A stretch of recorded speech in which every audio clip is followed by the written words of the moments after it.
Letter 1. To Mrs. Saville, England. St. Petersburg, Dec. 11th 17. You will rejoice to hear that no disaster has accompanied the commencement of an enterprise which you have regarded with such evil forebodings. I arrived here yesterday, and my first task is to assure my dear sister of my welfare and increasing confidence in the success of my undertaking. I am already far north of London, and as I walk in the streets of Petersburg, I feel a cold northern breeze play upon my cheeks, which braces my nerves and fills me with delight. Do you understand this feeling? This breeze, which has traveled from the regions towards which I am advancing, gives me a foretaste of those icy climes. Inspirited by this wind of promise, my daydreams become more fervent and vivid. I try in vain to be persuaded that the pole is the seat of frost and desolation. It ever presents itself to my imagination as the region of beauty and delight. There, Margaret, the sun is forever visible, its broad disk just skirting the horizon and diffusing a perpetual splendor. There, for with your leave, my sister, I will put some trust in preceding navigators. Their snow and frost are banished and, sailing over a calm sea, we may be wafted to a land surpassing in wonders and in beauty every region hitherto discovered on the habitable globe.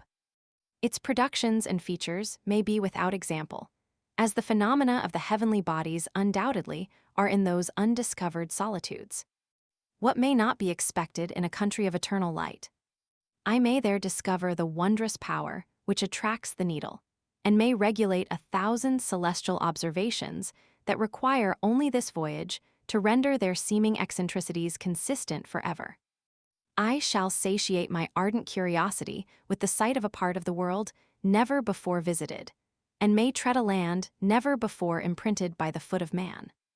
These are my enticements, and they are sufficient to conquer all fear of danger or death, and to induce me to commence this laborious voyage with the joy a child feels when he embarks in a little boat, with his holiday mates, on an expedition of discovery up his native river.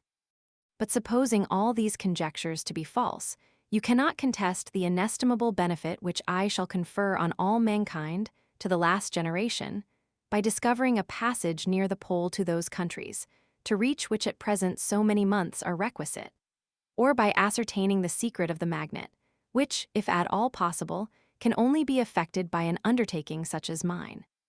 These reflections have dispelled the agitation with which I began my letter, and I feel my heart glow with an enthusiasm which elevates me to heaven, for nothing contributes so much to tranquilize the mind as a steady purpose, a point on which the soul may fix its intellectual eye. This expedition has been the favorite dream of my early years. I have read with ardor the accounts of the various voyages which have been made in the prospect of arriving at the North Pacific Ocean through the seas which surround the pole. You may remember that a history of all the voyages made for purposes of discovery composed the whole of our good Uncle Thomas' library. My education was neglected, yet I was passionately fond of reading. These volumes were my study day and night, and my familiarity with them increased that regret which I had felt, as a child, on learning that my father's dying injunction had forbidden my uncle to allow me to embark in a seafaring life. These visions faded when I perused, for the first time, those poets whose effusions entranced my soul and lifted it to heaven. I also became a poet, and for 1 year lived in a paradise of my own creation. I imagined that I also might obtain a niche in the temple where the names of Homer and Shakespeare are consecrated. You are well acquainted with my failure, and how heavily I bore the disappointment. But just at that time, I inherited the fortune of my cousin, and my thoughts were turned into the channel of their earlier bent. 6 years have passed since I resolved on my present undertaking. I can, even now, remember the hour from which I dedicated myself to this great enterprise. I commenced by inuring my body to hardship. I accompanied the whale fishers on several expeditions to the North Sea. I voluntarily endured cold, famine, thirst, and want of sleep. I often worked harder than the common sailors during the day and devoted my nights to the study of mathematics, the theory of medicine, and those branches of physical science from which a naval adventurer might derive the greatest practical advantage. Twice I actually hired myself as an undermate in a Greenland whaler, and acquitted myself to admiration. I must own I felt a little proud when my captain offered me the second dignity in the vessel, and entreated me to remain with the greatest earnestness. So valuable did he consider my services. And now, dear Margaret, do I not deserve to accomplish some great purpose? My life might have been passed in ease and luxury, but I preferred glory to every enticement that wealth placed in my path. Oh, that some encouraging voice would answer in the affirmative. My courage and my resolution is firm, but my hopes fluctuate, and my spirits are often depressed. I am about to proceed on a long and difficult voyage, the emergencies of which will demand all my fortitude. I am required not only to raise the spirits of others, but sometimes to sustain my own when theirs are failing. This is the most favorable period for traveling in Russia. They fly quickly over the snow in their sledges. The motion is pleasant and, in my opinion, far more agreeable than that of an English stagecoach. The cold is not excessive if you are wrapped in furs, a dress which I have already adopted, for there is a great difference between walking the deck and remaining seated motionless for hours, when no exercise prevents the blood from actually freezing in your veins. I have no ambition to lose my life on the post road between St. Petersburg and Archangel. I shall depart for the latter town in a fortnight or 3 weeks, and my intention is to hire a ship there, which can easily be done by paying the insurance for the owner, and to engage as many sailors as I think necessary among those who are accustomed to the whale fishing. I do not intend to sail until the month of June, and when shall I return? Ah, dear sister, how can I answer this question? If I succeed, many months, perhaps years, will pass before you and I may meet. If I fail, you will see me again soon, or never. Farewell, my dear, excellent Margaret. Heaven shower down blessings on you, and save me, that I may again and again testify my gratitude for all your love and kindness. Your affectionate brother, R. Walton. Letter 2. To Mrs. Saville, England. Archangel, 28th March 17. How slowly the time passes here, encompassed as I am by frost and snow. Yet a second step is taken towards my enterprise. I have hired a vessel and am occupied in collecting my sailors. Those whom I have already engaged appear to be men on whom I can depend and are certainly possessed of dauntless courage. But I have one want which I have never yet been able to satisfy, and the absence of the object of which I now feel as a most severe evil. I have no friend, Margaret. When I am glowing with the enthusiasm of success, there will be none to participate my joy. If I am assailed by disappointment, no one will endeavor to sustain me in dejection. I shall commit my thoughts to paper, it is true, but that is a poor medium for the communication of feeling. I desire the company of a man who could sympathize with me, whose eyes would reply to mine. You may deem me romantic, my dear sister, but I bitterly feel the want of a friend. I have no one near me, gentle yet courageous, possessed of a cultivated as well as of a capacious mind, whose tastes are like my own, to approve or amend my plans. How would such a friend repair the faults of your poor brother? I am too ardent in execution, and too impatient of difficulties. But it is a still greater evil to me that I am self-educated. For the first 14 years of my life I ran wild on a common, and read nothing but our Uncle Thomas, books of voyages. At that age I became acquainted with the celebrated poets of our own country. But it was only when it had ceased to be in my power to derive its most important benefits from such a conviction that I perceived the necessity of becoming acquainted with more languages than that of my native country. Now I am 28, and am in reality more illiterate than many schoolboys of 15. It is true that I have thought more and that my daydreams are more extended and magnificent, but they want, as the painters call it, keeping, and I greatly need a friend who would have sense enough not to despise me as romantic, and affection enough for me to endeavor to regulate my mind. Well, these are useless complaints. I shall certainly find no friend on the wide ocean, nor even here in Archangel, among merchants and seamen. Yet some feelings, unallied to the dross of human nature, beat even in these rugged bosoms. My lieutenant, for instance, is a man of wonderful courage and enterprise. He is madly desirous of glory, or rather, to word my phrase more characteristically, of advancement in his profession. He is an Englishman, and in the midst of national and professional prejudices, unsoftened by cultivation, retains some of the noblest endowments of humanity. I first became acquainted with him on board a whale vessel. Finding that he was unemployed in the city, I easily engaged him to assist in my enterprise. The master is a person of an excellent disposition and is remarkable in the ship for his gentleness and the mildness of his discipline. This circumstance, added to his well-known integrity and dauntless courage, made me very desirous to engage him.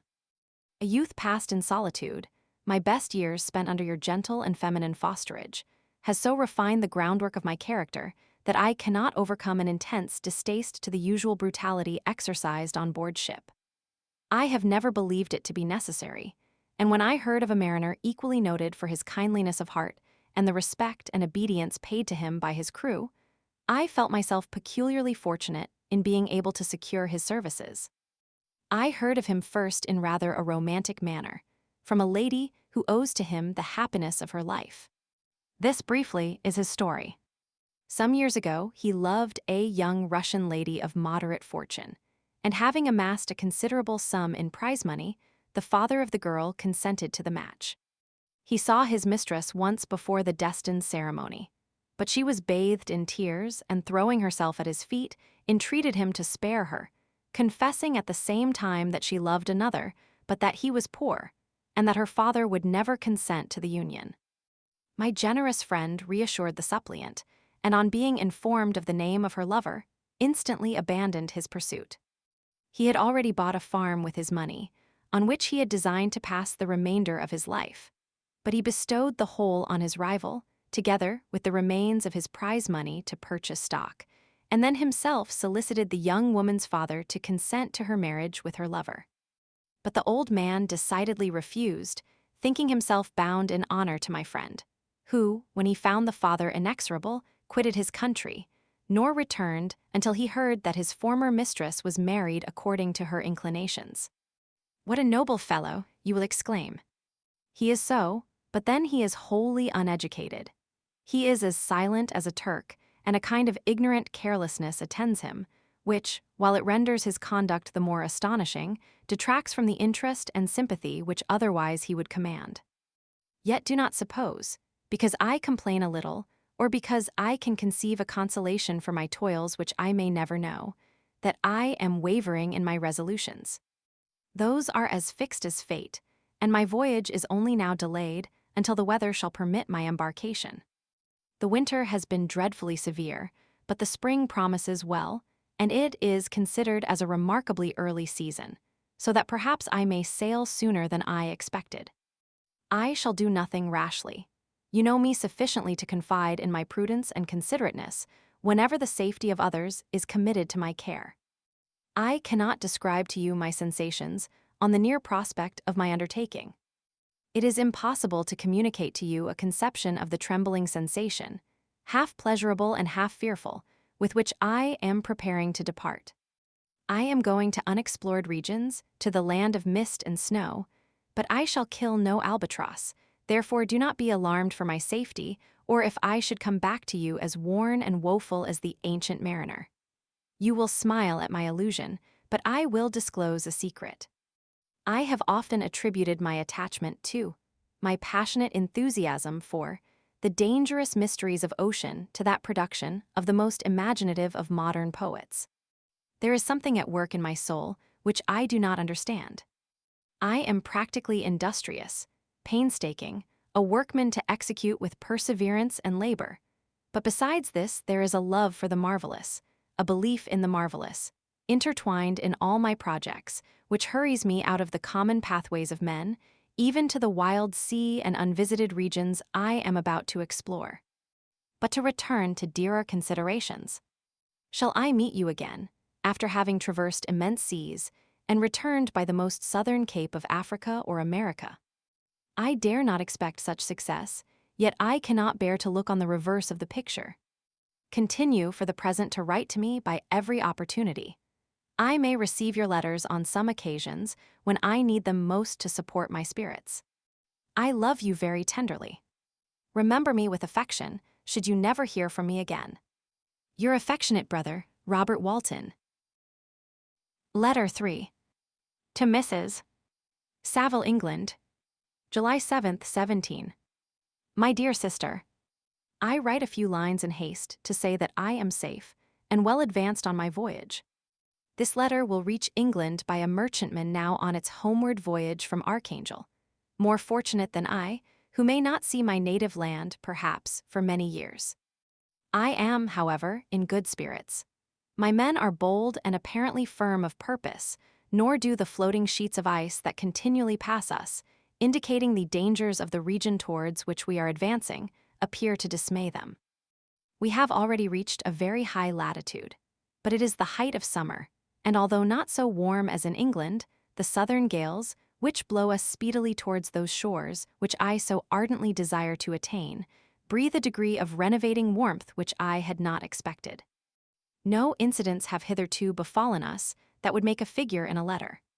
1 or 2 stiff gales and the springing of a leak are accidents which experienced navigators scarcely remember to record, and I shall be well content if nothing worse happen to us during our voyage. Adieu, my dear Margaret. Be assured that for my own sake, as well as yours, I will not rashly encounter danger. I will be cool, persevering, and prudent. But success shall crown my endeavors. Wherefore not? Thus far I have gone, tracing a secure way over the pathless seas, the very stars themselves being witnesses and testimonies of my triumph. Why not still proceed over the untamed, yet obedient element? What can stop the determined heart and resolved will of man? My swelling heart involuntarily pours itself out thus. But I must finish. Heaven bless my beloved sister. R.W. Letter 4. To Mrs. Saville, England, August 5th, 17. So strange an accident has happened to us that I cannot forbear recording it, although it is very probable that you will see me before these papers can come into your possession. Last Monday, July 31st, we were nearly surrounded by ice, which closed in the ship on all sides, scarcely leaving her the sea room in which she floated. Our situation was somewhat dangerous, especially as we were compassed round by a very thick fog. We accordingly lay to, hoping that some change would take place in the atmosphere and weather. About 2 o'clock the mist cleared away, and we beheld, stretched out in every direction, vast and irregular plains of ice, which seemed to have no end. Some of my comrades groaned, and my own mind began to grow watchful with anxious thoughts, when a strange sight suddenly attracted our attention and diverted our solicitude from our own situation.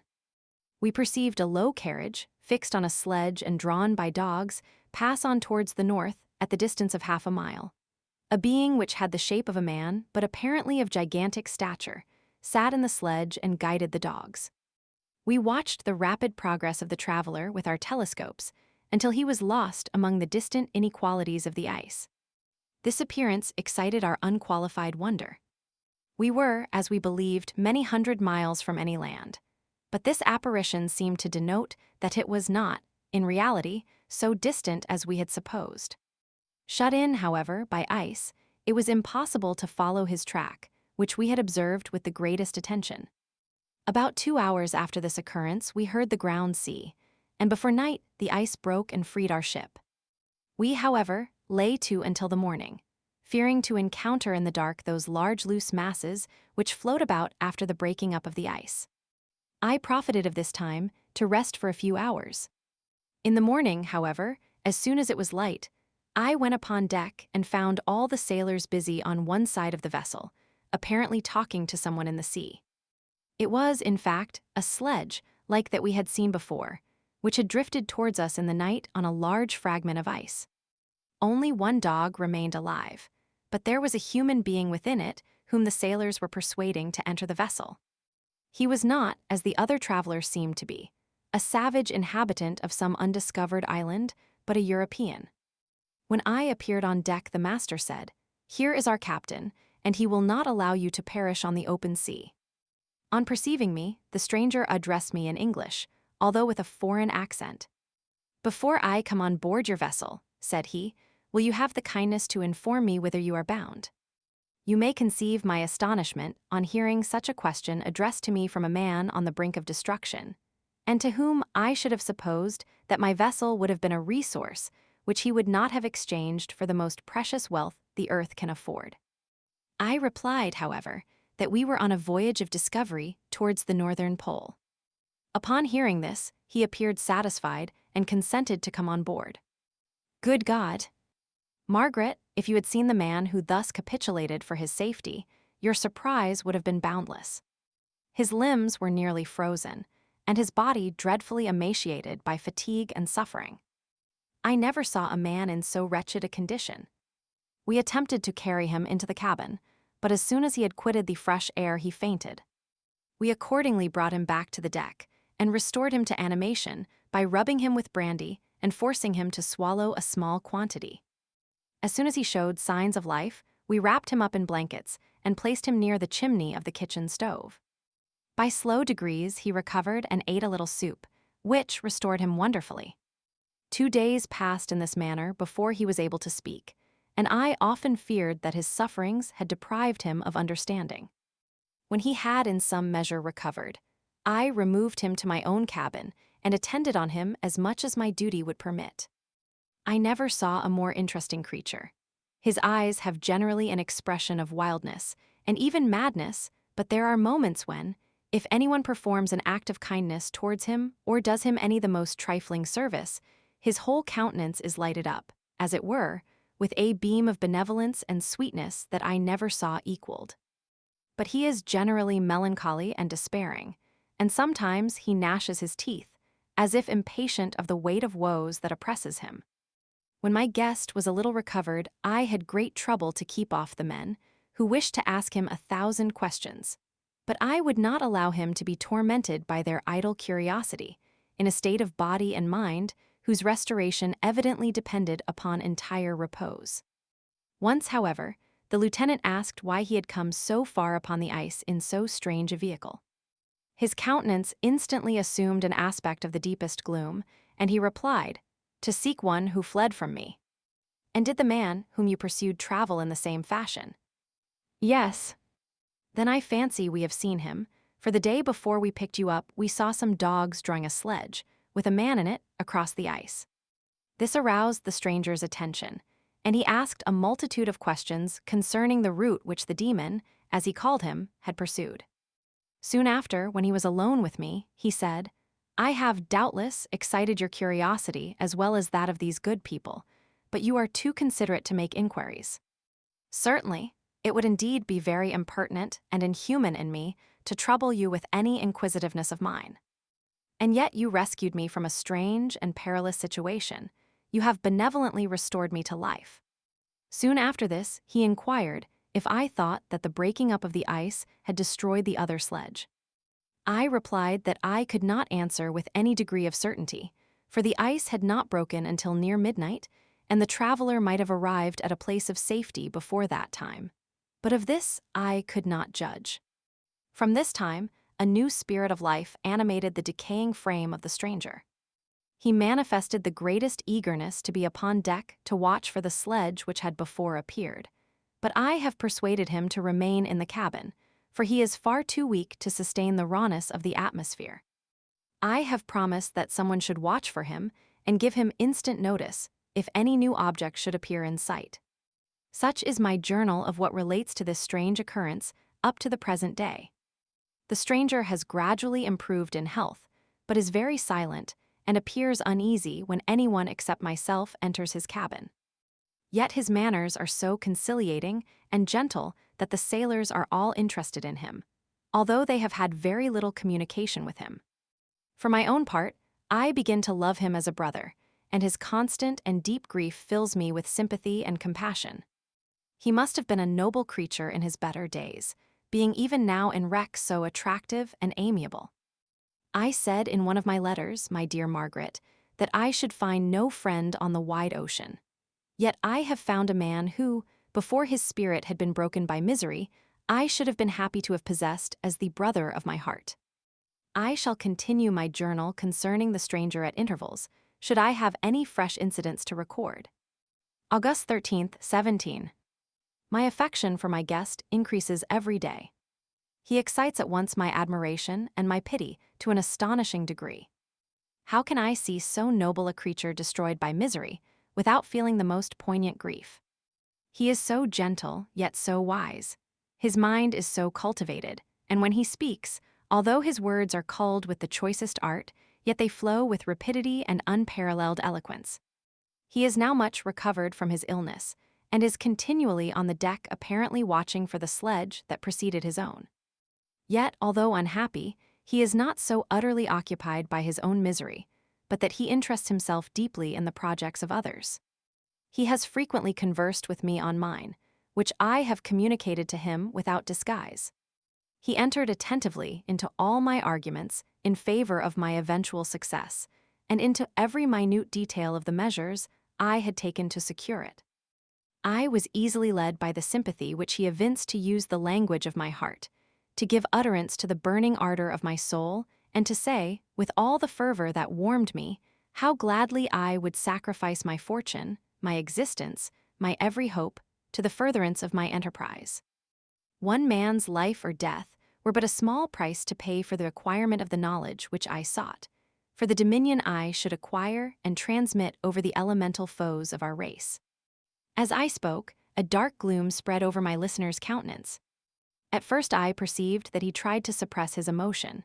He placed his hands before his eyes, and my voice quivered and failed me as I beheld tears trickle fast from between his fingers. A groan burst from his heaving breast. I paused, at length he spoke in broken accents, "Unhappy man, do you share my madness? Have you drunk also of the intoxicating draught? Hear me, let me reveal my tale, and you will dash the cup from your lips." Such words, you may imagine, strongly excited my curiosity, but the paroxysm of grief that had seized the stranger overcame his weakened powers, and many hours of repose and tranquil conversation were necessary to restore his composure.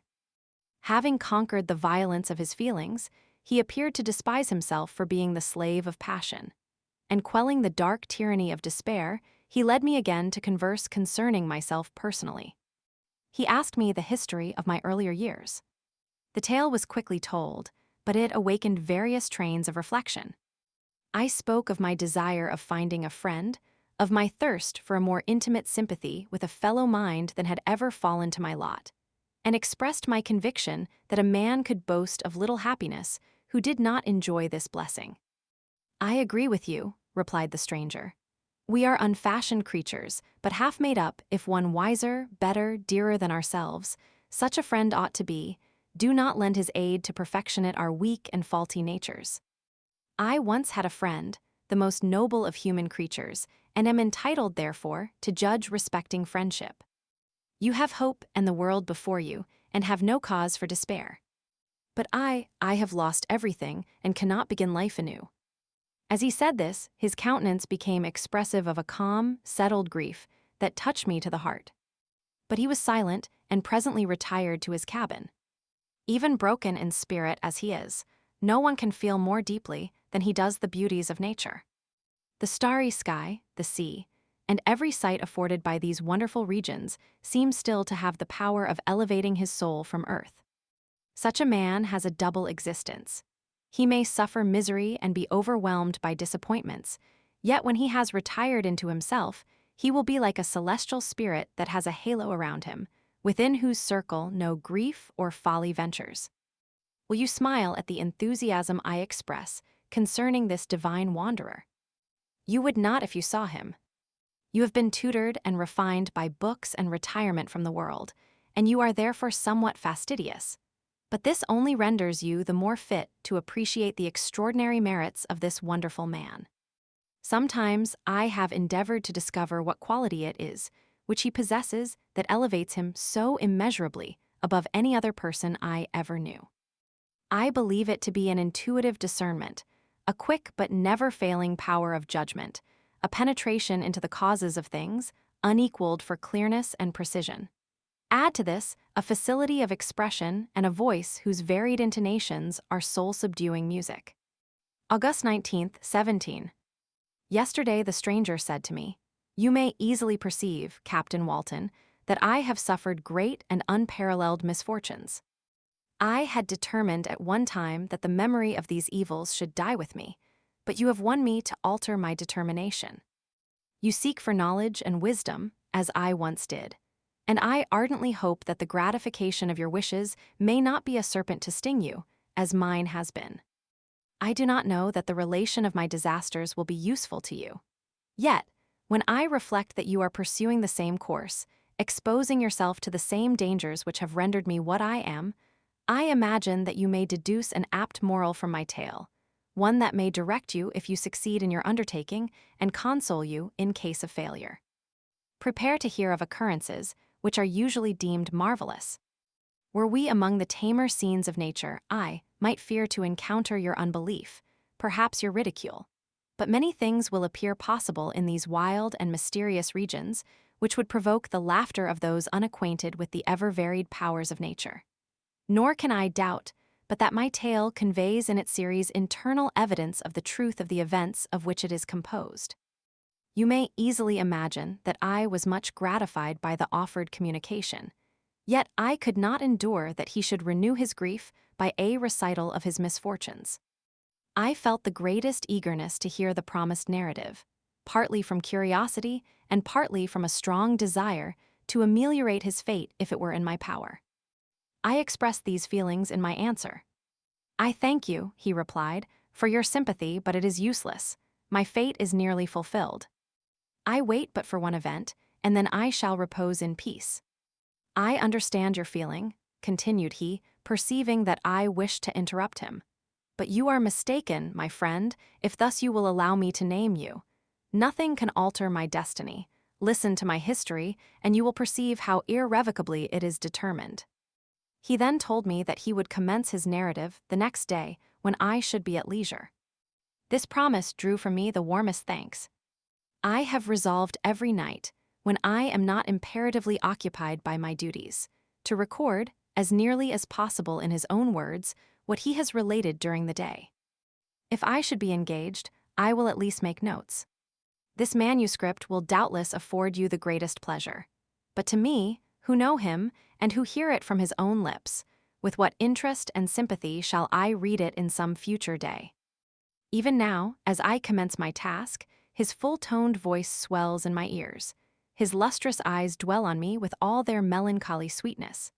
I see his thin hand raised in animation, while the lineaments of his face are irradiated by the soul within. Strange and harrowing must be his story, frightful the storm which embraced the gallant vessel on its course and wrecked it. Thus. Chapter 1. I am by birth a Genevese, and my family is one of the most distinguished of that republic. My ancestors had been for many years counselors and syndics, and my father had filled several public situations with honor and reputation. He was respected by all who knew him for his integrity and indefatigable attention to public business. He passed his younger days perpetually occupied by the affairs of his country. A variety of circumstances had prevented his marrying early, nor was it until the decline of life that he became a husband and the father of a family. As the circumstances of his marriage illustrate his character, I cannot refrain from relating them. One of his most intimate friends was a merchant who, from a flourishing state, fell, through numerous mischances, into poverty. This man, whose name was Beaufort, was of a proud and unbending disposition, and could not bear to live in poverty and oblivion in the same country, where he had formerly been distinguished for his rank and magnificence. Having paid his debts, therefore, in the most honorable manner, he retreated with his daughter to the town of Lucerne, where he lived unknown and in wretchedness. My father loved Beaufort with the truest friendship, and was deeply grieved by his retreat in these unfortunate circumstances. He bitterly deplored the false pride, which led his friend to a conduct so little worthy of the affection that united them. He lost no time in endeavoring to seek him out, with the hope of persuading him to begin the world again through his credit and assistance. Beaufort had taken effectual measures to conceal himself, and it was 10 months before my father discovered his abode. Overjoyed at this discovery, he hastened to the house, which was situated in a mean street near the Rus. But when he entered, misery and despair alone welcomed him. Beaufort had saved but a very small sum of money from the wreck of his fortunes, but it was sufficient to provide him with sustenance for some months, and in the meantime he hoped to procure some respectable employment in a merchant's house. The interval was, consequently, spent in inaction. His grief only became more deep and rankling when he had leisure for reflection, and at length it took so fast hold of his mind that at the end of 3 months he lay on a bed of sickness, incapable of any exertion. His daughter attended him with the greatest tenderness, but she saw with despair that their little fund was rapidly decreasing and that there was no other prospect of support. But Caroline Beaufort possessed a mind of an uncommon mold, and her courage rose to support her in her adversity. She procured plain work. She plaited straw and by various means contrived to earn a pittance scarcely sufficient to support life. Several months passed in this manner. Her father grew worse. Her time was more entirely occupied in attending him, her means of subsistence decreased, and in the 10th month her father died in her arms, leaving her an orphan and a beggar. This last blow overcame her, and she knelt by Beaufort's coffin weeping bitterly when my father entered the chamber. He came like a protecting spirit to the poor girl, who committed herself to his care, and after the interment of his friend, he conducted her to Geneva and placed her under the protection of a relation. 2 years after this event, Caroline became his wife. There was a considerable difference between the ages of my parents, but this circumstance seemed to unite them only closer in bonds of devoted affection. There was a sense of justice in my father's upright mind, which rendered it necessary that he should approve highly to love strongly. Perhaps during former years he had suffered from the late-discovered unworthiness of one beloved, and so was disposed to set a greater value on tried worth. There was a show of gratitude and worship in his attachment to my mother, differing wholly from the doting fondness of age, for it was inspired by reverence for her virtues and a desire to be the means of, in some degree, recompensing her for the sorrows she had endured, but which gave inexpressible grace to his behavior to her. Everything was made to yield to her wishes and her convenience. He strove to shelter her, as a fair exotic is sheltered by the gardener, from every rougher wind, and to surround her with all that could tend to excite pleasurable emotion in her soft and benevolent mind. Her health, and even the tranquility of her hitherto constant spirit, had been shaken by what she had gone through. During the 2 years that had elapsed previous to their marriage, my father had gradually relinquished all his public functions, and immediately after their union, they sought the pleasant climate of Italy, and the change of scene and interest attendant on a tour through that land of wonders as a restorative for her weakened frame. From Italy, they visited Germany and France. I, their eldest child, was born at Naples, and as an infant accompanied them in their rambles. I remained for several years their only child. Much as they were attached to each other, they seemed to draw inexhaustible stores of affection from a very mine of love to bestow them upon me. My mother's tender caresses and my father's smile of benevolent pleasure while regarding me are my first recollections. I was their plaything and their idol, and something better, their child, the innocent and helpless creature bestowed on them by heaven, whom to bring up to good, and whose future lot it was in their hands to direct to happiness or misery, according as they fulfilled their duties towards me.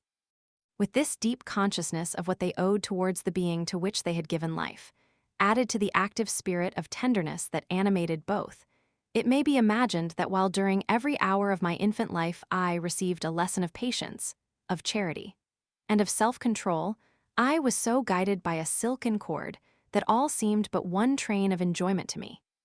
For a long time I was their only care. My mother had much desired to have a daughter, but I continued their single offspring. When I was about 5 years old, while making an excursion beyond the frontiers of Italy, they passed a week on the shores of the Lake of Como. Their benevolent disposition often made them enter the cottages of the poor. This, to my mother, was more than a duty. It was a necessity, a passion, remembering what she had suffered and how she had been relieved for her to act in her turn the guardian angel to the afflicted. During one of their walks, a poor cot in the foldings of a veil attracted their notice as being singularly disconsolate, while the number of half-clothed children gathered about it spoke of penury in its worst shape. One day, when my father had gone by himself to Milan, my mother, accompanied by me, visited this abode. She found a peasant and his wife, hard-working, bent down by care and labor, distributing a scanty meal to 5 hungry babes. Among these, there was one which attracted my mother far above all the rest. She appeared of a different stock. The 4 others were dark-eyed, hardy little vagrants. This child was thin and very fair. Her hair was the brightest living gold, and despite the poverty of her clothing, seemed to set a crown of distinction on her head. Her brow was clear and ample, her blue eyes cloudless, and her lips and the molding of her face so expressive of sensibility and sweetness that none could behold her without looking on her as of a distinct species, a being heaven-sent, and bearing a celestial stamp in all her features. The peasant woman, perceiving that my mother fixed eyes of wonder and admiration on this lovely girl, eagerly communicated her history. She was not her child, but the daughter of a Milanese nobleman. Her mother was a German and had died on giving her birth. The infant had been placed with these good people to nurse. They were better off then. They had not been long married, and their eldest child was but just born. The father of their charge was one of those Italians nursed in the memory of the antique glory of Italy, one among the Schiavi Agner-Frementi, who exerted himself to obtain the liberty of his country. He became the victim of its weakness. Whether he had died or still lingered in the dungeons of Austria was not known. His property was confiscated. His child became an orphan and a beggar. She continued with her foster parents and bloomed in their rude abode, fairer than a garden rose among dark-leaved brambles. When my father returned from Milan, he found playing with me in the hall of our villa a child fairer than pictured cherub, a creature who seemed to shed radiance from her looks, and whose form and motions were lighter than the chamois of the hills. The apparition was soon explained. With his permission, my mother prevailed on her rustic guardians to yield their charge to her. They were fond of the sweet orphan. Her presence had seemed a blessing to them, but it would be unfair to her to keep her in poverty and want when Providence afforded her such powerful protection. They consulted their village priest, and the result was that Elizabeth Lavenza became the inmate of my parents' house, my more than sister, the beautiful and adored companion of all my occupations and my pleasures. Everyone loved Elizabeth. The passionate and almost reverential attachment with which all regarded her became, while I shared it, my pride and my delight. On the evening previous to her being brought to my home, my mother had said playfully, "I have a pretty present for my Victor, tomorrow he shall have it." And when, on the morrow, she presented Elizabeth to me as her promised gift, I, with childish seriousness, interpreted her words literally and looked upon Elizabeth as mine to protect, love, and cherish. All praises bestowed on her I received as made to a possession of my own. We called each other familiarly by the name of cousin. No word, no expression could body forth the kind of relation in which she stood to me, my more than sister, since till death she was to be mine only. Chapter 2. We were brought up together. There was not quite a year difference in our ages. I need not say that we were strangers to any species of disunion or dispute. Harmony was the soul of our companionship, and the diversity and contrast that subsisted in our characters drew us nearer together. Elizabeth was of a calmer and more concentrated disposition, but with all my ardor, I was capable of a more intense application and was more deeply smitten with the thirst for knowledge. She busied herself with following the aerial creations of the poets, and in the majestic and wondrous scenes which surrounded our Swiss home, the sublime shapes of the mountains, the changes of the seasons, tempest and calm, the silence of winter, and the life and turbulence of our alpine summers, she found ample scope for admiration and delight. While my companion contemplated with a serious and satisfied spirit the magnificent appearances of things, I delighted in investigating their causes. The world was to me a secret which I desired to divine. Curiosity, earnest research to learn the hidden laws of nature, gladness akin to rapture, as they were unfolded to me, are among the earliest sensations I can remember. On the birth of a second son, my junior by 7 years, my parents gave up entirely their wandering life and fixed themselves in their native country. We possessed a house in Geneva and a campagny on Bellerive, the eastern shore of the lake, at the distance of rather more than a league from the city. We resided principally in the latter, and the lives of my parents were passed in considerable seclusion. It was my temper to avoid a crowd and to attach myself fervently to a few. I was indifferent, therefore, to my schoolfellows in general, but I united myself in the bonds of the closest friendship to one among them. Henry Clerval was the son of a merchant of Geneva. He was a boy of singular talent and fancy. He loved enterprise, hardship, and even danger for its own sake. He was deeply read in books of chivalry and romance. He composed heroic songs and began to write many a tale of enchantment and knightly adventure. He tried to make us act plays and to enter into masquerades, in which the characters were drawn from the heroes of Roncesvalles, of the Round Table of King Arthur, and the chivalrous train who shed their blood to redeem the Holy Sepulchre from the hands of the infidels. No human being could have passed a happier childhood than myself. My parents were possessed by the very spirit of kindness and indulgence. We felt that they were not the tyrants to rule our lot according to their caprice, but the agents and creators of all the many delights which we enjoyed. When I mingled with other families, I distinctly discerned how peculiarly fortunate my lot was, and gratitude assisted the development of filial love. My temper was sometimes violent, and my passions vehement, but by some law in my temperature, they were turned not towards childish pursuits, but to an eager desire to learn, and not to learn all things indiscriminately.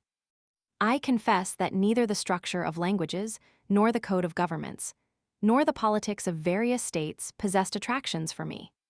It was the secrets of heaven and earth that I desired to learn, and whether it was the outward substance of things or the inner spirit of nature and the mysterious soul of man that occupied me, still my inquiries were directed to the metaphysical, or in its highest sense, the physical secrets of the world.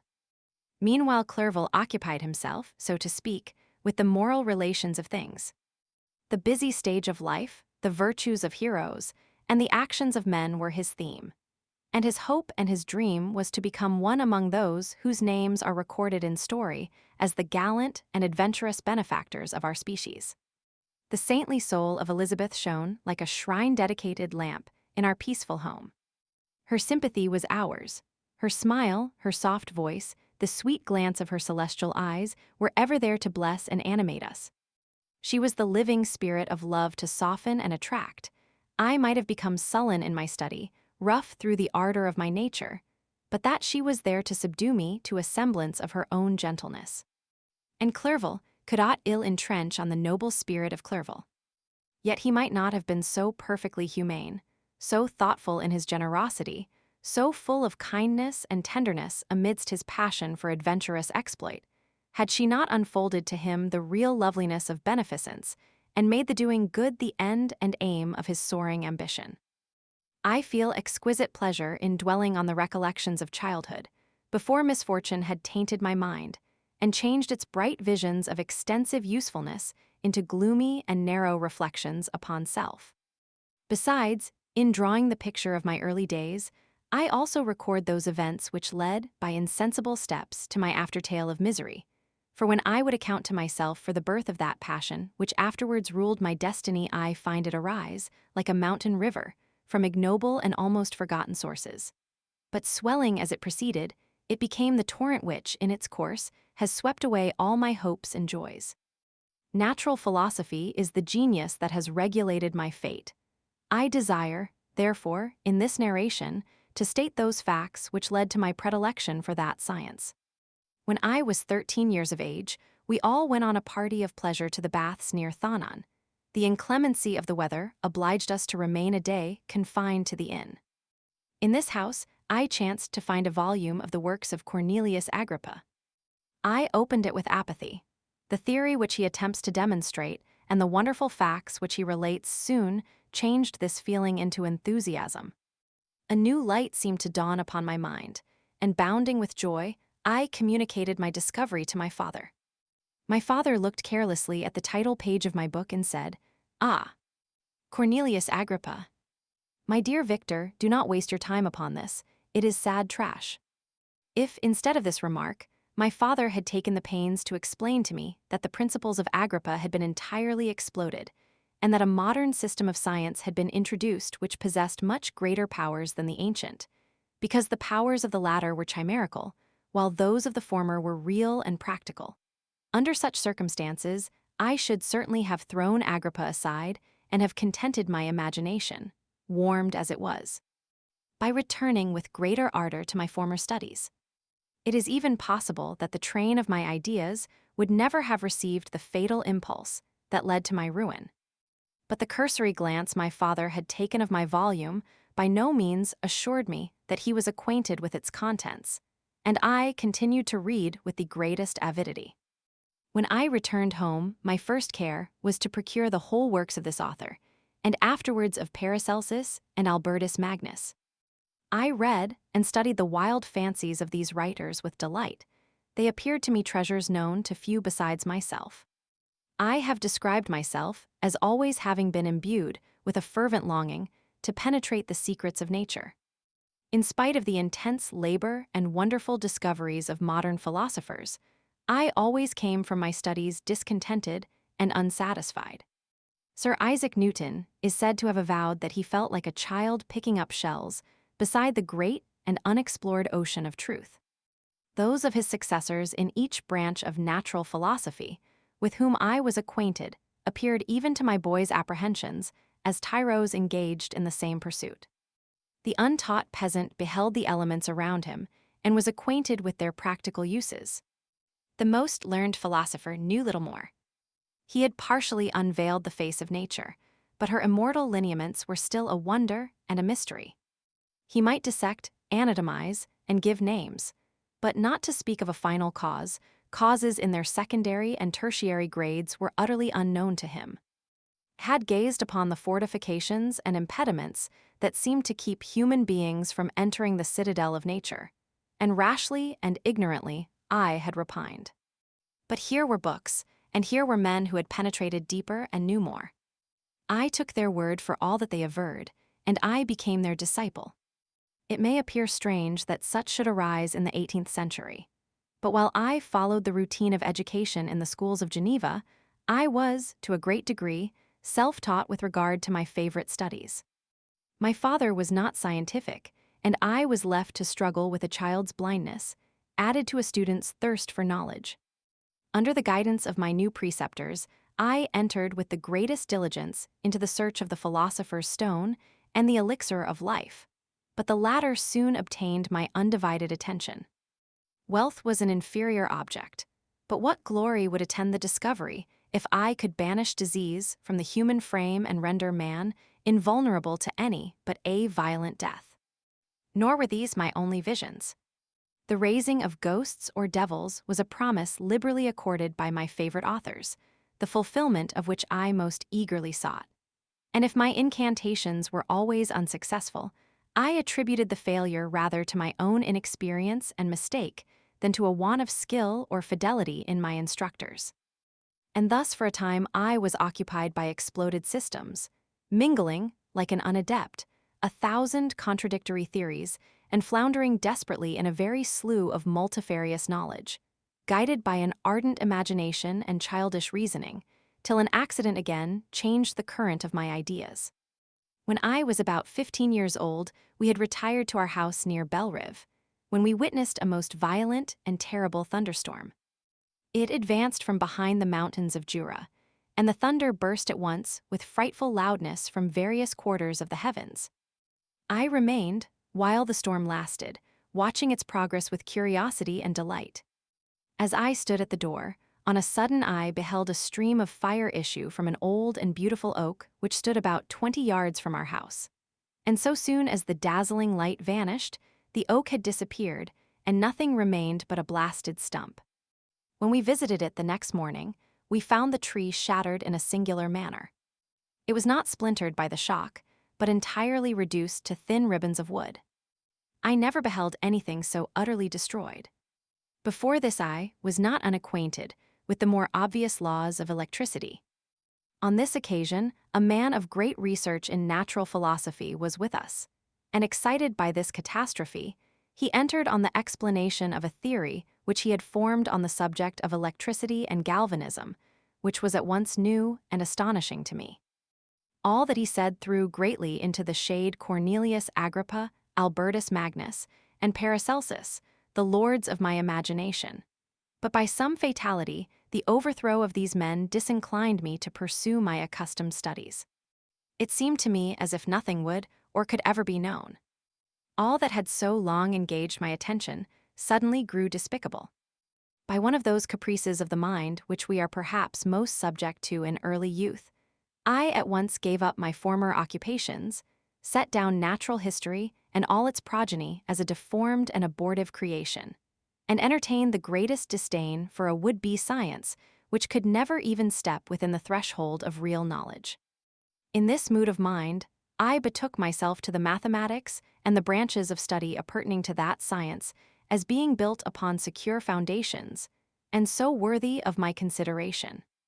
Thus strangely are our souls constructed, and by such slight ligaments are we bound to prosperity or ruin.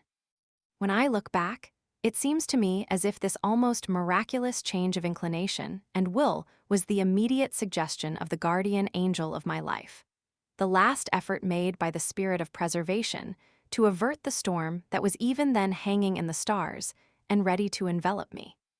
Her victory was announced by an unusual tranquility and gladness of soul, which followed the relinquishing of my ancient and latterly tormenting studies. It was thus that I was to be taught to associate evil with their prosecution, happiness with their disregard.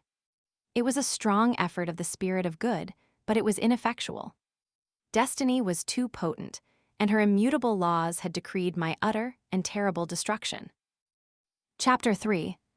When I had attained the age of 17, my parents resolved that I should become a student at the University of Ingolstadt.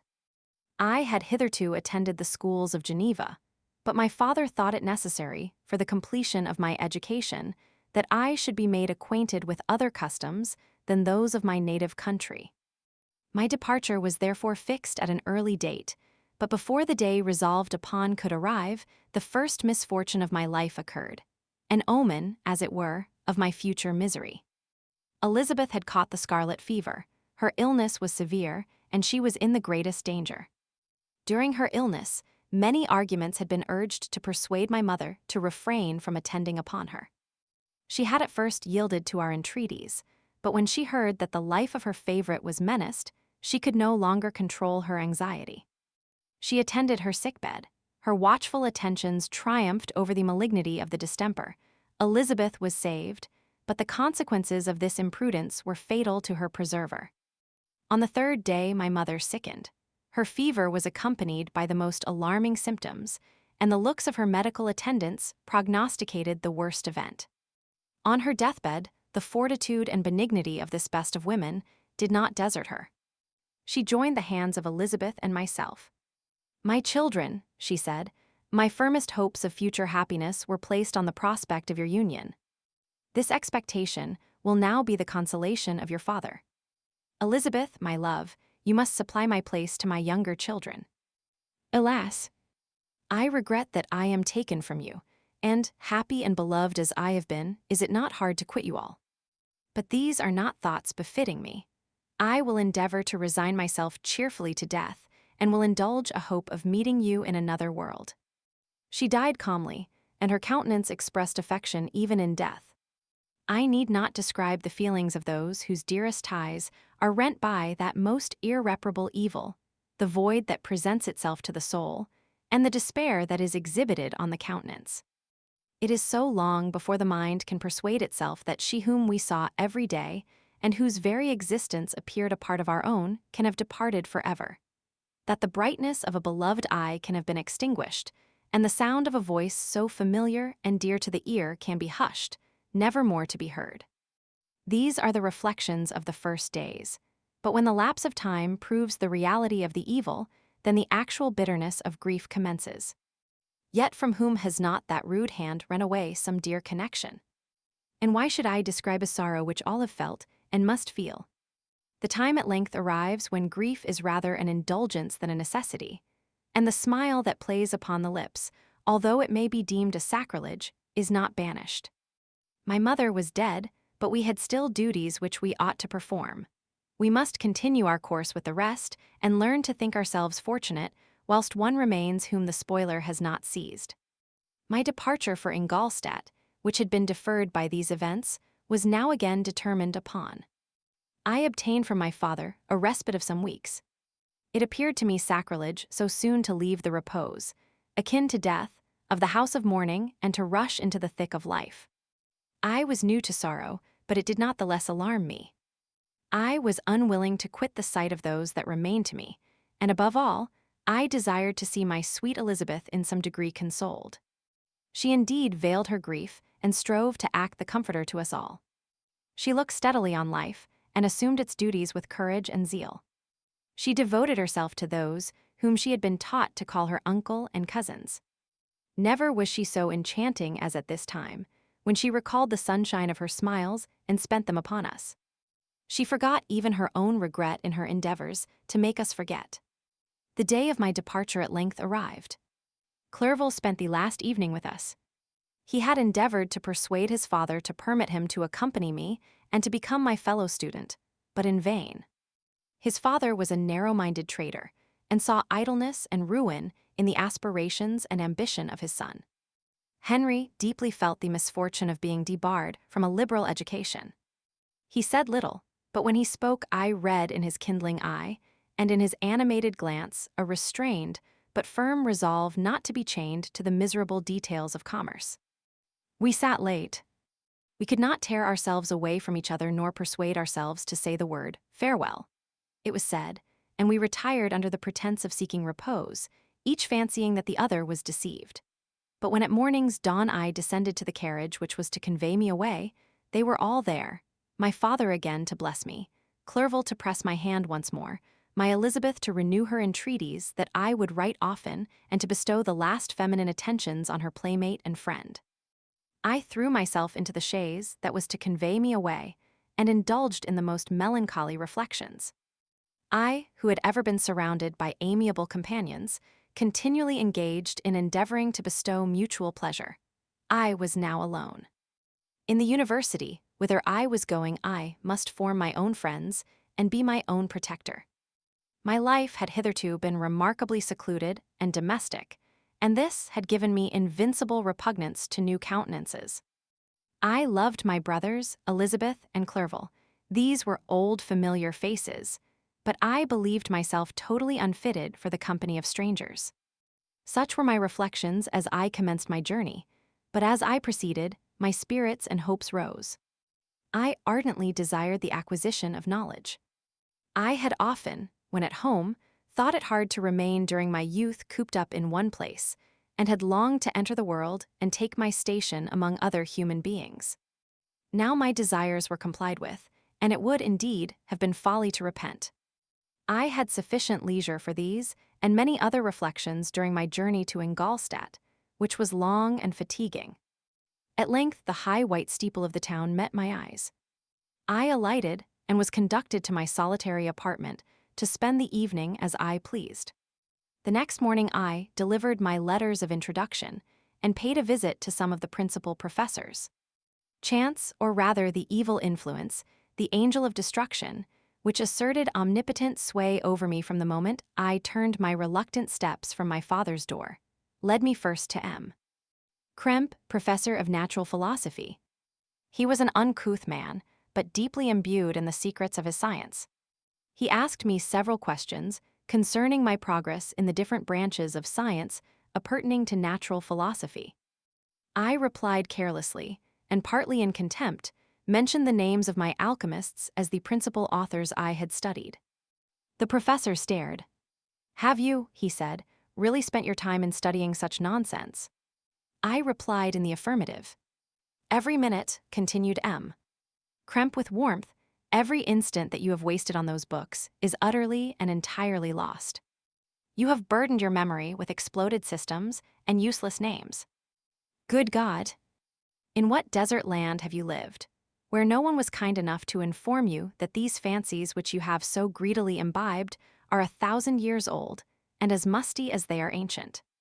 I little expected, in this enlightened and scientific age, to find a disciple of Albertus Magnus and Paracelsus. My dear sir, you must begin your studies entirely anew. So saying, he stepped aside and wrote down a list of several books treating of natural philosophy which he desired me to procure, and dismissed me after mentioning that in the beginning of the following week he intended to commence a course of lectures upon natural philosophy in its general relations, and that M.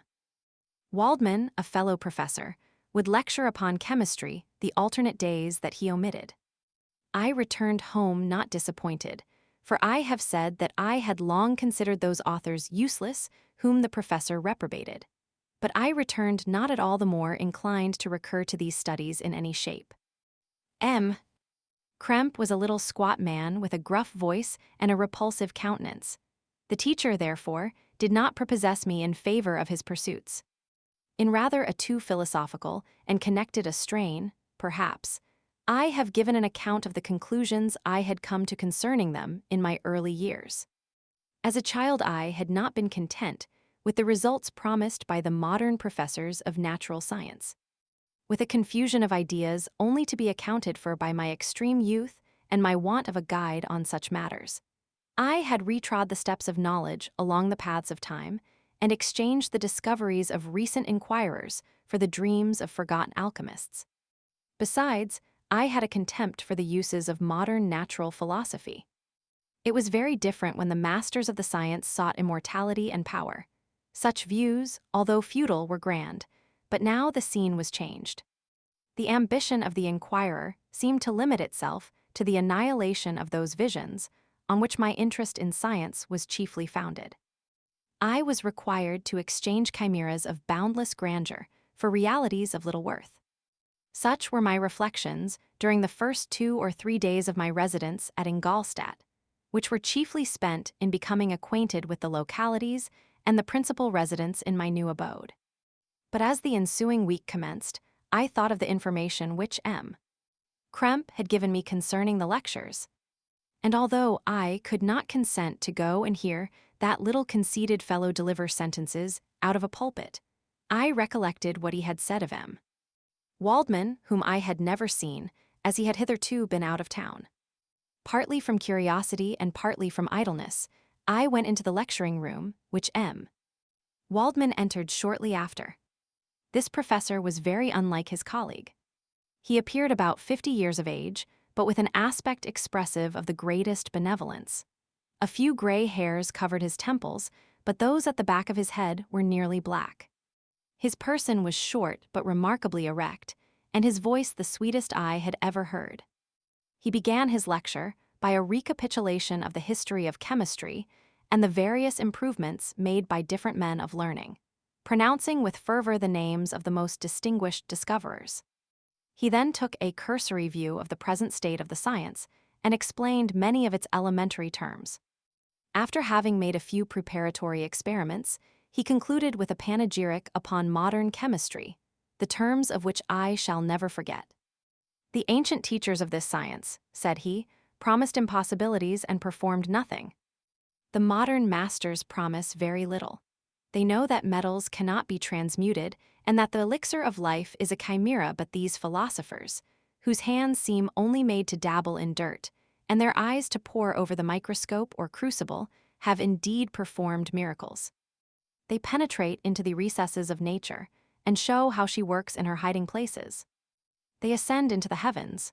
They have discovered how the blood circulates and the nature of the air we breathe. They have acquired new and almost unlimited powers.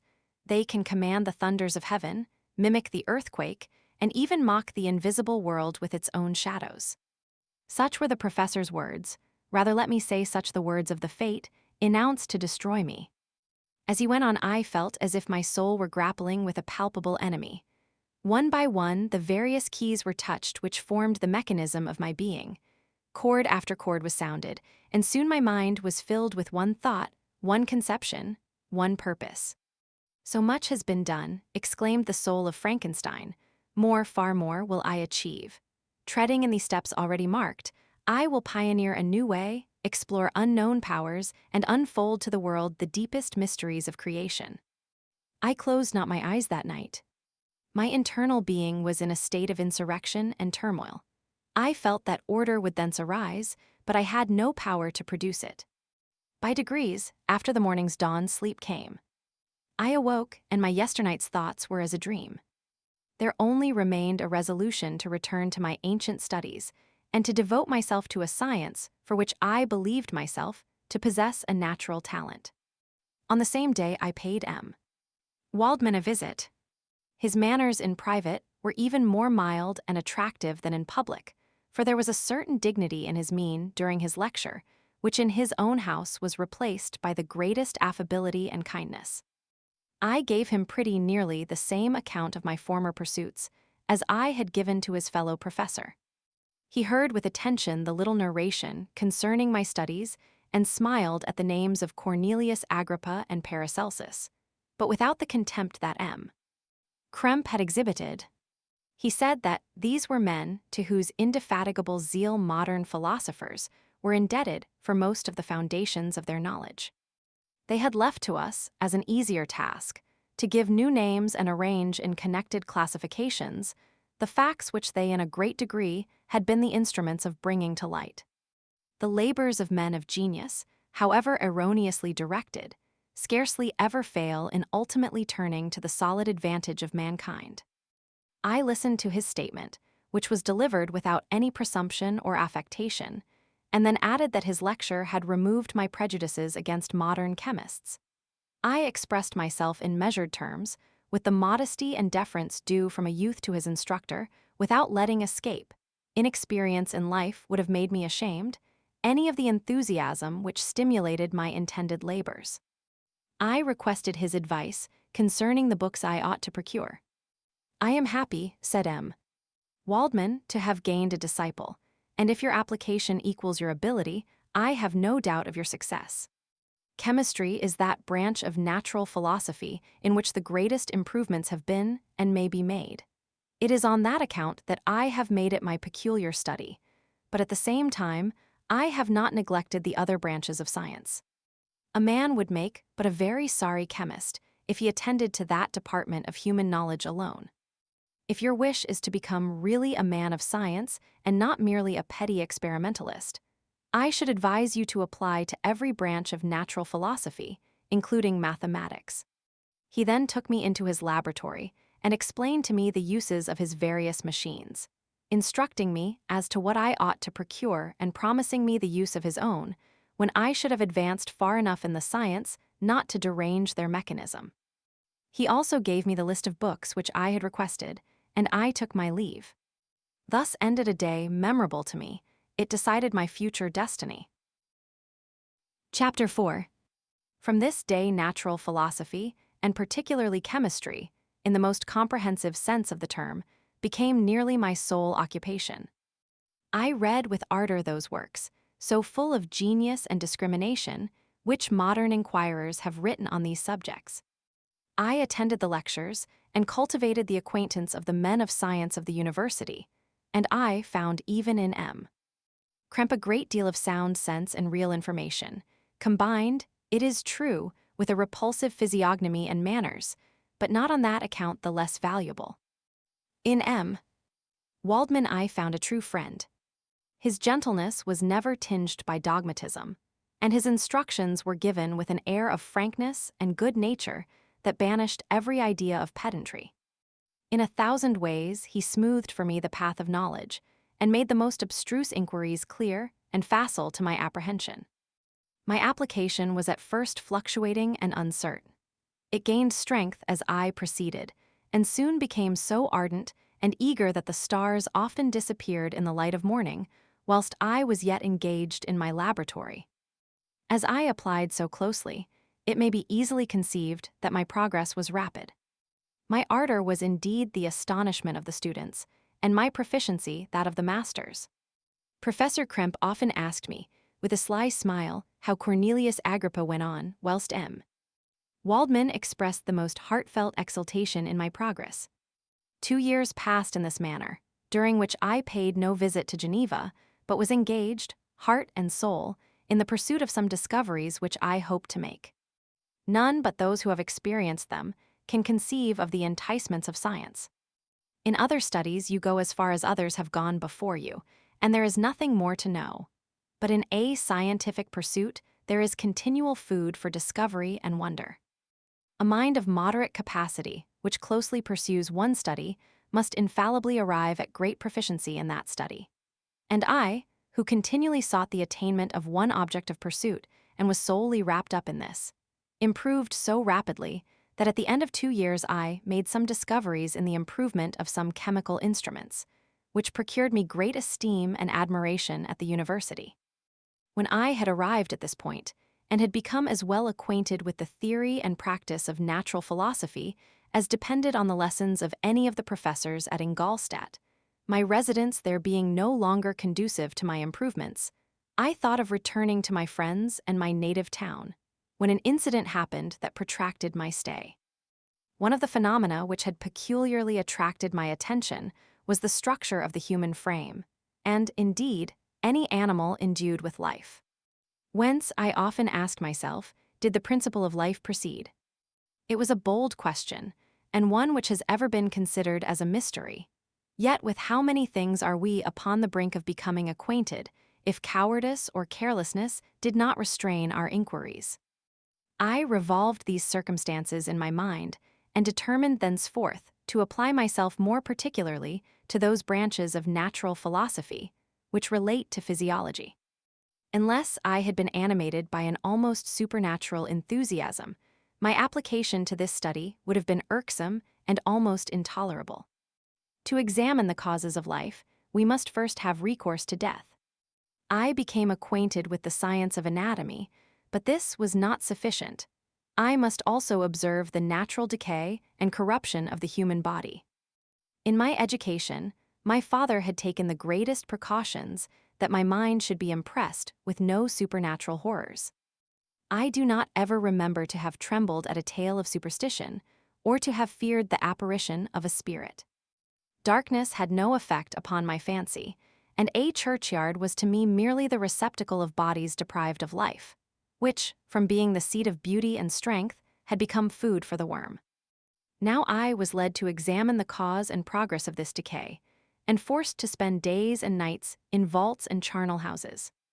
My attention was fixed upon every object the most insupportable to the delicacy of the human feelings. I saw how the fine form of man was degraded and wasted. I beheld the corruption of death succeed to the blooming cheek of life. I saw how the worm inherited the wonders of the eye and brain. I paused, examining and analyzing all the minutiae of causation, as exemplified in the change from life to death, and death to life, until from the midst of this darkness, a sudden light broke in upon me, a light so brilliant and wondrous, yet so simple, that while I became dizzy with the immensity of the prospect which it illustrated, I was surprised that among so many men of genius who had directed their inquiries towards the same science, that I alone should be reserved to discover so astonishing a secret. Remember, I am not recording the vision of a madman. The sun does not more certainly shine in the heavens than that which I now affirm is true. Some miracle might have produced it, yet the stages of the discovery were distinct and probable. After days and nights of incredible labor and fatigue, I succeeded in discovering the cause of generation and life. Nay, more, I became myself capable of bestowing animation upon lifeless matter. The astonishment which I had at first experienced on this discovery soon gave place to delight and rapture. After so much time spent in painful labor, to arrive at once at the summit of my desires was the most gratifying consummation of my toils.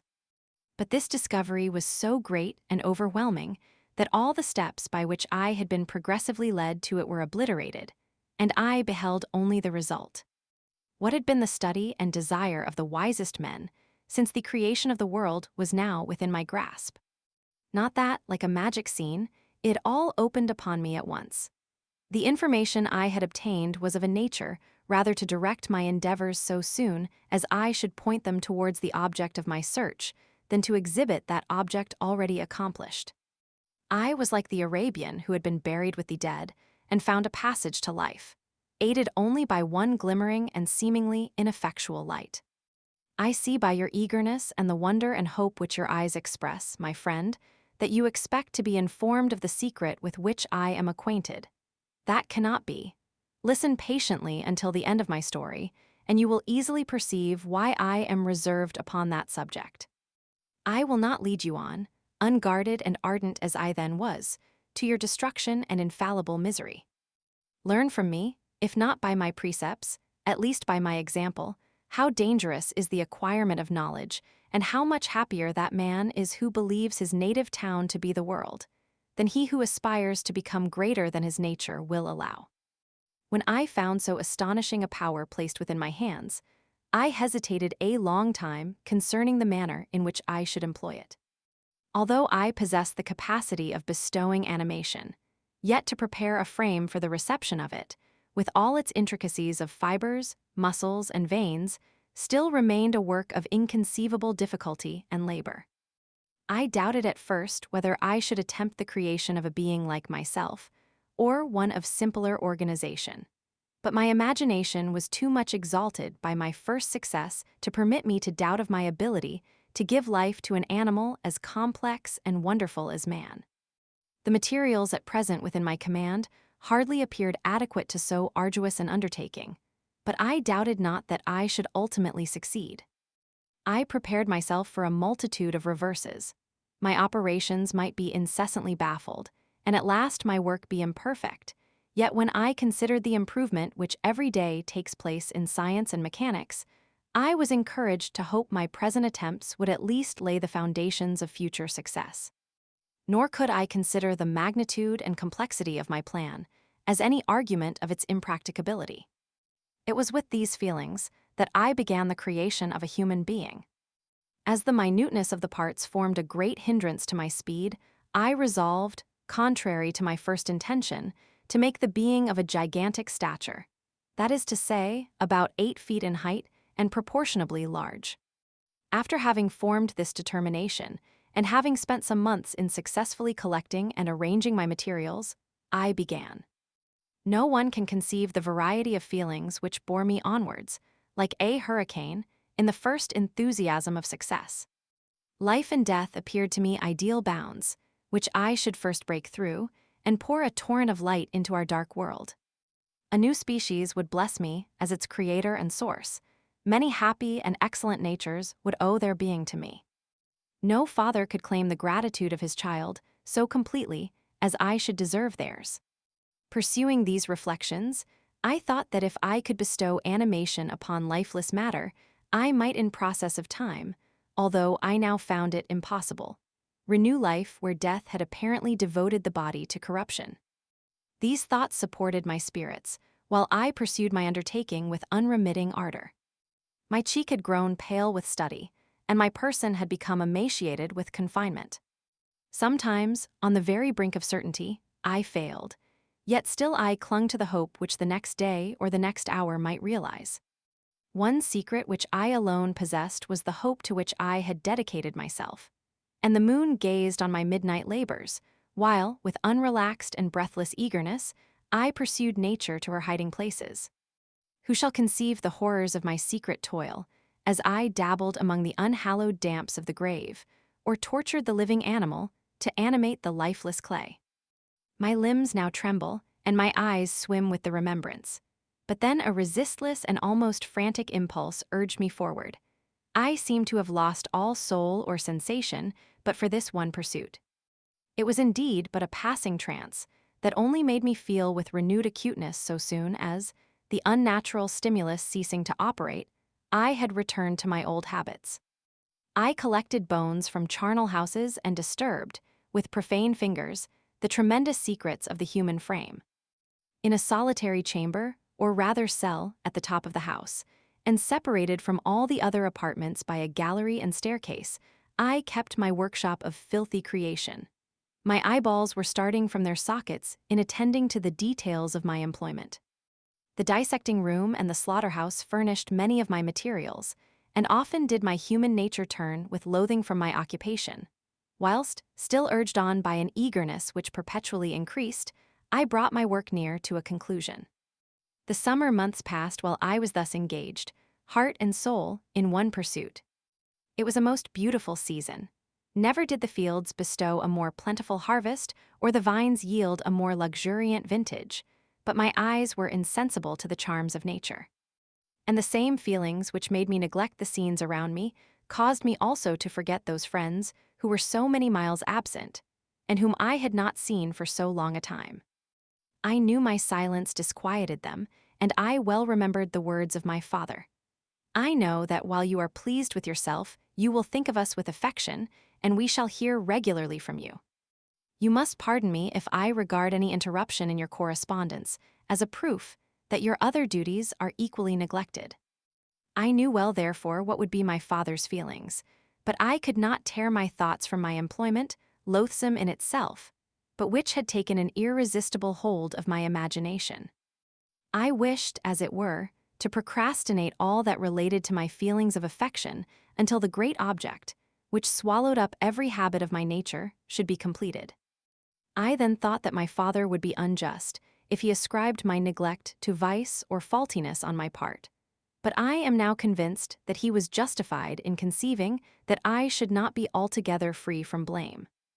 A human being in perfection ought always to preserve a calm and peaceful mind, and never to allow passion or a transitory desire to disturb his tranquility. I do not think that the pursuit of knowledge is an exception to this rule. If the study to which you apply yourself has a tendency to weaken your affections and to destroy your taste for those simple pleasures in which no alloy can possibly mix, then that study is certainly unlawful, that is to say, not befitting the human mind. If this rule were always observed, if no man allowed any pursuit whatsoever to interfere with the tranquility of his domestic affections, Greece had not been enslaved, Caesar would have spared his country, America would have been discovered more gradually, and the empires of Mexico and Peru had not been destroyed. But I forget that I am moralizing in the most interesting part of my tale, and your looks remind me to proceed. My father made no reproach in his letters, and only took notice of my silence, by inquiring into my occupations more particularly than before. Winter, spring, and summer passed away during my labors, but I did not watch the blossom or the expanding leaves, sights which before always yielded me supreme delight, so deeply was I engrossed in my occupation. The leaves of that year had withered before my work drew near to a close, and now every day showed me more plainly how well I had succeeded. But my enthusiasm was checked by my anxiety, and I appeared rather like one doomed by slavery to toil in the mines, or any other unwholesome trade than an artist occupied by his favorite employment. Every night I was oppressed by a slow fever, and I became nervous to a most painful degree. The fall of a leaf startled me, and I shunned my fellow creatures as if I had been guilty of a crime. Sometimes I grew alarmed at the wreck I perceived that I had become. The energy of my purpose alone sustained me. My labors would soon end, and I believed that exercise and amusement would then drive away incipient disease, and I promised myself both of these when my creation should be complete. Chapter 5. It was on a dreary night of November that I beheld the accomplishment of my toils. With an anxiety that almost amounted to agony, I collected the instruments of life around me, that I might infuse a spark of being into the lifeless thing that lay at my feet. It was already 1 a.m. The rain pattered dismally against the panes, and my candle was nearly burnt out, when, by the glimmer of the half-extinguished light, I saw the dull yellow eye of the creature open. It breathed hard, and a convulsive motion agitated its limbs. How can I describe my emotions at this catastrophe? Or how delineate the wretch whom, with such infinite pains and care, I had endeavored to form? His limbs were in proportion, and I had selected his features as beautiful. Beautiful! Great God! His yellow skin scarcely covered the work of muscles and arteries beneath. His hair was of a lustrous black, and flowing, his teeth of a pearly whiteness. But these luxuriances only formed a more horrid contrast with his watery eyes, that seemed almost of the same color as the dun-white sockets in which they were set, his shriveled complexion and straight black lips. The different accidents of life are not so changeable as the feelings of human nature. I had worked hard for nearly 2 years, for the sole purpose of infusing life into an inanimate body. For this I had deprived myself of rest and health. I had desired it with an ardor that far exceeded moderation.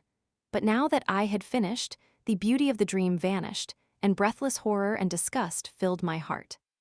Unable to endure the aspect of the being I had created, I rushed out of the room and continued a long time traversing my bedchamber, unable to compose my mind to sleep.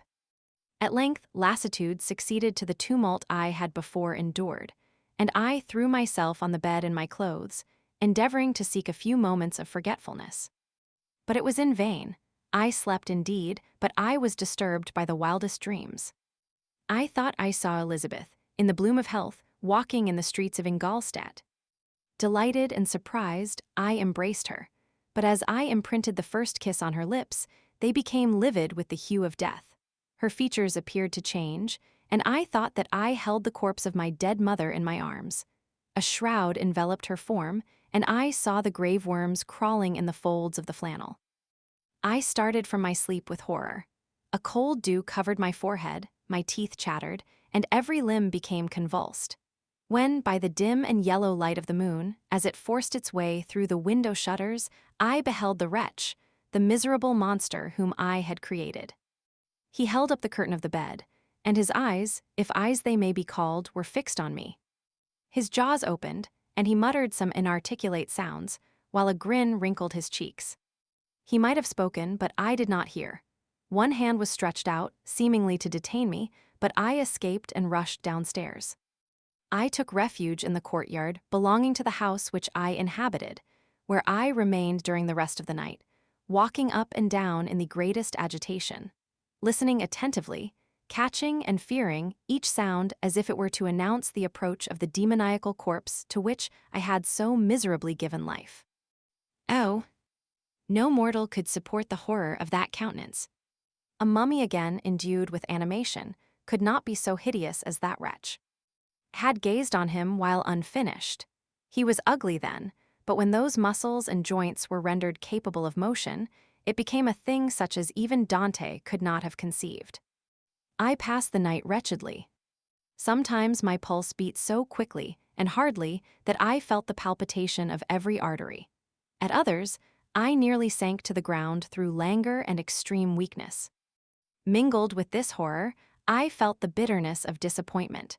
Dreams that had been my food and pleasant rest for so long a space were now become a hell to me, and the change was so rapid, the overthrow so complete. Morning, dismal and wet, at length dawned and discovered to my sleepless and aching eyes the church of Ingolstadt, its white steeple and clock, which indicated the 6th hour.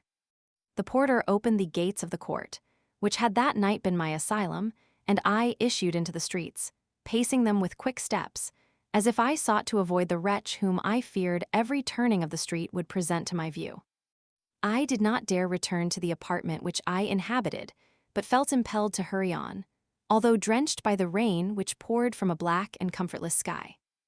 I continued walking in this manner for some time, endeavoring by bodily exercise to ease the load that weighed upon my mind.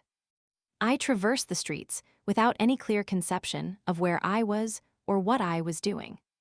My heart palpitated in the sickness of fear, and I hurried on with irregular steps, not daring to look about me, like one who, on a lonely road, doth walk in fear and dread, and having once turned round, walks on, and turns no more his head, because he knows a frightful fiend doth close behind him tread.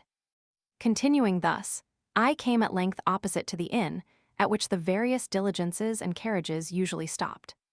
Here I paused, I knew not why, but I remained some minutes with my eyes fixed on a coach that was coming towards me from the other end of the street. As it drew nearer, I observed that it was the Swiss diligence. It stopped just where I was standing, and on the door being opened, I perceived Henry Clerval, who, on seeing me, instantly sprung out. "My dear Frankenstein," exclaimed he, "how glad I am to see you. How fortunate that you should be here, at the very moment of my alighting." Nothing could equal my delight on seeing Clerval. His presence brought back to my thoughts my father, Elizabeth, and all those scenes of home so dear to my recollection. I grasped his hand, and in a moment forgot my horror and misfortune. I felt suddenly, and for the first time during many months, calm and serene joy. I welcomed my friend, therefore, in the most cordial manner, and we walked towards my college. Clerval continued talking for some time about our mutual friends and his own good fortune in being permitted to come to Ingolstadt. "You may easily believe," said he, "how great was the difficulty to persuade my father that all necessary knowledge was not comprised in the noble art of bookkeeping, and, indeed, I believe I left him incredulous to the last, for his constant answer to my unwearied entreaties was the same as that of the Dutch schoolmaster in the Vicar of Wakefield. 'I have 10,000 florins a year without Greek. I eat heartily without Greek.' But his affection for me at length overcame his dislike of learning, and he has permitted me to undertake a voyage of discovery to the land of knowledge. It gives me the greatest delight to see you, but tell me how you left my father, brothers, and Elizabeth." "Very well, and very happy, only a little uneasy that they hear from you so seldom. By the by, I mean to lecture you a little upon their account myself. But my dear Frankenstein," continued he, stopping short and gazing full in my face, "I did not before remark how very ill you appear, so thin and pale. You look as if you had been watching for several nights." "You have guessed right. I have lately been so deeply engaged in one occupation that I have not allowed myself sufficient rest, as you see, but I sincerely hope, that all these employments are now at an end, and that I am at length free." I trembled excessively. I could not endure to think of, and far less to allude to, the occurrences of the preceding night. I walked with a quick pace, and we soon arrived at my college. I then reflected, and the thought made me shiver, that the creature whom I had left in my apartment might still be there, alive and walking about. I dreaded to behold this monster, but I feared still more that Henry should see him. Entreating him, therefore, to remain a few minutes at the bottom of the stairs, I darted up towards my own room. My hand was already on the lock of the door before I recollected myself. I then paused, and a cold shivering came over me. I threw the door forcibly open, as children are accustomed to do when they expect a spectre to stand in waiting for them on the other side, but nothing appeared. I stepped fearfully in. The apartment was empty, and my bedroom was also freed from its hideous guest. I could hardly believe that so great a good fortune could have befallen me, but when I became assured that my enemy had indeed fled, I clapped my hands for joy and ran down to Clerval.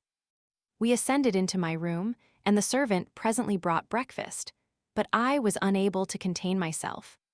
It was not joy only that possessed me. I felt my flesh tingle with excess of sensitiveness, and my pulse beat rapidly. I was unable to remain for a single instant in the same place. I jumped over the chairs, clapped my hands, and laughed aloud. Clerval at first attributed my unusual spirits to joy on his arrival, but when he observed me more attentively, he saw a wildness in my eyes for which he could not account, and my loud, unrestrained, heartless laughter frightened and astonished him.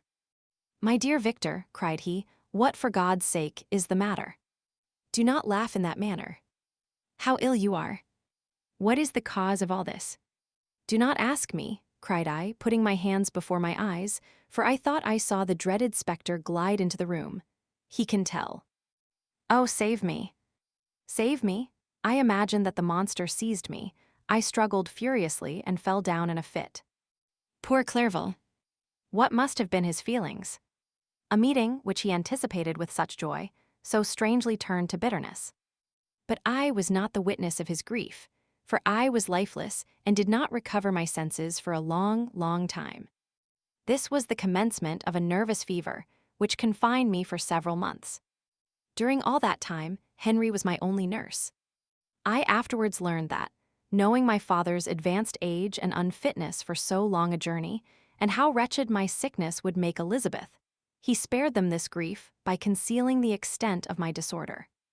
He knew that I could not have a more kind and attentive nurse than himself, and, firm in the hope he felt of my recovery, he did not doubt that, instead of doing harm, he performed the kindest action that he could towards them. But I was in reality very ill, and surely nothing but the unbounded and unremitting attentions of my friend could have restored me to life. The form of the monster on whom I had bestowed existence was forever before my eyes, and I raved incessantly concerning him. Doubtless my words surprised Henry. He at first believed them to be the wanderings of my disturbed imagination, but the pertinacity with which I continually recurred to the same subject persuaded him that my disorder indeed owed its origin to some uncommon and terrible event. By very slow degrees, and with frequent relapses that alarmed and grieved my friend, I recovered. I remember the first time I became capable of observing outward objects with any kind of pleasure. I perceived that the fallen leaves had disappeared, and that the young buds were shooting forth from the trees that shaded my window. It was a divine spring, and the season contributed greatly to my convalescence. I felt also sentiments of joy and affection revive in my bosom. My gloom disappeared, and in a short time I became as cheerful as before I was attacked by the fatal passion. "Dearest Clerval," exclaimed I, "how kind, how very good you are to me. This whole winter, instead of being spent in study, as you promised yourself, has been consumed in my sick room. How shall I ever repay you? I feel the greatest remorse for the disappointment of which I have been the occasion, but you will forgive me. You will repay me entirely if you do not discompose yourself, but get well as fast as you can. And since you appear in such good spirits, I may speak to you on one subject, may I not?" I trembled. One subject? What could it be? Could he allude to an object on whom I dared not even think? "Compose yourself," said Clerval, who observed my change of color. "I will not mention it if it agitates you, but your father and cousin would be very happy if they received a letter from you in your own handwriting. They hardly know how ill you have been, and are uneasy at your long silence. Is that all, my dear Henry? How could you suppose that my first thought would not fly towards those dear friends whom I love and who are so deserving of my love? If this is your present temper, my friend, you will perhaps be glad to see a letter that has been lying here some days for you. It is from your cousin, I believe." Chapter 6. Clerval then put the following letter into my hands. It was from my own Elizabeth. "My dearest cousin, you have been ill, very ill, and even the constant letters of dear kind Henry are not sufficient to reassure me on your account. You are forbidden to write, to hold a pen. Yet one word from you, dear Victor, is necessary to calm our apprehensions. For a long time, I have thought that each post would bring this line, and my persuasions have restrained my uncle from undertaking a journey to Ingolstadt. I have prevented his encountering the inconveniences and perhaps dangers of so long a journey. Yet how often have I regretted not being able to perform it myself? I figure to myself that the task of attending on your sickbed has devolved on some mercenary old nurse, who could never guess your wishes nor minister to them with the care and affection of your poor cousin. Yet that is over now. Clerval writes that indeed you are getting better. I eagerly hope that you will confirm this intelligence soon in your own handwriting. Get well and return to us. You will find a happy, cheerful home and friends who love you dearly. Your father's health is vigorous, and he asks but to see you, but to be assured that you are well, and not a care will ever cloud his benevolent countenance. How pleased you would be to remark the improvement of our Ernest. He is now 16, and full of activity and spirit. He is desirous to be a true Swiss and to enter into foreign service, but we cannot part with him, at least until his elder brother returns to us. My uncle is not pleased with the idea of a military career in a distant country, but Ernest never had your powers of application. He looks upon study as an odious fetter. His time is spent in the open air, climbing the hills or rowing on the lake. I fear that he will become an idler, unless we yield the point and permit him to enter on the profession which he has selected. Little alteration, except the growth of our dear children, has taken place since you left us. The blue lake and snow-clad mountains, they never change, and I think our placid home and our contented hearts are regulated by the same immutable laws. My trifling occupations take up my time and amuse me, and I am rewarded for any exertions by seeing none but happy, kind faces around me. Since you left us, but one change has taken place in our little household. Do you remember on what occasion Justine Moritz entered our family? Probably you do not. I will relate her history, therefore, in a few words. Madame Moritz, her mother, was a widow with 4 children, of whom Justine was the third. This girl had always been the favorite of her father, but through a strange perversity, her mother could not endure her, and after the death of M. Moritz treated her very ill.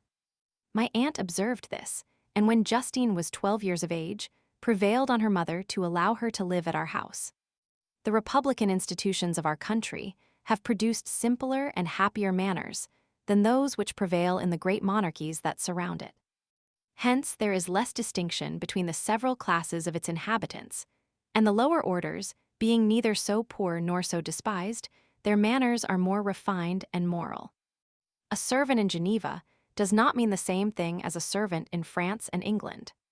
Justine, thus received in our family, learned the duties of a servant, a condition which, in our fortunate country, does not include the idea of ignorance and a sacrifice of the dignity of a human being. Justine, you may remember, was a great favorite of yours, and I recollect you once remarked that if you were in an ill humor, one glance from Justine could dissipate it, for the same reason that Ariosto gives concerning the beauty of Angelica. She looked so frank-hearted and happy. My aunt conceived a great attachment for her, by which she was induced to give her an education superior to that which she had at first intended. This benefit was fully repaid. Justine was the most grateful little creature in the world. I do not mean that she made any professions. I never heard one pass her lips, but you could see by her eyes that she almost adored her protectress. Although her disposition was gay and in many respects inconsiderate, yet she paid the greatest attention to every gesture of my aunt. She thought her the model of all excellence and endeavored to imitate her phraseology and manners, so that even now she often reminds me of her. When my dearest aunt died, everyone was too much occupied in their own grief to notice poor Justine, who had attended her during her illness with the most anxious affection. Poor Justine was very ill, but other trials were reserved for her. One by one, her brothers and sister died, and her mother, with the exception of her neglected daughter, was left childless. The conscience of the woman was troubled. She began to think that the deaths of her favorites was a judgment from heaven to chastise her partiality. She was a Roman Catholic, and I believe her confessor confirmed the idea which she had conceived. Accordingly, a few months after your departure for Ingolstadt, Justine was called home by her repentant mother. Poor girl! She wept when she quitted our house. She was much altered since the death of my aunt. Grief had given softness and a winning mildness to her manners, which had before been remarkable for vivacity. Nor was her residence at her mother's house of a nature to restore her gaiety. The poor woman was very vacillating in her repentance. She sometimes begged Justine to forgive her unkindness, but much oftener accused her of having caused the deaths of her brothers and sister. Perpetual fretting at length threw Madame Moritz into a decline, which at first increased her irritability, but she is now at peace forever. She died on the first approach of cold weather, at the beginning of this last winter. Justine has just returned to us, and I assure you I love her tenderly. She is very clever and gentle, and extremely pretty. As I mentioned before, her mien and her expression continually remind me of my dear aunt. I must say also a few words to you, my dear cousin, of little darling William. I wish you could see him. He is very tall of his age, with sweet laughing blue eyes, dark eyelashes, and curling hair. When he smiles, 2 little dimples appear on each cheek, which are rosy with health. He has already had 1 or 2 little wives, but Louisa Byron is his favorite, a pretty little girl of 5 years of age. Now, dear Victor, I dare say you wish to be indulged in a little gossip concerning the good people of Geneva. The pretty Miss Mansfield has already received the congratulatory visits on her approaching marriage with a young Englishman, John Melbourne, Esq. Her ugly sister Manon married M. Duvia, the rich banker, last autumn. Your favorite schoolfellow, Louis Manoir, has suffered several misfortunes since the departure of Clerval from Geneva. But he has already recovered his spirits, and is reported to be on the point of marrying a lively, pretty Frenchwoman, Madame Tavernier. She is a widow and much older than Manoir, but she is very much admired and a favorite with everybody. I have written myself into better spirits, dear cousin, but my anxiety returns upon me as I conclude. Write, dearest Victor, 1 line, 1 word will be a blessing to us. 10,000 thanks to Henry for his kindness, his affection, and his many letters. We are sincerely grateful. Adieu. My cousin, take care of yourself, and I entreat you write. Elizabeth Lavenze. Geneva, March 18th, 17. Dear, dear Elizabeth, I exclaimed when I had read her letter. I will write instantly and relieve them from the anxiety they must feel. I wrote, and this exertion greatly fatigued me, but my convalescence had commenced and proceeded regularly. In another fortnight, I was able to leave my chamber. One of my first duties on my recovery was to introduce Clerval to the several professors of the university. In doing this, I underwent a kind of rough usage, ill befitting the wounds that my mind had sustained. Ever since the fatal night, the end of my labors, and the beginning of my misfortunes, I had conceived a violent antipathy even to the name of natural philosophy. When I was otherwise quite restored to health, the sight of a chemical instrument would renew all the agony of my nervous symptoms. Henry saw this, and had removed all my apparatus from my view. He had also changed my apartment, for he perceived that I had acquired a dislike for the room which had previously been my laboratory. But these cares of Clerval were made of no avail when I visited the professors. M. Waldman inflicted torture when he praised, with kindness and warmth, the astonishing progress had made in the sciences. He soon perceived that I disliked the subject, but not guessing the real cause, he attributed my feelings to modesty, and changed the subject from my improvement to the science itself with a desire, as I evidently saw, of drawing me out. What could I do? He meant to please, and he tormented me. I felt as if he had placed carefully, one by one, in my view those instruments which were to be afterwards used in putting me to a slow and cruel death. I writhed under his words, yet dared not exhibit the pain I felt. Clerval, whose eyes and feelings were always quick in discerning the sensations of others, declined the subject, alleging, in excuse, his total ignorance, and the conversation took a more general turn. I thanked my friend from my heart, but I did not speak. I saw plainly that he was surprised, but he never attempted to draw my secret from me. And although I loved him with a mixture of affection and reverence that knew no bounds, yet I could never persuade myself to confide in him that event which was so often present to my recollection, but which I feared the detail to another would only impress more deeply. M. Krempe was not equally docile, and in my condition at that time, of almost insupportable sensitiveness, his harsh, blunt encomiums gave me even more pain than the benevolent approbation of M. Waldman. D.N. the fellow, cried he, why M. Clerval, I assure you he has outstripped us all. I stare if you please, but it is nevertheless true. A youngster who, but a few years ago, believed in Cornelius Agrippa as firmly as in the gospel, has now set himself at the head of the university, and if he is not soon pulled down, we shall all be out of countenance. I, continued he, observing my face expressive of suffering, M. Frankenstein is modest, an excellent quality in a young man. Young men should be diffident of themselves, you know, M. Clerval, I was myself when young, but that wears out in a very short time. M. Krempe had now commenced an eulogy on himself, which happily turned the conversation from a subject that was so annoying to me.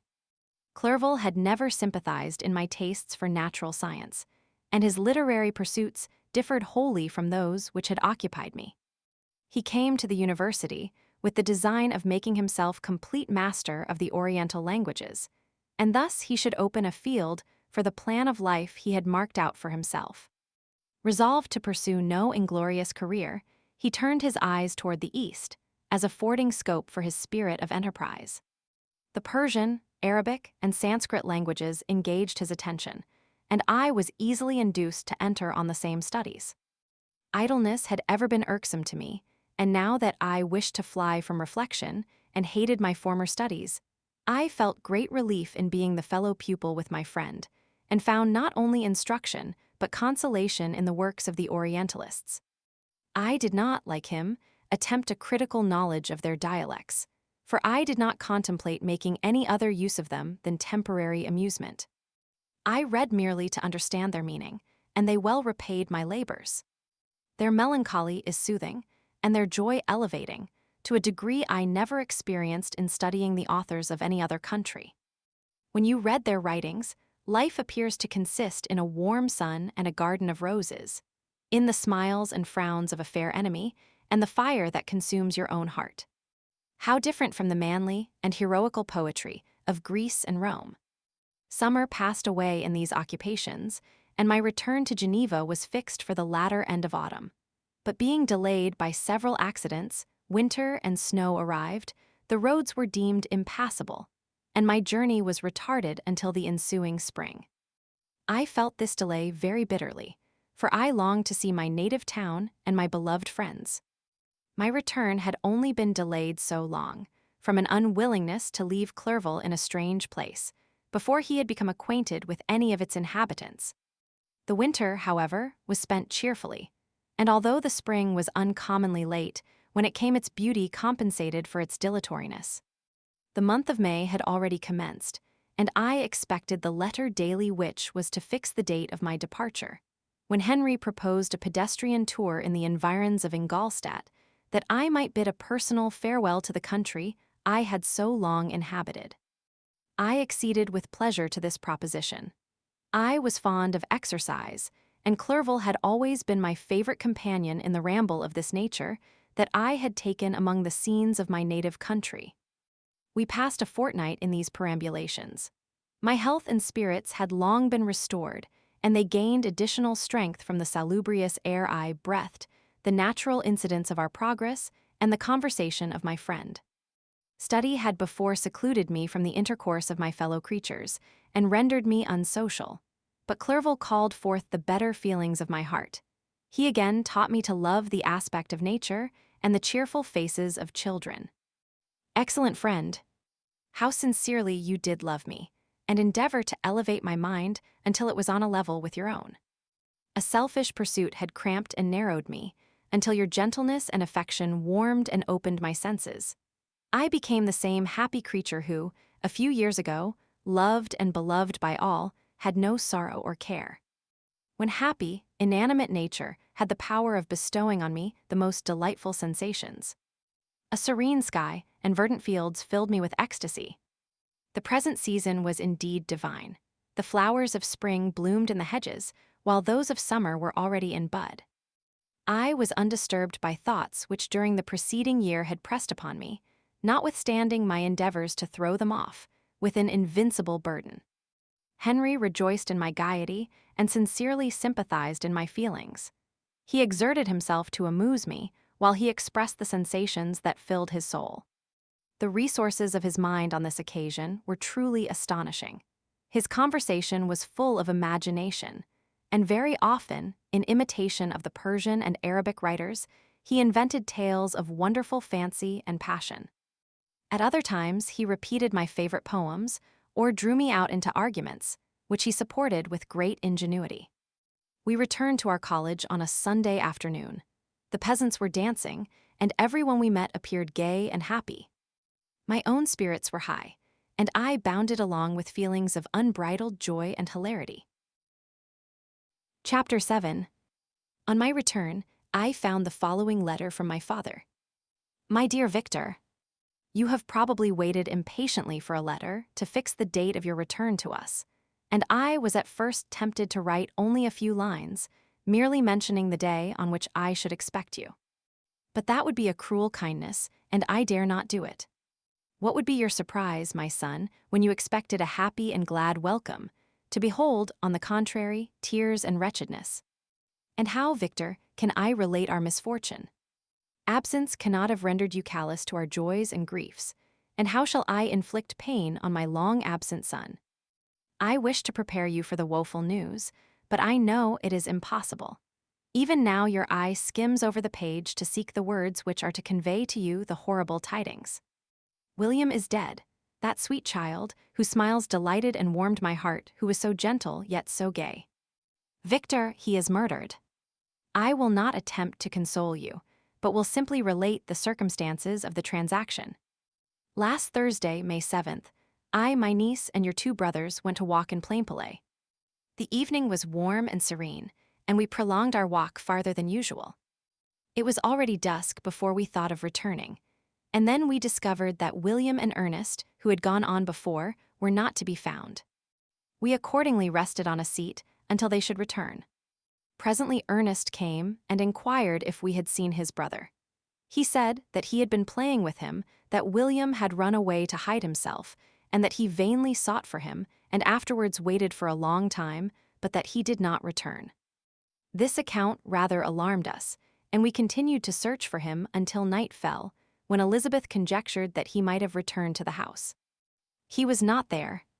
We returned again with torches, for I could not rest when I thought that my sweet boy had lost himself and was exposed to all the damps and dews of night. Elizabeth also suffered extreme anguish. About 5 in the morning I discovered my lovely boy, whom the night before I had seen blooming and active in health, stretched on the grass livid and motionless. The print of the murderer's finger was on his neck. He was conveyed home, and the anguish that was visible in my countenance betrayed the secret to Elizabeth. She was very earnest to see the corpse. At first I attempted to prevent her, but she persisted, and entering the room where it lay, hastily examined the neck of the victim, and clasping her hands exclaimed, "Oh God! I have murdered my darling child." She fainted and was restored with extreme difficulty. When she again lived, it was only to weep and sigh. She told me that that same evening William had teased her to let him wear a very valuable miniature that she possessed of your mother. This picture is gone, and was doubtless the temptation which urged the murderer to the deed. We have no trace of him at present, although our exertions to discover him are unremitted, but they will not restore my beloved William.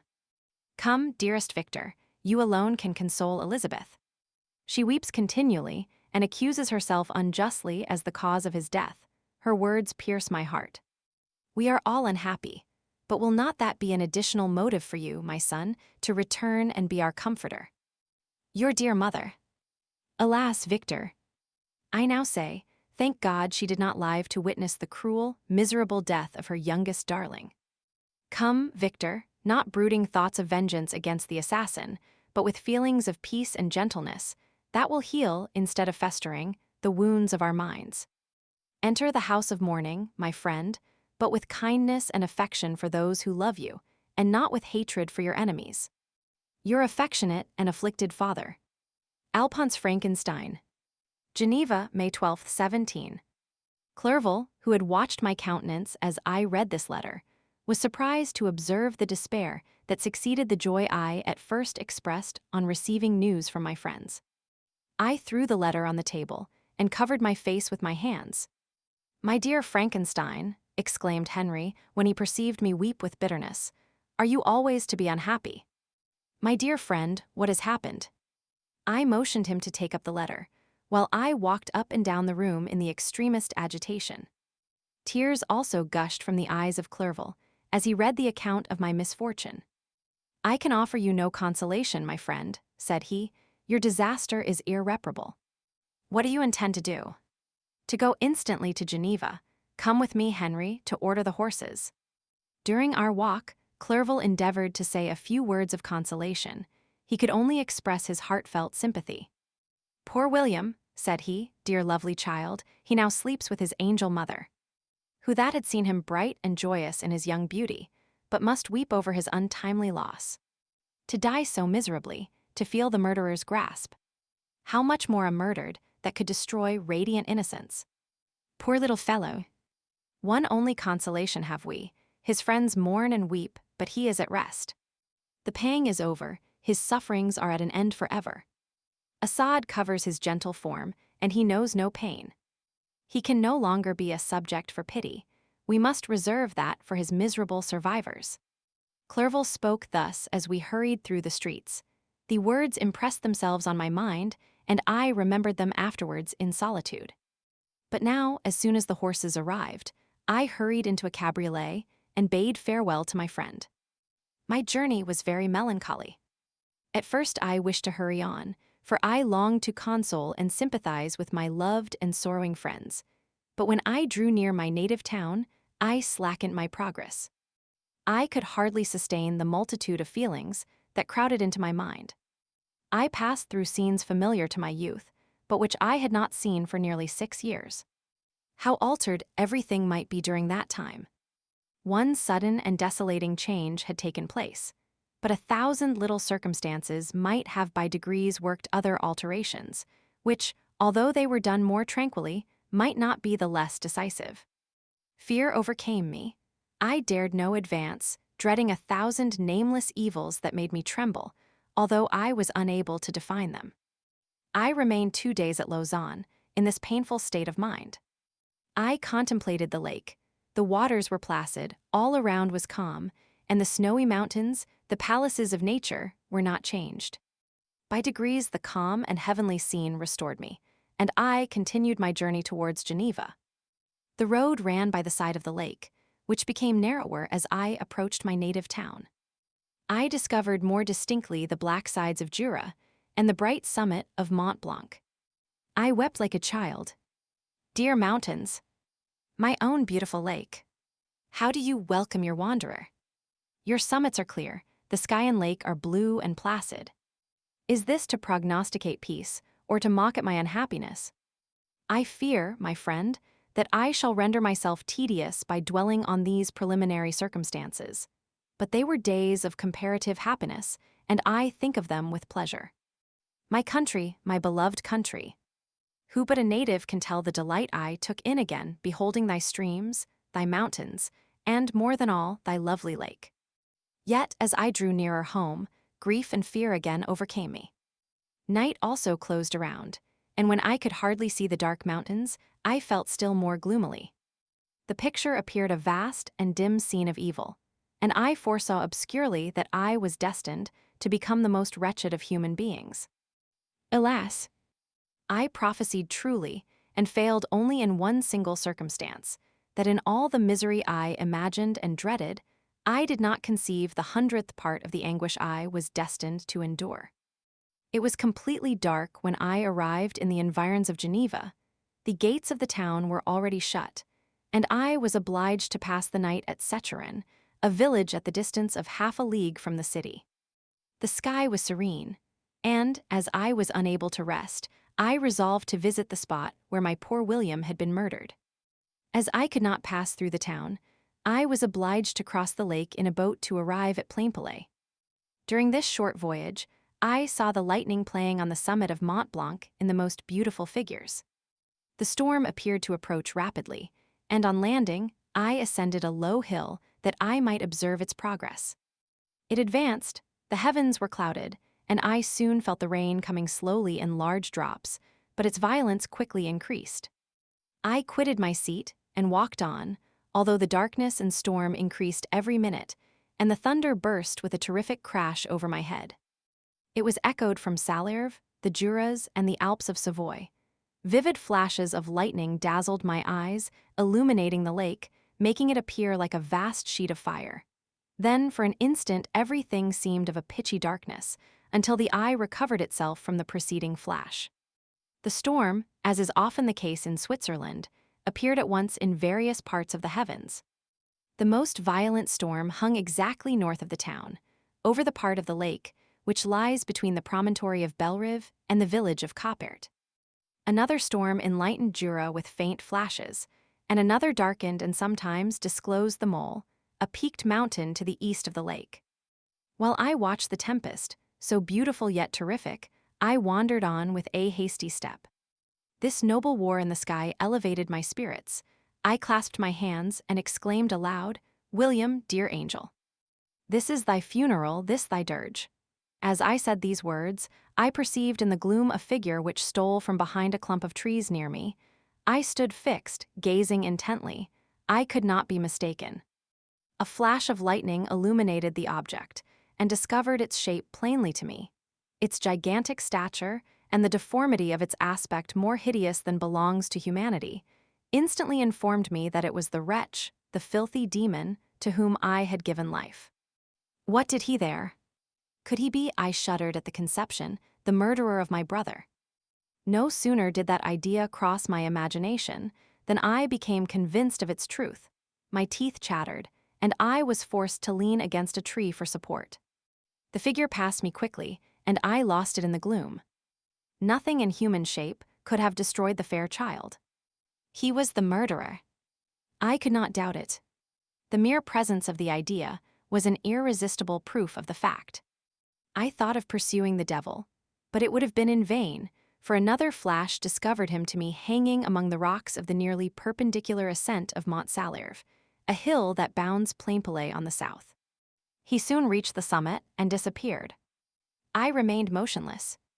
The thunder ceased, but the rain still continued, and the scene was enveloped in an impenetrable darkness. I revolved in my mind the events which I had until now sought to forget, the whole train of my progress toward the creation, the appearance of the works of my own hands at my bedside, its departure.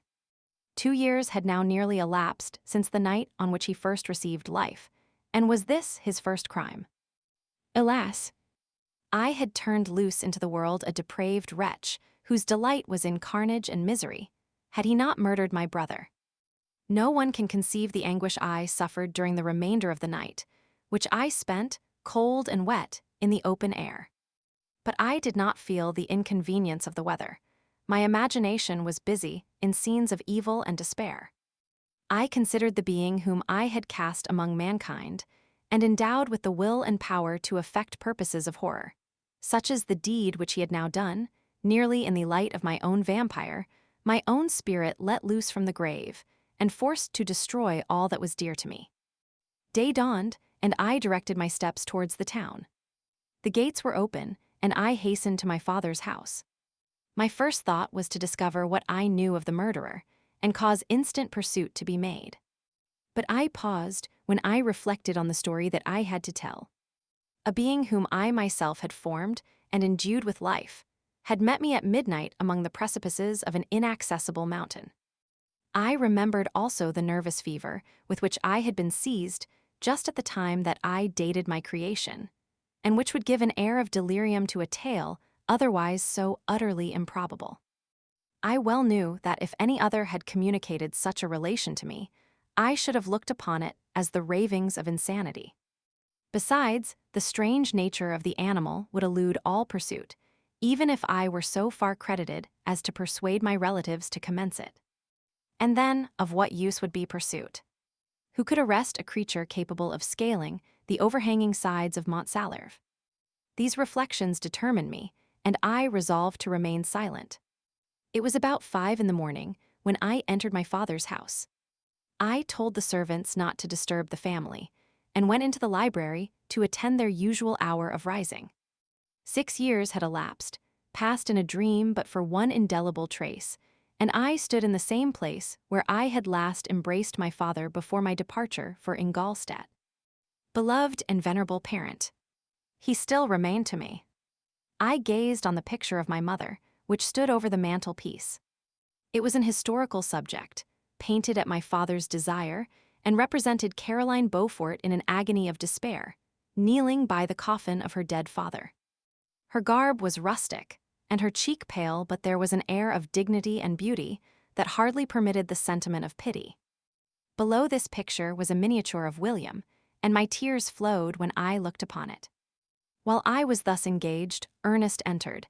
He had heard me arrive and hastened to welcome me. "Welcome, my dearest Victor," said he. I wish you had come 3 months ago, and then you would have found us all joyous and delighted. You come to us now to share a misery which nothing can alleviate, yet your presence will, I hope, revive our father, who seems sinking under his misfortune, and your persuasions will induce poor Elizabeth to cease her vain and tormenting self-accusations. Poor William. He was our darling and our pride. Tears, unrestrained, fell from my brother's eyes. A sense of mortal agony crept over my frame. Before, I had only imagined the wretchedness of my desolated home. The reality came on me as a new, and a not less terrible, disaster. I tried to calm Ernest. I inquired more minutely concerning my father, and here I named my cousin. She most of all, said Ernest, requires consolation. She accused herself of having caused the death of my brother, and that made her very wretched. But since the murderer has been discovered. The murderer discovered. Good God! How can that be? Who could attempt to pursue him? It is impossible. One might as well try to overtake the winds, or confine a mountain stream with a straw. I saw him too, he was free last night. I do not know what you mean, replied my brother, in accents of wonder, but to us the discovery we have made completes our misery. No one would believe it at first, and even now Elizabeth will not be convinced, notwithstanding all the evidence. Indeed, who would credit that Justine Moritz, who was so amiable and fond of all the family, could suddenly become so capable of so frightful, so appalling a crime? Justine Moritz. Poor girl, is she the accused? But it is wrongfully, everyone knows that. No one believes it, surely, Ernest. No one did at first, but several circumstances came out that have almost forced conviction upon us, and her own behavior has been so confused as to add to the evidence of facts a weight that, I fear, leaves no hope for doubt. But she will be tried today, and you will then hear all. He then related that, the morning on which the murder of poor William had been discovered, Justine had been taken ill and confined to her bed for several days. During this interval, one of the servants, happening to examine the apparel she had worn on the night of the murder, had discovered in her pocket the picture of my mother, which had been judged to be the temptation of the murderer. The servant instantly showed it to one of the others, who, without saying a word to any of the family, went to a magistrate, and, upon their deposition, Justine was apprehended. On being charged with the fact, the poor girl confirmed the suspicion in a great measure by her extreme confusion of manner. This was a strange tale, but it did not shake my faith, and I replied earnestly, "You are all mistaken. I know the murderer. Justine poor, good Justine is innocent." At that instant my father entered.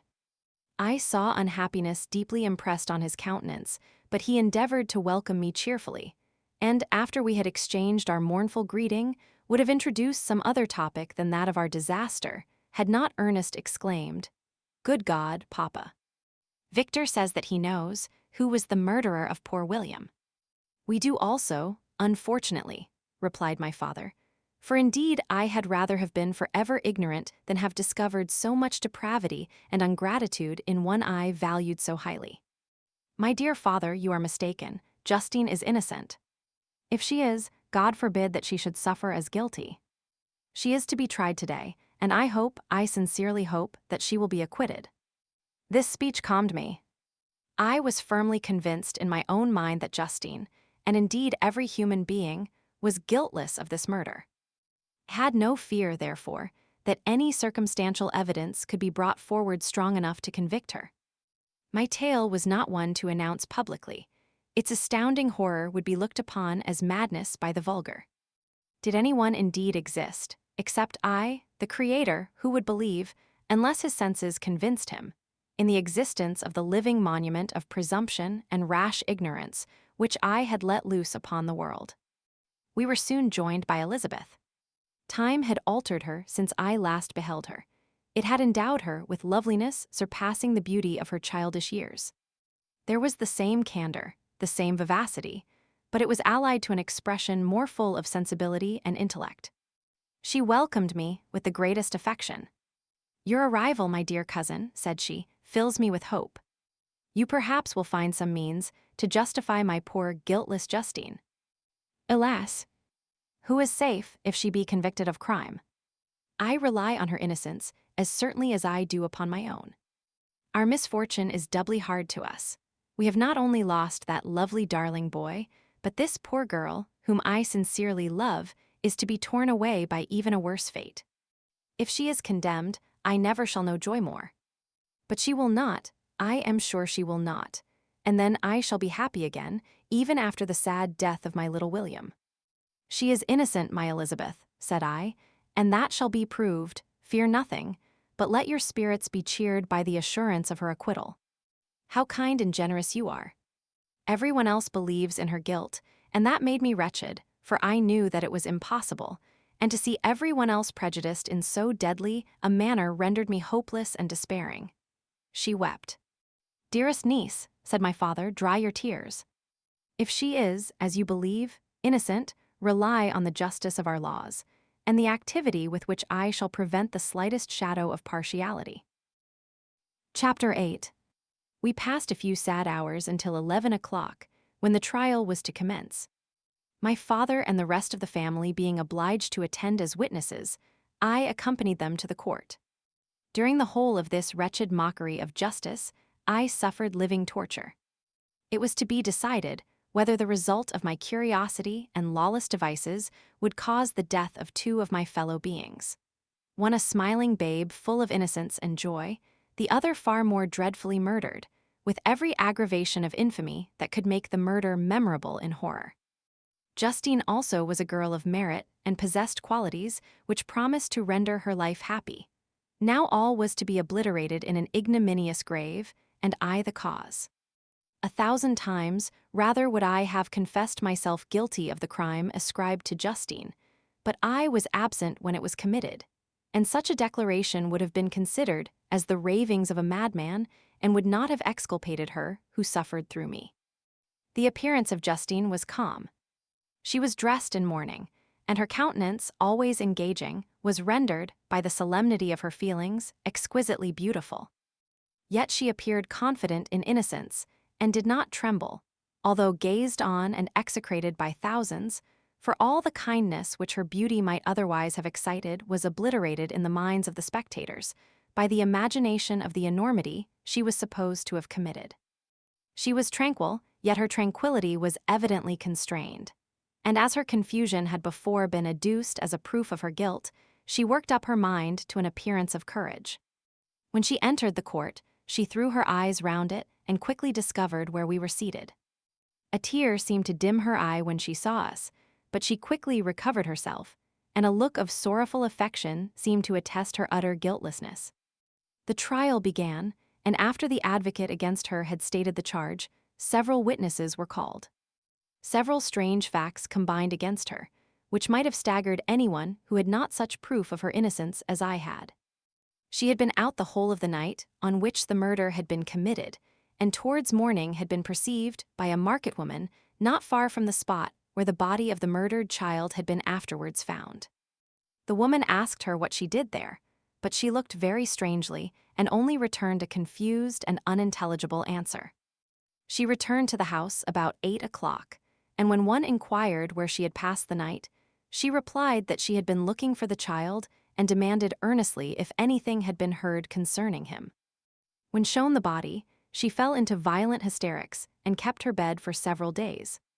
The picture was then produced which the servant had found in her pocket, and when Elizabeth, in a faltering voice, proved that it was the same which, an hour before the child had been missed, she had placed round his neck, a murmur of horror and indignation filled the court. Justine was called on for her defense. As the trial had proceeded, her countenance had altered. Surprise, horror, and misery were strongly expressed. Sometimes she struggled with her tears, but when she was desired to plead, she collected her powers and spoke in an audible although variable voice. "God knows," she said, "how entirely I am innocent. But I do not pretend that my protestations should acquit me. I rest my innocence on a plain and simple explanation of the facts which have been adduced against me, and I hope the character I have always borne will incline my judges to a favorable interpretation where any circumstance appears doubtful or suspicious." She then related that, by the permission of Elizabeth, she had passed the evening of the night on which the murder had been committed at the house of an aunt at Chairn, a village situated at about a league from Geneva. On her return, at about 9 o'clock, she met a man who asked her if she had seen anything of the child who was lost. She was alarmed by this account and passed several hours in looking for him when the gates of Geneva were shut, and she was forced to remain several hours of the night in a barn belonging to a cottage, being unwilling to call up the inhabitants, to whom she was well known. Most of the night she spent here watching. Towards morning she believed that she slept for a few minutes. Some steps disturbed her, and she awoke. It was dawn, and she quitted her asylum, that she might again endeavor to find my brother. If she had gone near the spot where his body lay, it was without her knowledge. That she had been bewildered when questioned by the market woman was not surprising, since she had passed a sleepless night, and the fate of poor William was yet uncertain. Concerning the picture, she could give no account. "I know," continued the unhappy victim, "how heavily and fatally this one circumstance weighs against me, but I have no power of explaining it. And when I have expressed my utter ignorance, I am only left to conjecture concerning the probabilities by which it might have been placed in my pocket. But here also I am checked.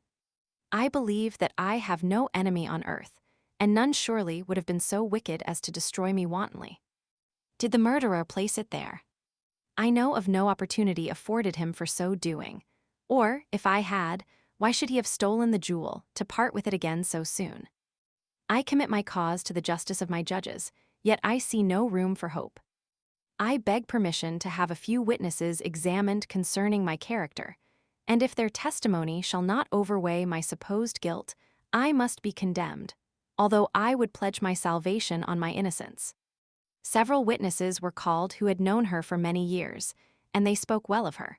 But fear and hatred of the crime of which they supposed her guilty rendered them timorous and unwilling to come forward. Elizabeth saw even this last resource, her excellent dispositions and irreproachable conduct, about to fail the accused, when, although violently agitated, she desired permission to address the court. "I am," said she, "the cousin of the unhappy child who was murdered, or rather his sister, for I was educated by and have lived with his parents ever since and even long before his birth. It may therefore be judged indecent in me to come forward on this occasion. But when I see a fellow creature about to perish through the cowardice of her pretended friends, I wish to be allowed to speak, that I may say what I know of her character. I am well acquainted with the accused. I have lived in the same house with her, at one time for 5 and at another for nearly 2 years. During all that period, she appeared to me the most amiable and benevolent of human creatures. She nursed Madame Frankenstein, my aunt, in her last illness, with the greatest affection and care, and afterwards attended her own mother during a tedious illness, in a manner that excited the admiration of all who knew her. After which she again lived in my uncle's house, where she was beloved by all the family. She was warmly attached to the child, who is now dead, and acted towards him like a most affectionate mother. For my own part, I do not hesitate to say that, notwithstanding all the evidence produced against her, I believe and rely on her perfect innocence. She had no temptation for such an action. As to the bauble on which the chief proof rests, if she had earnestly desired it, I should have willingly given it to her, so much do I esteem and value her." A murmur of approbation followed Elizabeth's simple and powerful appeal, but it was excited by her generous interference, and not in favor of poor Justine, on whom the public indignation was turned with renewed violence, charging her with the blackest ingratitude. She herself wept as Elizabeth spoke, but she did not answer. My own agitation and anguish was extreme during the whole trial. I believed in her innocence, I knew it. Could the demon who had, I did not for a minute doubt, murdered my brother also in his hellish sport, have betrayed the innocent to death and ignominy?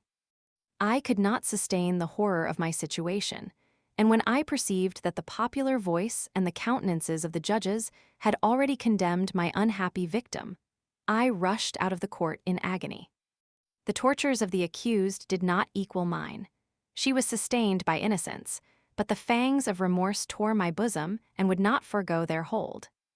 I passed a night of unmingled wretchedness. In the morning I went to the court, my lips and throat were parched. I dared not ask the fatal question, but I was known, and the officer guessed the cause of my visit. The ballots had been thrown, they were all black, and Justine was condemned. I cannot pretend to describe what I then felt. I had before experienced sensations of horror, and I have endeavored to bestow upon them adequate expressions, but words cannot convey an idea of the heart-sickening despair that I then endured. The person to whom I addressed myself added that Justine had already confessed her guilt. That evidence, he observed, was hardly required in so glaring a case, but I am glad of it, And indeed, none of our judges like to condemn a criminal upon circumstantial evidence, be it ever so decisive. This was strange and unexpected intelligence. What could it mean? Had my eyes deceived me? And was I really as mad as the whole world would believe me to be if I disclosed the object of my suspicions? I hastened to return home, and Elizabeth eagerly demanded the result. "My cousin," replied I, "it is decided as you may have expected. All judges had rather that 10 innocent should suffer than that 1 guilty should escape. But she has confessed." This was a dire blow to poor Elizabeth, who had relied with firmness upon Justine's innocence. "Alas," said she, "how shall I ever again believe in human goodness? Justine, whom I loved and esteemed as my sister, how could she put on those smiles of innocence only to betray? Her mild eyes seemed incapable of any severity or guile, and yet she has committed a murder." Soon after we heard that the poor victim had expressed a desire to see my cousin. My father wished her not to go, but said that he left it to her own judgment and feelings to decide. "Yes," said Elizabeth, "I will go, although she is guilty, and you, Victor, shall accompany me. I cannot go alone." The idea of this visit was torture to me, yet I could not refuse. We entered the gloomy prison chamber and beheld Justine sitting on some straw at the farther end. Her hands were manacled, and her head rested on her knees. She rose on seeing us enter, and when we were left alone with her, she threw herself at the feet of Elizabeth, weeping bitterly. My cousin wept also. "Oh, Justine," said she, "why did you rob me of my last consolation? I relied on your innocence, and although I was then very wretched, I was not so miserable as I am now. And do you also believe that I am so very, very wicked? Do you also join with my enemies to crush me, to condemn me as a murderer?" Her voice was suffocated with sobs. "Rise, my poor girl," said Elizabeth. "Why do you kneel if you are innocent? I am not one of your enemies. I believed you guiltless, notwithstanding every evidence, until I heard that you had yourself declared your guilt. That report, you say, is false. And be assured, dear Justine, that nothing can shake my confidence in you for a moment but your own confession. I did confess, but I confessed a lie. I confessed that I might obtain absolution, but now that falsehood lies heavier at my heart than all my other sins. The God of heaven forgive me. Ever since I was condemned, my confessor has besieged me. He threatened and menaced, until I almost began to think that I was the monster that he said I was. He threatened excommunication and hell fire in my last moments if I continued obdurate. Dear lady, I had none to support me. All looked on me as a wretch doomed to ignominy and perdition. What could I do? In an evil hour I subscribed to a lie, and now only am I truly miserable."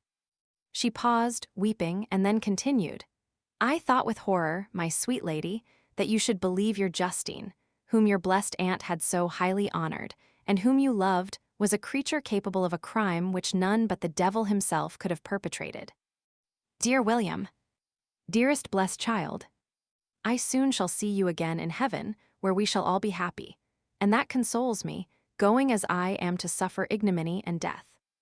Oh, Justine, forgive me for having for one moment distrusted you. Why did you confess? But do not mourn, dear girl. Do not fear. I will proclaim, I will prove your innocence. I will melt the stony hearts of your enemies by my tears and prayers. You shall not die. You, my playfellow, my companion, my sister, perish on the scaffold. No, no. I never could survive so horrible a misfortune." Justine shook her head mournfully. "I do not fear to die," she said, "that pang is past. God raises my weakness and gives me courage to endure the worst. I leave a sad and bitter world, and if you remember me and think of me as of one unjustly condemned, I am resigned to the fate awaiting me. Learn from me, dear lady, to submit in patience to the will of heaven." During this conversation, I had retired to a corner of the prison room, where I could conceal the horrid anguish that possessed me. Despair. Who dared talk of that? The poor victim, who on the morrow was to pass the awful boundary between life and death, felt not, as I did, such deep and bitter agony. I gnashed my teeth and ground them together, uttering a groan that came from my inmost soul. Justine started. When she saw who it was, she approached me and said, "Dear sir, you are very kind to visit me. You, I hope, do not believe that I am guilty." I could not answer. "No, Justine," said Elizabeth. "He is more convinced of your innocence than I was, for even when he heard that you had confessed, he did not credit it. I truly thank him. In these last moments, I feel the sincerest gratitude towards those who think of me with kindness. How sweet is the affection of others to such a wretch as I am. It removes more than half my misfortune, and I feel as if I could die in peace now that my innocence is acknowledged by you, dear lady, and your cousin." Thus the poor sufferer tried to comfort others and herself. She indeed gained the resignation she desired. But I, the true murderer, felt the never-dying worm alive in my bosom, which allowed of no hope or consolation. Elizabeth also wept and was unhappy, but hers also was the misery of innocence, which, like a cloud that passes over the fair moon, for a while hides but cannot tarnish its brightness. Anguish and despair had penetrated into the core of my heart. I bore a hell within me which nothing could extinguish. We stayed several hours with Justine, and it was with great difficulty that Elizabeth could tear herself away. "I wish," cried she, "that I were to die with you. I cannot live in this world of misery." Justine assumed an air of cheerfulness, while she with difficulty repressed her bitter tears. She embraced Elizabeth and said in a voice of half-suppressed emotion, "Farewell, sweet lady, dearest Elizabeth, my beloved and only friend. May heaven, in its bounty, bless and preserve you. May this be the last misfortune that you will ever suffer. Live and be happy, and make others so." And on the morrow Justine died.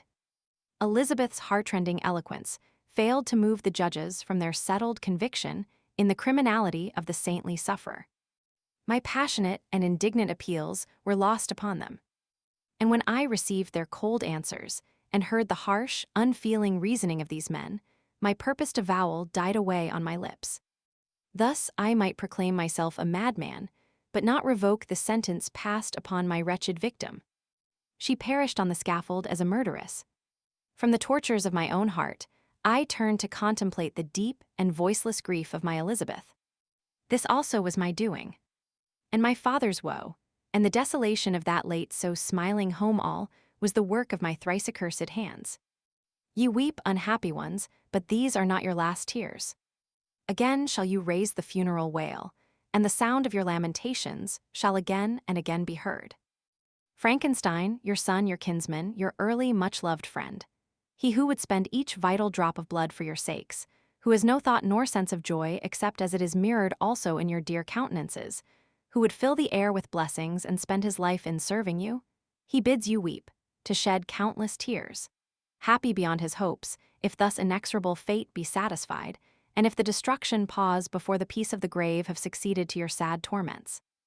Thus spoke my prophetic soul, as, torn by remorse, horror, and despair, I beheld those I loved spend vain sorrow upon the graves of William and Justine, the first hapless victims to my unhallowed arts. Chapter 9.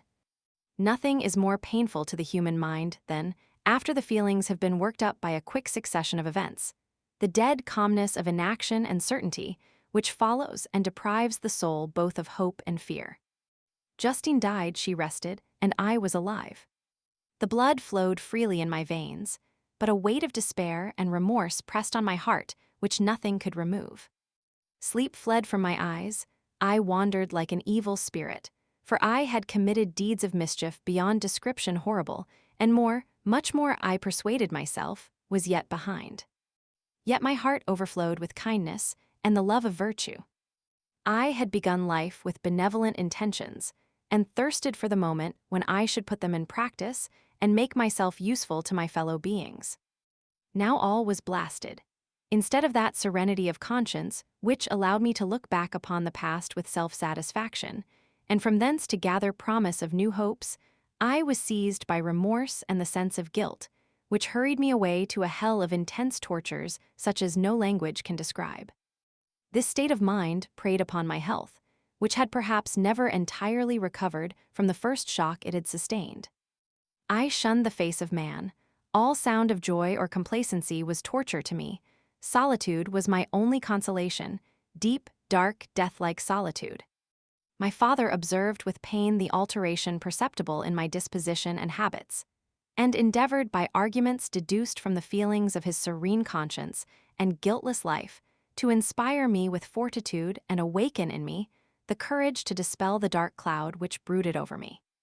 "Do you think, Victor," said he, "that I do not suffer also? No one could love a child more than I loved your brother." Tears came into his eyes as he spoke. "But is it not a duty to the survivors that we should refrain from augmenting their unhappiness by an appearance of immoderate grief? It is also a duty owed to yourself, for excessive sorrow prevents improvement or enjoyment, or even the discharge of daily usefulness, without which no man is fit for society." This advice, although good, was totally inapplicable to my case. I should have been the first to hide my grief and console my friends if remorse had not mingled its bitterness, and terror its alarm, with my other sensations. Now I could only answer my father with a look of despair and endeavor to hide myself from his view. About this time, we retired to our house at Belrive. This change was particularly agreeable to me. The shutting of the gates regularly at 10 o'clock, and the impossibility of remaining on the lake after that hour had rendered our residence within the walls of Geneva very irksome to me. I was now free. Often, after the rest of the family had retired for the night, I took the boat and passed many hours upon the water. Sometimes, with my sails set, I was carried by the wind, and sometimes, after rowing into the middle of the lake, I left the boat to pursue its own course and gave way to my own miserable reflections. I was often tempted, when all was at peace around me, and I the only unquiet thing that wandered restless in a scene so beautiful and heavenly, if I except some bat or the frogs, whose harsh and interrupted croaking was heard only when I approached the shore. Often, I say, I was tempted to plunge into the silent lake, that the waters might close over me and my calamities forever. But I was restrained, when I thought of the heroic and suffering Elizabeth, whom I tenderly loved, and whose existence was bound up in mine. I thought also of my father and surviving brother. Should I by my base desertion leave them exposed and unprotected to the malice of the fiend whom I had let loose among them? At these moments I wept bitterly, and wished that peace would revisit my mind, only that I might afford them consolation and happiness. But that could not be. Remorse extinguished every hope. I had been the author of unalterable evils, and I lived in daily fear lest the monster whom I had created should perpetrate some new wickedness. I had an obscure feeling that all was not over, and that he would still commit some signal crime, which, by its enormity, should almost efface the recollection of the past. There was always scope for fear so long as anything I loved remained behind. My abhorrence of this fiend cannot be conceived. When I thought of him, I gnashed my teeth, my eyes became inflamed, and I ardently wished to extinguish that life which I had so thoughtlessly bestowed. When I reflected on his crimes and malice, my hatred and revenge burst all bounds of moderation. I would have made a pilgrimage to the highest peak of the Andes, could I, when there, have precipitated him to their base. I wished to see him again, that I might wreak the utmost extent of abhorrence on his head, and avenge the deaths of William and Justine. Our house was the house of mourning. My father's health was deeply shaken by the horror of the recent events. Elizabeth was sad and desponding. She no longer took delight in her ordinary occupations. All pleasure seemed to her sacrilege toward the dead. Eternal woe and tears she then thought was the just tribute she should pay to innocence so blasted and destroyed. She was no longer that happy creature who in earlier youth wandered with me on the banks of the lake and talked with ecstasy of our future prospects. The first of those sorrows which are sent to wean us from the earth had visited her, and its dimming influence quenched her dearest smiles. "When I reflect, my dear cousin," said she, "on the miserable death of Justine Moritz, I no longer see the world and its works as they before appeared to me. Before, I looked upon the accounts of vice and injustice that I read in books or heard from others as tales of ancient days or imaginary evils. At least they were remote and more familiar to reason than to the imagination. But now misery has come home, and men appear to me as monsters thirsting for each other's blood. Yet I am certainly unjust. Everybody believed that poor girl to be guilty, and if she could have committed the crime for which she suffered, assuredly she would have been the most depraved of human creatures. For the sake of a few jewels, to have murdered the son of her benefactor and friend, a child whom she had nursed from its birth, and appeared to love as if it had been her own. I could not consent to the death of any human being, but certainly I should have thought such a creature unfit to remain in the society of men. But she was innocent. I feel she was innocent. You are of the same opinion, and that confirms me. Alas, Victor, when falsehood can look so like the truth, who can assure themselves of certain happiness? I feel as if I were walking on the edge of a precipice, towards which thousands are crowding and endeavoring to plunge me into the abyss. William and Justine were assassinated, and the murderer escapes. He walks about the world free and perhaps respected. But even if I were condemned to suffer on the scaffold for the same crimes, I would not change places with such a wretch. I listened to this discourse with the extremest agony. I not indeed, but in effect was the true murderer. Elizabeth read my anguish in my countenance, and kindly taking my hand, said, "My dearest friend, you must calm yourself. These events have affected me, God knows how deeply, but I am not so wretched as you are. There is an expression of despair, and sometimes of revenge, in your countenance that makes me tremble. Dear Victor, banish these dark passions. Remember the friends around you, who center all their hopes in you. Have we lost the power of rendering you happy? While we love, while we are true to each other, here in this land of peace and beauty, your native country, we may reap every tranquil blessing. What can disturb our peace?" And could not such words from her, whom I fondly prized before every other gift of fortune suffice, to chase away the fiend that lurked in my heart? Even as she spoke, I drew near to her, as if in terror, lest at that very moment the destroyer had been near to rob me of her. Thus not the tenderness of friendship, nor the beauty of earth, nor of heaven, could redeem my soul from woe. The very accents of love were ineffectual. I was encompassed by a cloud, which no beneficial influence could penetrate. The wounded deer dragging its fainting limbs to some untrodden brake, there to gaze upon the arrow which had pierced it, and to die, was but a type of me. Sometimes I could cope with the sullen despair that overwhelmed me, but sometimes the whirlwind passions of my soul drove me to seek, by bodily exercise and by change of place, some relief from my intolerable sensations.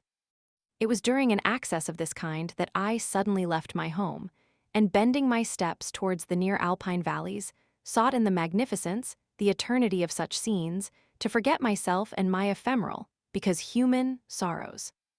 My wanderings were directed towards the valley of Chamonix. I had visited it frequently during my boyhood. 6 years had passed since then. I was a wreck, but naught had changed in those savage and enduring scenes. I performed the first part of my journey on horseback. I afterwards hired a mule, as the more sure-footed and least liable to receive injury on these rugged roads. The weather was fine. It was about the middle of the month of August, nearly 2 months after the death of Justine, that miserable epoch from which I dated all my woe. The weight upon my spirit was sensibly lightened, as I plunged yet deeper in the ravine of Arve. The immense mountains and precipices that overhung me on every side, the sound of the river raging among the rocks, and the dashing of the waterfalls around spoke of a power mighty as omnipotence. And I ceased to fear or to bend before any being less almighty than that which had created and ruled the elements, here displayed in their most terrific guise. Still, as I ascended higher, the valley assumed a more magnificent and astonishing character. Ruined castles hanging on the precipices of piny mountains, the impetuous Arve, and cottages every here and there peeping forth from among the trees formed a scene of singular beauty. But it was augmented and rendered sublime by the mighty Alps, whose white and shining pyramids and domes towered above all, as belonging to another earth, the habitations of another race of beings. I passed the bridge of Pellissier, where the ravine, which the river forms, opened before me, and I began to ascend the mountain that overhangs it. Soon after, I entered the valley of Chamonix. This valley is more wonderful and sublime, but not so beautiful and picturesque as that of Servox, through which I had just passed. The high and snowy mountains were its immediate boundaries, but I saw no more ruined castles and fertile fields. Immense glaciers approached the road. I heard the rumbling thunder of the falling avalanche and marked the smoke of its passage. Mont Blanc, the supreme and magnificent Mont Blanc, raised itself from the surrounding aiguilles, and its tremendous dome overlooked the valley. A tingling, long-lost sense of pleasure often came across me during this journey. Some turn in the road, some new object suddenly perceived and recognized, reminded me of days gone by and were associated with the light-hearted gaiety of boyhood. The very winds whispered in soothing accents, and maternal nature bade me weep no more. Then again, the kindly influence ceased to act. I found myself fettered again to grief and indulging in all the misery of reflection. Then I spurred on my animal, striving so to forget the world, my fears, and more than all myself, or, in a more desperate fashion, I alighted and threw myself on the grass, weighed down by horror and despair. At length I arrived at the village of Chamonix. Exhaustion succeeded to the extreme fatigue both of body and of mind which I had endured. For a short space of time, I remained at the window watching the pallid lightnings that played above Mont Blanc and listening to the rushing of the Arve, which pursued its noisy way beneath. The same lulling sounds acted as a lullaby to my too keen sensations. When I placed my head upon my pillow, sleep crept over me. I felt it as it came and blessed the giver of oblivion. Chapter 10. I spent the following day roaming through the valley. I stood beside the sources of the Arveren, which take their rise in a glacier that with slow pace is advancing down from the summit of the hills to barricade the valley. The abrupt sides of vast mountains were before me, the icy wall of the glacier overhung me, a few shattered pines were scattered around. And the solemn silence of this glorious presence chamber of imperial nature was broken only by the brawling waves or the fall of some vast fragment. The thunder sound of the avalanche or the cracking reverberated along the mountains of the accumulated ice, which, through the silent working of immutable laws, was ever and anon rent and torn, as if it had been but a plaything in their hands. These sublime and magnificent scenes afforded me the greatest consolation that I was capable of receiving. They elevated me from all littleness of feeling, and although they did not remove my grief, they subdued and tranquilized it. In some degree, also, they diverted my mind from the thoughts over which it had brooded for the last month. I retired to rest at night. My slumbers, as it were, waited on and ministered to by the assemblance of grand shapes which I had contemplated during the day. They congregated round me, the unstained snowy mountaintop, the glittering pinnacle, the pine woods and ragged bare ravine, the eagle soaring amidst the clouds. They all gathered round me and bade me be at peace. Where had they fled when the next morning I awoke? All of soul inspiriting fled with sleep, and dark melancholy clouded every thought. The rain was pouring in torrents, and thick mists hid the summits of the mountains, so that I even saw not the faces of those mighty friends. Still I would penetrate their misty veil and seek them in their cloudy retreats. What were rain and storm to me? My mule was brought to the door, and I resolved to ascend to the summit of Montenvert. I remembered the effect that the view of the tremendous and ever-moving glacier had produced upon my mind when I first saw it. It had then filled me with a sublime ecstasy that gave wings to the soul, and allowed it to soar from the obscure world to light and joy. The sight of the awful and majestic in nature had indeed always the effect of solemnizing my mind, and causing me to forget the passing cares of life. I determined to go without a guide, for I was well acquainted with the path, and the presence of another would destroy the solitary grandeur of the scene. The ascent is precipitous, but the path is cut into continual and short windings, which enable you to surmount the perpendicularity of the mountain. It is a scene terrifically desolate. In 1,000 spots the traces of the winter avalanche may be perceived, where trees lie broken and strewed on the ground, some entirely destroyed, others bent, leaning upon the jutting rocks of the mountain or transversely upon other trees. The path, as you ascend higher, is intersected by ravines of snow, down which stones continually roll from above. One of them is particularly dangerous, as the slightest sound, such as even speaking in a loud voice, produces a concussion of air sufficient to draw destruction upon the head of the speaker. The pines are not tall or luxuriant, but they are somber and add an air of severity to the scene. I looked on the valley beneath. Vast mists were rising from the rivers which ran through it and curling in thick wreaths around the opposite mountains, whose summits were hid in the uniform clouds, while rain poured from the dark sky and added to the melancholy impression I received from the objects around me. Alas, why does man boast of sensibilities superior to those apparent in the brute? It only renders them more necessary beings. If our impulses were confined to hunger, thirst, and desire, we might be nearly free. But now we are moved by every wind that blows and a chance word or scene that word may convey to us. We rest, a dream has power to poison sleep. We rise, one wandering thought pollutes the day. We feel, conceive, or reason, laugh or weep, embrace fond woe, or cast our cares away, it is the same. For be it joy or sorrow, the path of its departure still is free. Man's yesterday may ne'er be like his morrow, naught may endure but mutability. It was nearly noon when I arrived at the top of the ascent. For some time, I sat upon the rock that overlooks the sea of ice. A mist covered both that and the surrounding mountains. Presently a breeze dissipated the cloud, and I descended upon the glacier. The surface is very uneven, rising like the waves of a troubled sea, descending low, and interspersed by rifts that sink deep. The field of ice is almost a league in width, but I spent nearly 2 hours in crossing it. The opposite mountain is a bare perpendicular rock. From the side where I now stood, Montenvert was exactly opposite, at the distance of a league, and above it rose Mont Blanc in awful majesty. I remained in a recess of the rock, gazing on this wonderful and stupendous scene. The sea, or rather the vast river of ice, wound among its dependent mountains, whose aerial summits hung over its recesses. Their icy and glittering peaks shone in the sunlight over the clouds. My heart, which was before sorrowful, now swelled with something like joy.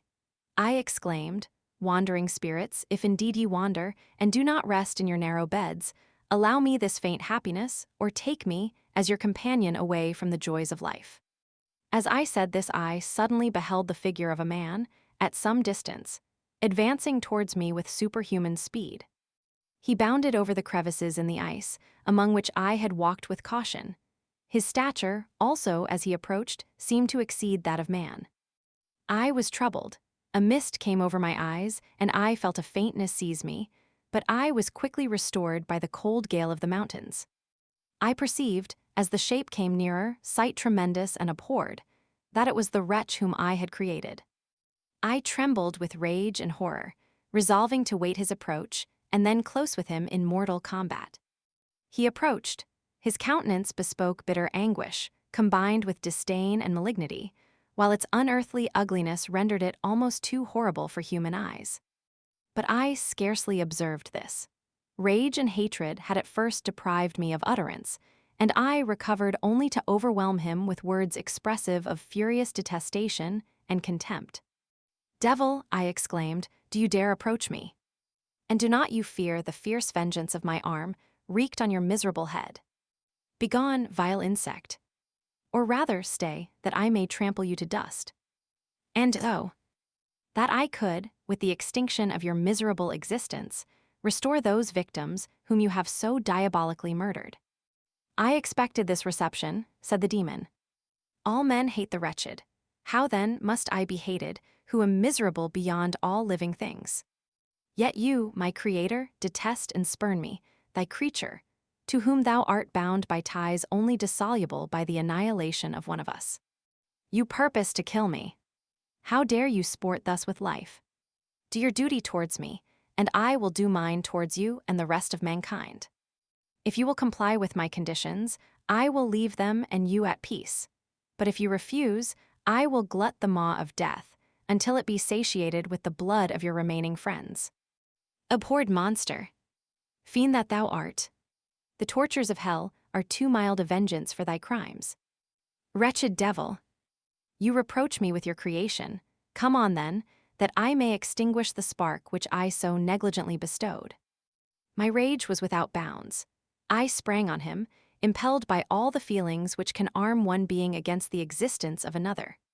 He easily eluded me and said, "Be calm. I entreat you to hear me before you give vent to your hatred on my devoted head. Have I not suffered enough that you seek to increase my misery? Life, although it may only be an accumulation of anguish, is dear to me, and I will defend it. Remember, thou hast made me more powerful than thyself. My height is superior to thine, my joints more supple. But I will not be tempted to set myself in opposition to thee. I am thy creature, and I will be even mild and docile to my natural lord and king if thou wilt also perform thy part, the which thou owest me. O Frankenstein, be not equitable to every other and trample upon me alone, to whom thy justice, and even thy clemency and affection, is most due. Remember that I am thy creature, I ought to be thy Adam, but I am rather the fallen angel, whom thou drivest from joy for no misdeed. Everywhere I see bliss, from which I alone am irrevocably excluded. I was benevolent and good, misery made me a fiend. Make me happy, and I shall again be virtuous. Begone. I will not hear you. There can be no community between you and me. We are enemies. Begone, or let us try our strength in a fight, in which one must fall. How can I move thee? Will no entreaties cause thee to turn a favorable eye upon thy creature, who implores thy goodness and compassion? Believe me, Frankenstein, I was benevolent. My soul glowed with love and humanity, but am I not alone, miserably alone? You, my creator, abhor me. What hope can I gather from your fellow creatures, who owe me nothing? They spurn and hate me. The desert mountains and dreary glaciers are my refuge. I have wandered here many days. The caves of ice, which I only do not fear, are a dwelling to me, and the only one which man does not grudge. These bleak skies I hail, for they are kinder to me than your fellow beings. If the multitude of mankind knew of my existence, they would do as you do, and arm themselves for my destruction. Shall I not then hate them who abhor me? I will keep no terms with my enemies. I am miserable, and they shall share my wretchedness. Yet it is in your power to recompense me, and deliver them from an evil which it only remains for you to make so great, that not only you and your family, but thousands of others, shall be swallowed up in the whirlwinds of its rage.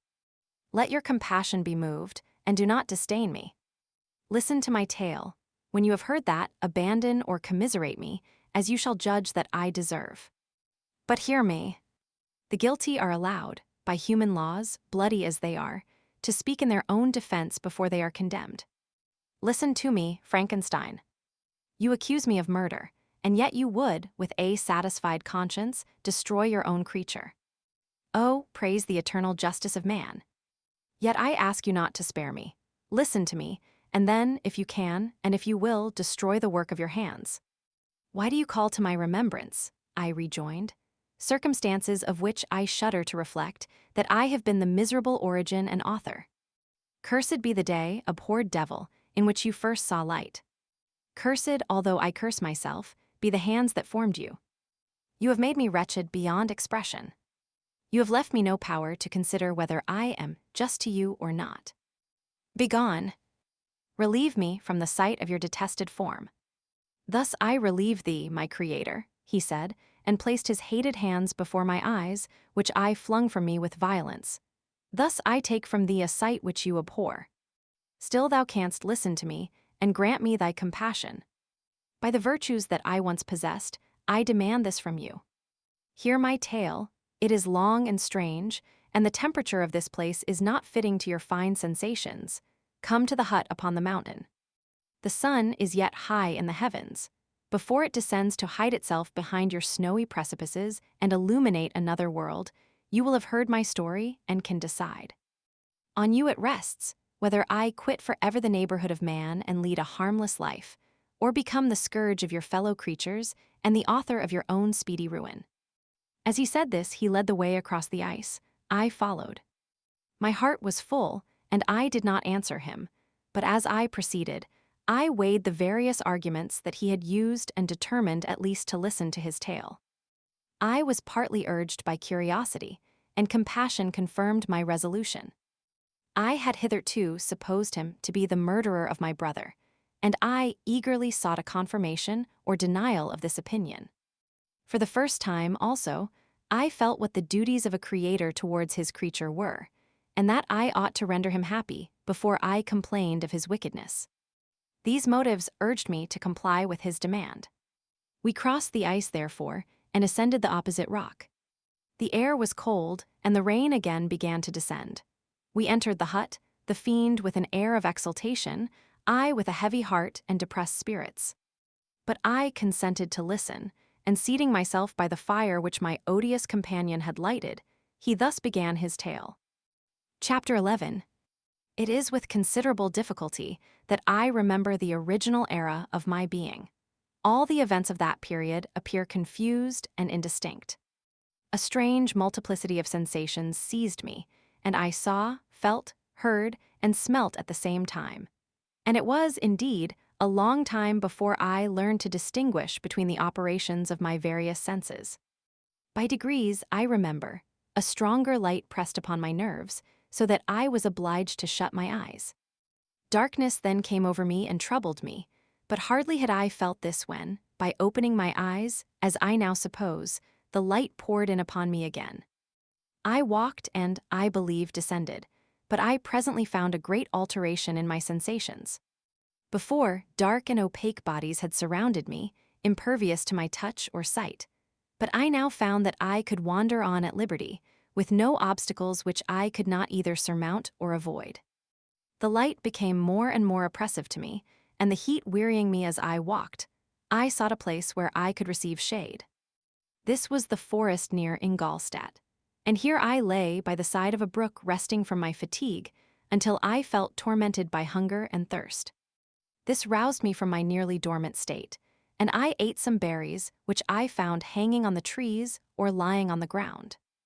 I slaked my thirst at the brook, and then lying down was overcome by sleep. It was dark when I awoke. I felt cold also, and half frightened, as it were, instinctively, finding myself so desolate. Before I had quitted your apartment, on a sensation of cold, I had covered myself with some clothes, but these were insufficient to secure me from the dews of night. I was a poor, helpless, miserable wretch.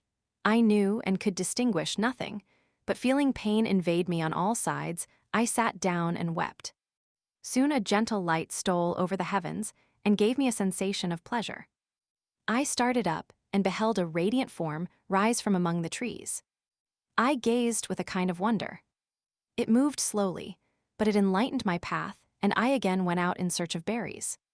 I was still cold when under one of the trees I found a huge cloak, with which I covered myself and sat down upon the ground. No distinct ideas occupied my mind, all was confused. I felt light and hunger and thirst and darkness. Innumerable sounds rang in my ears, and on all sides various scents saluted me. The only object that I could distinguish was the bright moon, and I fixed my eyes on that with pleasure. Several changes of day and night passed, and the orb of night had greatly lessened, when I began to distinguish my sensations from each other. I gradually saw plainly the clear stream that supplied me with drink, and the trees that shaded me with their foliage. I was delighted when I first discovered that a pleasant sound, which often saluted my ears, proceeded from the throats of the little winged animals who had often intercepted the light from my eyes. I began also to observe, with greater accuracy, the forms that surrounded me and to perceive the boundaries of the radiant roof of light which canopied me. Sometimes I tried to imitate the pleasant songs of the birds, but was unable.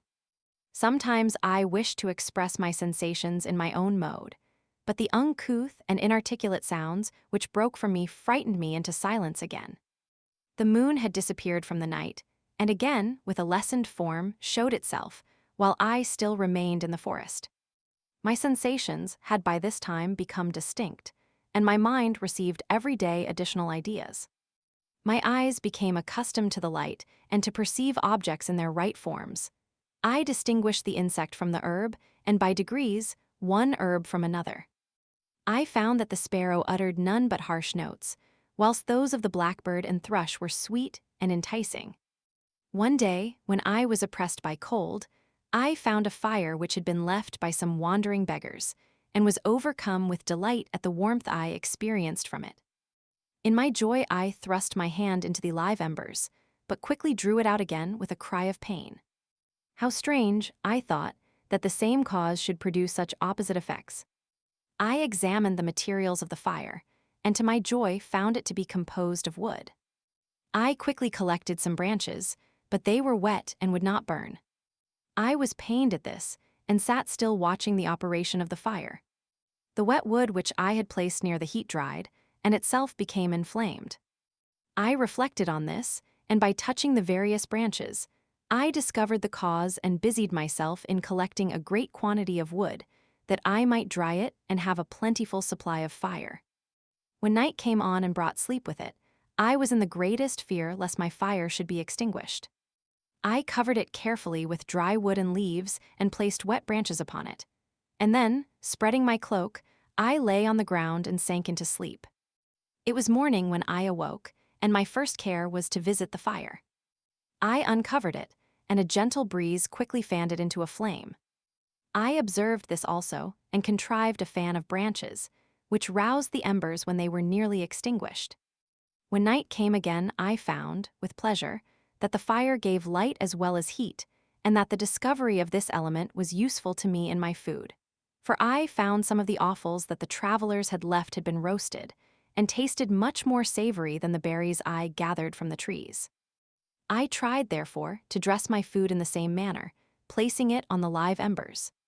I found that the berries were spoiled by this operation, and the nuts and roots much improved. Food, however, became scarce, and I often spent the whole day searching in vain for a few acorns to assuage the pangs of hunger. When I found this, I resolved to quit the place that I had hitherto inhabited, to seek for one where the few wants I experienced would be more easily satisfied. In this emigration, I exceedingly lamented the loss of the fire, which I had obtained through accident and knew not how to reproduce it.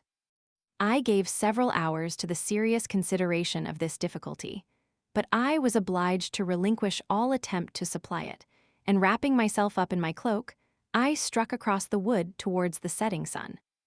I passed 3 days in these rambles, and at length discovered the open country.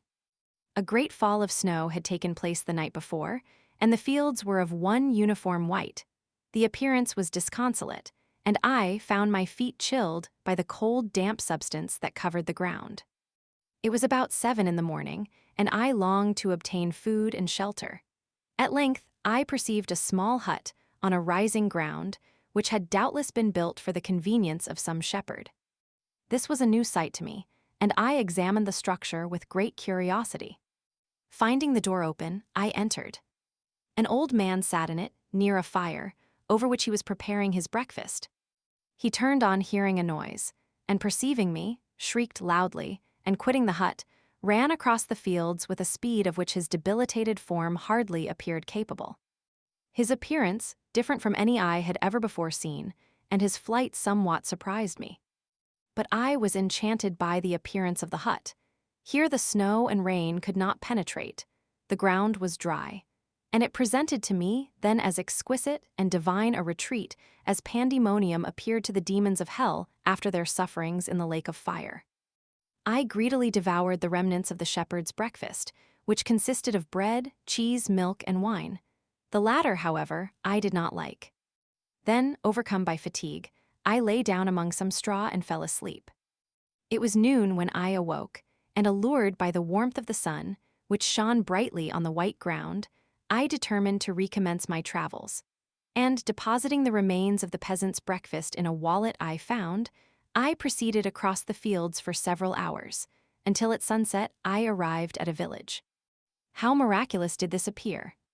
The huts, the neater cottages, and stately houses engaged my admiration by turns. The vegetables in the gardens, the milk and cheese that I saw placed at the windows of some of the cottages, allured my appetite. One of the best of these I entered, but I had hardly placed my foot within the door before the children shrieked, and one of the women fainted. The whole village was roused.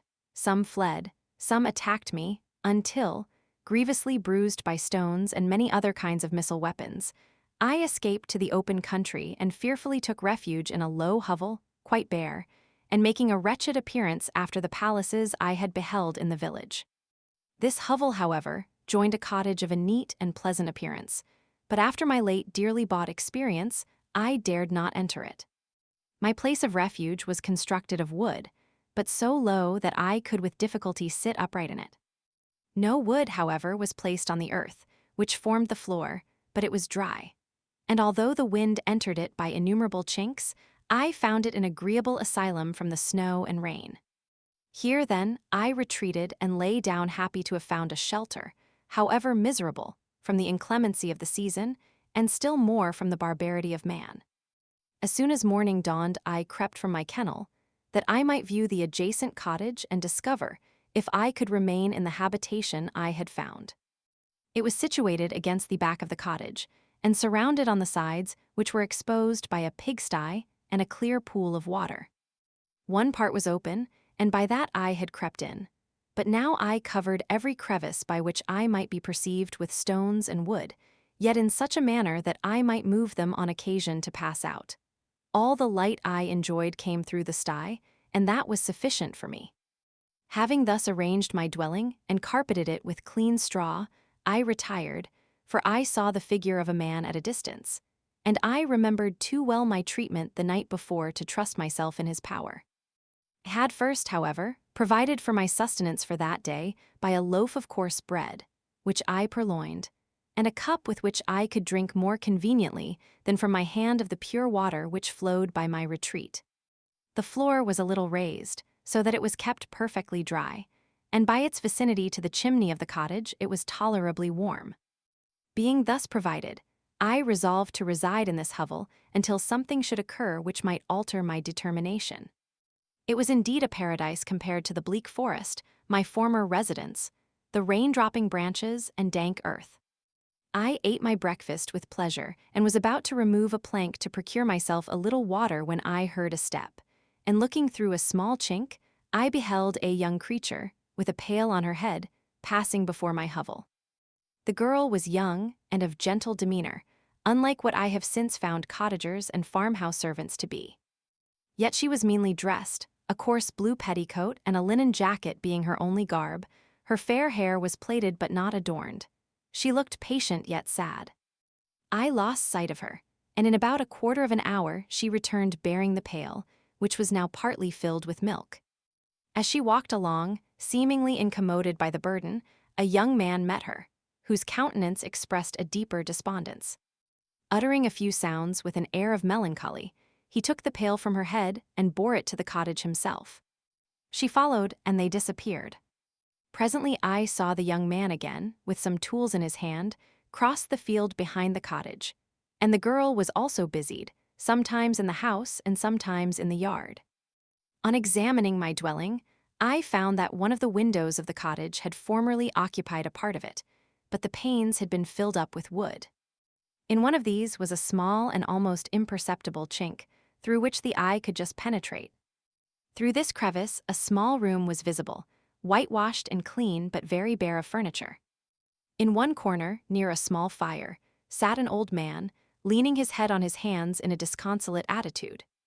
The young girl was occupied in arranging the cottage, but presently she took something out of a drawer which employed her hands, and she sat down beside the old man, who, taking up an instrument, began to play and to produce sounds sweeter than the voice of the thrush or the nightingale.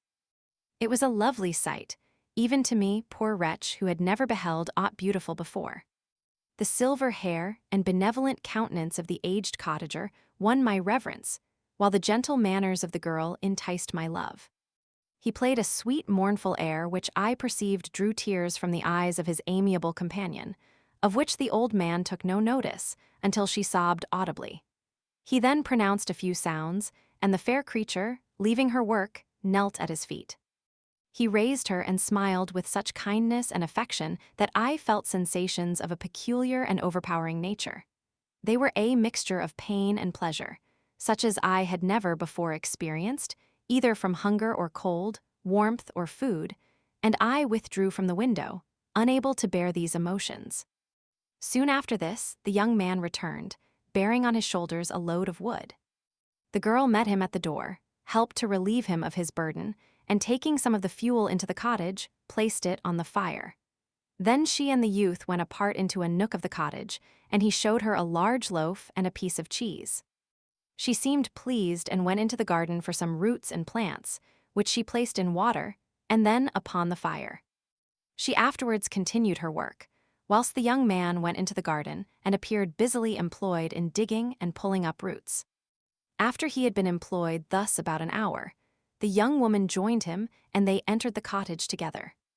The old man had in the meantime been pensive, but on the appearance of his companions he assumed a more cheerful air, and they sat down to eat. The meal was quickly dispatched.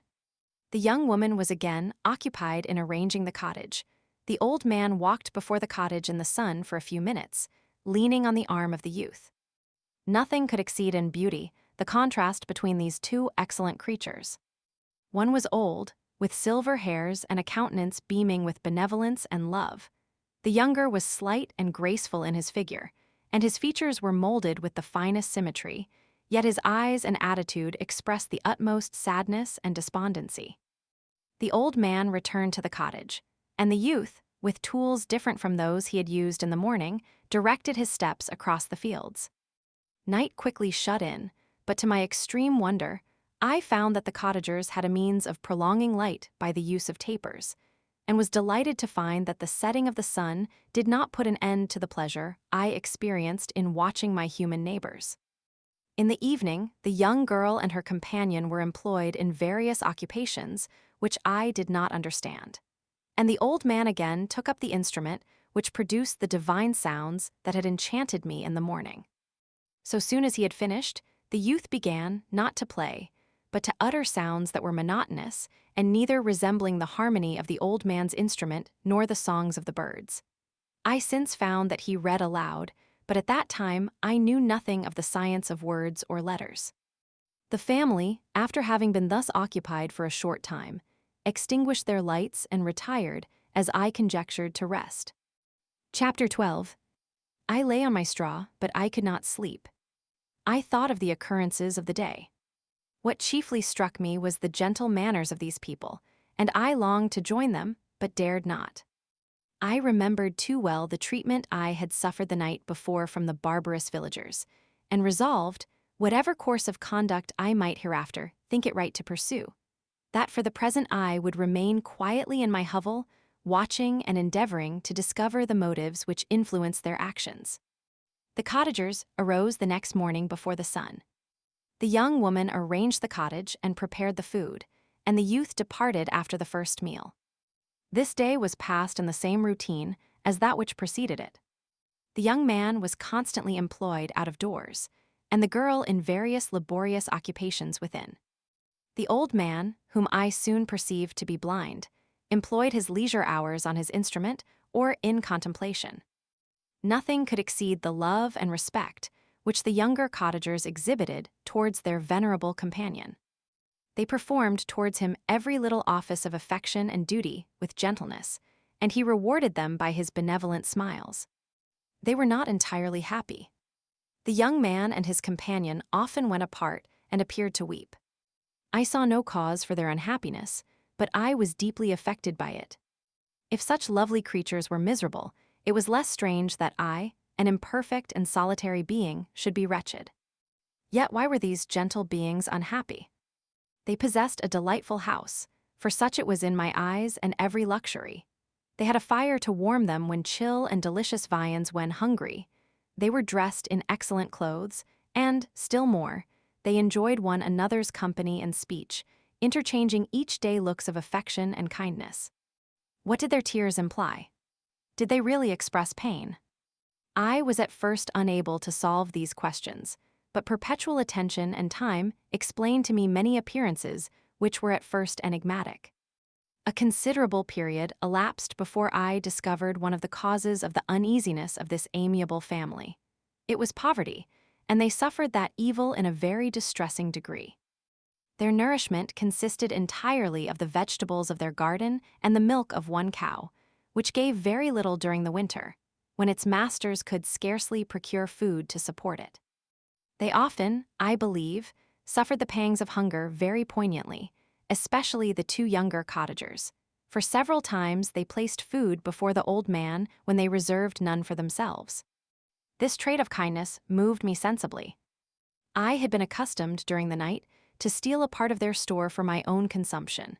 But when I found that in doing this I inflicted pain on the cottagers, I abstained and satisfied myself with berries, nuts, and roots which I gathered from a neighboring wood. I discovered also another means through which I was enabled to assist their labors. I found that the youth spent a great part of each day in collecting wood for the family fire, and during the night I often took his tools, the use of which I quickly discovered, and brought home firing sufficient for the consumption of several days. I remember the first time that I did this. The young woman, when she opened the door in the morning, appeared greatly astonished on seeing a great pile of wood on the outside.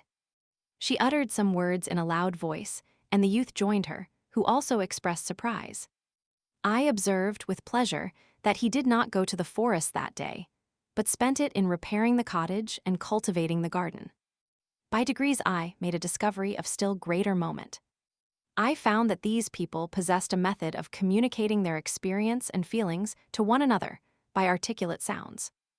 I perceived that the words they spoke sometimes produced pleasure or pain, smiles or sadness, in the minds and countenances of the hearers. This was indeed a godlike science, and I ardently desired to become acquainted with it. But I was baffled in every attempt I made for this purpose. Their pronunciation was quick, and the words they uttered, not having any apparent connection with visible objects, I was unable to discover any clue by which I could unravel the mystery of their reference. By great application, however, and after having remained during the space of several revolutions of the moon in my hovel, I discovered the names that were given to some of the most familiar objects of discourse. I learned and applied the words fire, milk, bread, and wood. I learned also the names of the cottagers themselves. The youth and his companion had each of them several names, but the old man had only one, which was father. The girl was called sister or Agatha, and the youth Felix, brother or son. I cannot describe the delight I felt when I learned the ideas appropriated to each of these sounds and was able to pronounce them. I distinguished several other words without being able as yet to understand or apply them, such as good, dearest, unhappy. I spent the winter in this manner. The gentle manners and beauty of the cottagers greatly endeared them to me. When they were unhappy, I felt depressed. When they rejoiced, I sympathized in their joys. I saw few human beings besides them, and if any other happened to enter the cottage, their harsh manners and rude gait only enhanced to me the superior accomplishments of my friends. The old man, I could perceive, often endeavored to encourage his children, as sometimes I found that he called them, to cast off their melancholy. He would talk in a cheerful accent, with an expression of goodness that bestowed pleasure even upon me. Agatha listened with respect, her eyes sometimes filled with tears, which she endeavored to wipe away unperceived. But I generally found that her countenance and tone were more cheerful after having listened to the exhortations of her father. It was not thus with Felix. He was always the saddest of the group, and even to my unpracticed senses, he appeared to have suffered more deeply than his friends. But if his countenance was more sorrowful, his voice was more cheerful than that of his sister, especially when he addressed the old man. I could mention innumerable instances, which, although slight, mark the dispositions of these amiable cottagers. In the midst of poverty and want, Felix carried with pleasure to his sister the first little white flower that peeped out from beneath the snowy ground.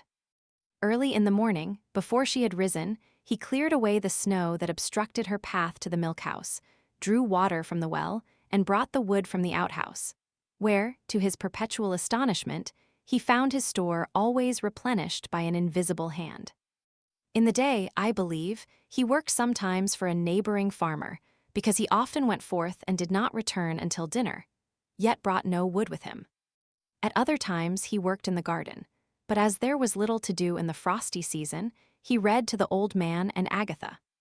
This reading had puzzled me extremely at first, but by degrees I discovered that he uttered many of the same sounds when he read as when he talked.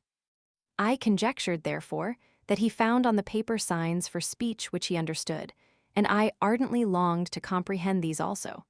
But how was that possible when I did not even understand the sounds for which they stood as signs? I improved, however, sensibly in this science, but not sufficiently to follow up any kind of conversation, although I applied my whole mind to the endeavor, for I easily perceived that, although I eagerly longed to discover myself to the cottagers, I ought not to make the attempt until I had first become master of their language, which knowledge might enable me to make them overlook the deformity of my figure, for with this also the contrast perpetually presented to my eyes had made me acquainted. I had admired the perfect forms of my cottagers, their grace, beauty, and delicate complexions, but how was I terrified when I viewed myself in a transparent pool? At first I started back, unable to believe that it was indeed I who was reflected in the mirror. And when I became fully convinced that I was in reality the monster that I am, I was filled with the bitterest sensations of despondence and mortification. Alas, I did not yet entirely know the fatal effects of this miserable deformity. As the sun became warmer and the light of day longer, the snow vanished, and I beheld the bare trees and the black earth. From this time, Felix was more employed, and the heart-moving indications of impending famine disappeared.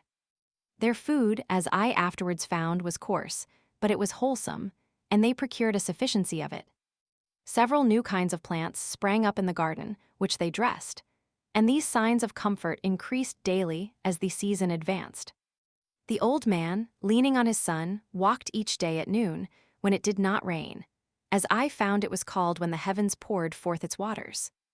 This frequently took place, but a high wind quickly dried the earth, and the season became far more pleasant than it had been. My mode of life in my hovel was uniform. During the morning, I attended the motions of the cottagers, and when they were dispersed in various occupations, I slept. The remainder of the day was spent in observing my friends. When they had retired to rest, if there was any moon or the night was starlight, I went into the woods and collected my own food and fuel for the cottage. When I returned, as often as it was necessary, I cleared their path from the snow and performed those offices that I had seen done by Felix. I afterwards found that these labors, performed by an invisible hand, greatly astonished them, and once or twice I heard them, on these occasions, utter the words good spirit, wonderful. But I did not then understand the signification of these terms. My thoughts now became more active, and I longed to discover the motives and feelings of these lovely creatures.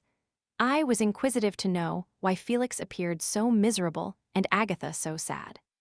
I thought, foolish wretch, that it might be in my power to restore happiness to these deserving people. When I slept or was absent, the forms of the venerable blind father, the gentle Agatha, and the excellent Felix flitted before me. I looked upon them as superior beings who would be the arbiters of my future destiny. I formed in my imagination 1,000 pictures of presenting myself to them and their reception of me. I imagined that they would be disgusted, until, by my gentle demeanor and conciliating words, I should first win their favor and afterwards their love. These thoughts exhilarated me and led me to apply with fresh ardor to the acquiring the art of language. My organs were indeed harsh, but supple, and although my voice was very unlike the soft music of their tones, yet I pronounced such words as I understood with tolerable ease. It was as the ass and the lapdog, yet surely the gentle ass whose intentions were affectionate, although his manners were rude, deserved better treatment than blows and execration. The pleasant showers and genial warmth of spring greatly altered the aspect of the earth. Men who before this change seemed to have been hid in caves dispersed themselves, and were employed in various arts of cultivation. The birds sang in more cheerful notes, and the leaves began to bud forth on the trees. Happy, happy earth! Fit habitation for gods, which so short a time before was bleak, damp, and unwholesome. My spirits were elevated by the enchanting appearance of nature. The past was blotted from my memory, the present was tranquil, and the future gilded by bright rays of hope and anticipations of joy. Chapter 13. I now hasten to the more moving part of my story. I shall relate events that impressed me with feelings which, from what I had been, have made me what I am. Spring advanced rapidly, the weather became fine and the skies cloudless. It surprised me that what before was desert and gloomy should now bloom with the most beautiful flowers and verdure. My senses were gratified and refreshed by 1,000 scents of delight and 1,000 sights of beauty. It was on one of these days, when my cottagers periodically rested from labor, the old man played on his guitar, and the children listened to him, that I observed the countenance of Felix was melancholy beyond expression. He sighed frequently, and once his father paused in his music, and I conjectured by his manner that he inquired the cause of his son's sorrow. Felix replied in a cheerful accent, and the old man was recommencing his music when someone tapped at the door. It was a lady on horseback, accompanied by a countryman as a guide. The lady was dressed in a dark suit and covered with a thick black veil.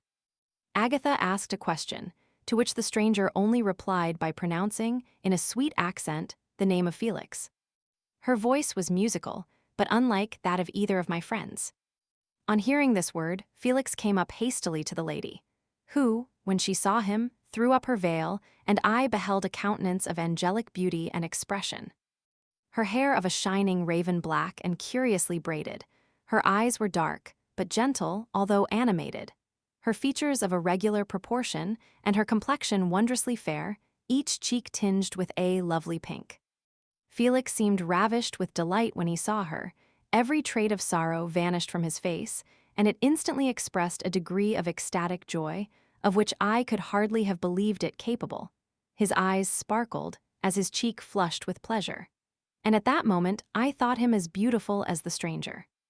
She appeared affected by different feelings. Wiping a few tears from her lovely eyes, she held out her hand to Felix, who kissed it rapturously and called her, as well as I could distinguish, his sweet Arabian. She did not appear to understand him, but smiled. He assisted her to dismount, and dismissing her guide, conducted her into the cottage. Some conversation took place between him and his father, and the young stranger knelt at the old man's feet and would have kissed his hand, but he raised her and embraced her affectionately. I soon perceived that, although the stranger uttered articulate sounds and appeared to have a language of her own, she was neither understood by nor herself understood the cottagers. They made many signs which I did not comprehend, but I saw that her presence diffused gladness through the cottage, dispelling their sorrow as the sun dissipates the morning mists. Felix seemed peculiarly happy, and with smiles of delight, welcomed his Arabian. Agatha, the ever-gentle Agatha, kissed the hands of the lovely stranger, and pointing to her brother, made signs which appeared to me to mean that he had been sorrowful until she came. Some hours passed thus, while they by their countenances expressed joy, the cause of which I did not comprehend. Presently I found, by the frequent recurrence of some sound which the stranger repeated after them, that she was endeavoring to learn their language, and the idea instantly occurred to me that I should make use of the same instructions to the same end. The stranger learned about 20 words at the first lesson. Most of them, indeed, were those which I had before understood, but I profited by the others. As night came on, Agatha and the Arabian retired early. When they separated, Felix kissed the hand of the stranger and said, "Good night, sweet Safie." He sat up much longer, conversing with his father, and by the frequent repetition of her name, I conjectured that their lovely guest was the subject of their conversation. I ardently desired to understand them, and bent every faculty towards that purpose, but found it utterly impossible. The next morning Felix went out to his work, and after the usual occupations of Agatha were finished, the Arabian sat at the feet of the old man, and taking his guitar, played some airs so entrancingly beautiful that they at once drew tears of sorrow and delight from my eyes. She sang, and her voice flowed in a rich cadence, swelling or dying away like a nightingale of the woods. When she had finished, she gave the guitar to Agatha, who at first declined it. She played a simple air, and her voice accompanied it in sweet accents, but unlike the wondrous strain of the stranger. The old man appeared enraptured, and said some words which Agatha endeavored to explain to Safie, and by which he appeared to wish to express that she bestowed on him the greatest delight by her music. The days now passed as peaceably as before, with the sole alteration that joy had taken place of sadness in the countenances of my friends. Safie was always gay and happy. She and I improved rapidly in the knowledge of language, so that in 2 months I began to comprehend most of the words uttered by my protectors. In the meanwhile also the black ground was covered with herbage, and the green banks interspersed with innumerable flowers, sweet to the scent and the eyes, stars of pale radiance among the moonlight woods. The sun became warmer, the nights clear and balmy. And my nocturnal rambles were an extreme pleasure to me, although they were considerably shortened by the late setting and early rising of the sun. For I never ventured abroad during daylight, fearful of meeting with the same treatment I had formerly endured in the first village which I entered. My days were spent in close attention, that I might more speedily master the language. And I may boast that I improved more rapidly than the Arabian, who understood very little and conversed in broken accents, whilst I comprehended and could imitate almost every word that was spoken. While I improved in speech, I also learned the science of letters as it was taught to the stranger, and this opened before me a wide field for wonder and delight. The book from which Felix instructed Safie was Volney's Ruins of Empires. I should not have understood the purport of this book had not Felix, in reading it, given very minute explanations. He had chosen this work, he said, because the declamatory style was framed in imitation of the Eastern authors. Through this work, I obtained a cursory knowledge of history and a view of the several empires at present existing in the world. It gave me an insight into the manners, governments, and religions of the different nations of the earth. I heard of the slothful Asiatics, of the stupendous genius and mental activity of the Grecians, of the wars and wonderful virtue of the early Romans, of their subsequent degenerating, of the decline of that mighty empire, of chivalry, Christianity, and kings. I heard of the discovery of the American hemisphere, and wept with Safie over the hapless fate of its original inhabitants. These wonderful narrations inspired me with strange feelings. Was man, indeed, at once so powerful, so virtuous and magnificent, yet so vicious and base? He appeared at one time a mere scion of the evil principle, and at another as all that can be conceived of noble and godlike. To be a great and virtuous man appeared the highest honor that can befall a sensitive being. To be base and vicious, as many on record have been, appeared the lowest degradation, a condition more abject than that of the blind mole or harmless worm. For a long time I could not conceive how one man could go forth to murder his fellow, or even why there were laws and governments. But when I heard details of vice and bloodshed, my wonder ceased and I turned away with disgust and loathing. Every conversation of the cottagers now opened new wonders to me. While I listened to the instructions which Felix bestowed upon the Arabian, the strange system of human society was explained to me. I heard of the division of property, of immense wealth and squalid poverty, of rank, descent, and noble blood. The words induced me to turn towards myself. I learned that the possessions most esteemed by your fellow creatures were high and unsullied descent, united with riches. A man might be respected with only one of these advantages, but without either he was considered, except in very rare instances, as a vagabond and a slave, doomed to waste his powers for the profits of the chosen few. And what was I? Of my creation and creator I was absolutely ignorant, but I knew that I possessed no money, no friends, no kind of property. I was, besides, endued with a figure hideously deformed and loathsome. I was not even of the same nature as man. I was more agile than they and could subsist upon coarser diet. I bore the extremes of heat and cold with less injury to my frame. My stature far exceeded theirs. When I looked around I saw and heard of none like me. Was I, then, a monster, a blot upon the earth, from which all men fled and whom all men disowned? I cannot describe to you the agony that these reflections inflicted upon me. I tried to dispel them, but sorrow only increased with knowledge. Oh, that I had forever remained in my native wood, nor known nor felt beyond the sensations of hunger, thirst, and heat. Of what a strange nature is knowledge! It clings to the mind when it has once seized on it, like a lichen on the rock. I wished sometimes to shake off all thought and feeling, but I learned that there was but one means to overcome the sensation of pain, and that was death, a state which I feared yet did not understand. I admired virtue and good feelings, and loved the gentle manners and amiable qualities of my cottagers, but I was shut out from intercourse with them, except through means which I obtained by stealth, when I was unseen and unknown, and which rather increased than satisfied the desire I had of becoming one among my fellows. The gentle words of Agatha and the animated smiles of the charming Arabian were not for me.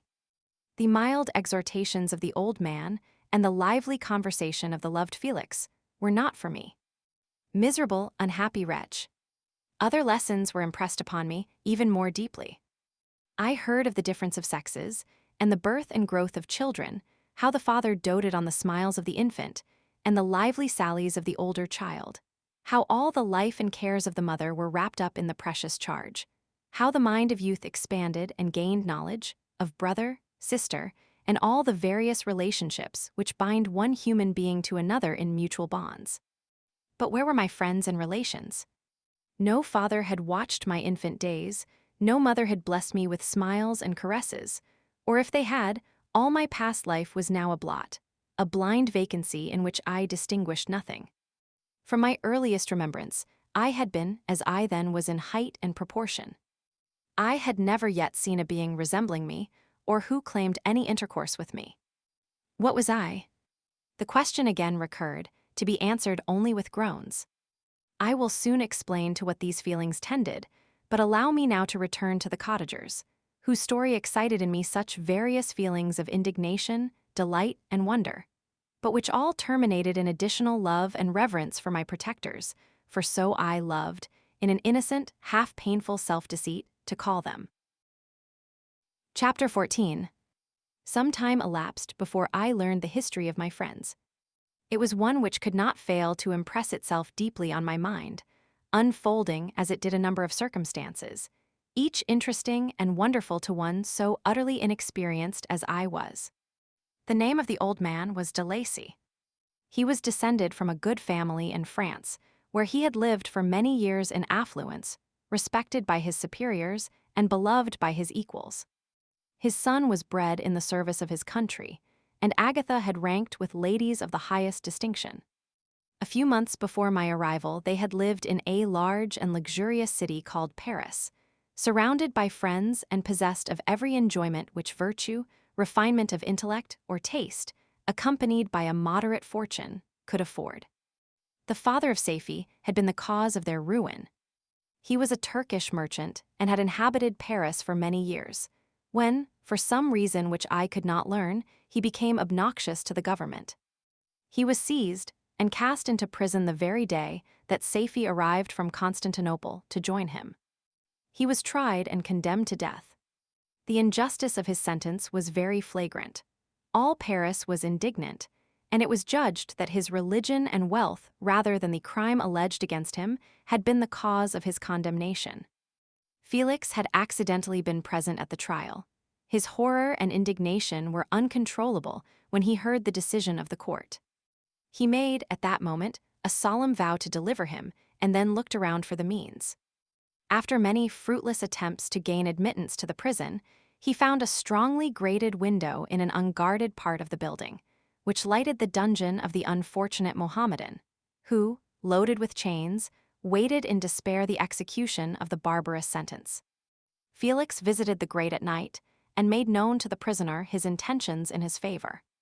The Turk, amazed and delighted, endeavored to kindle the zeal of his deliverer by promises of reward and wealth.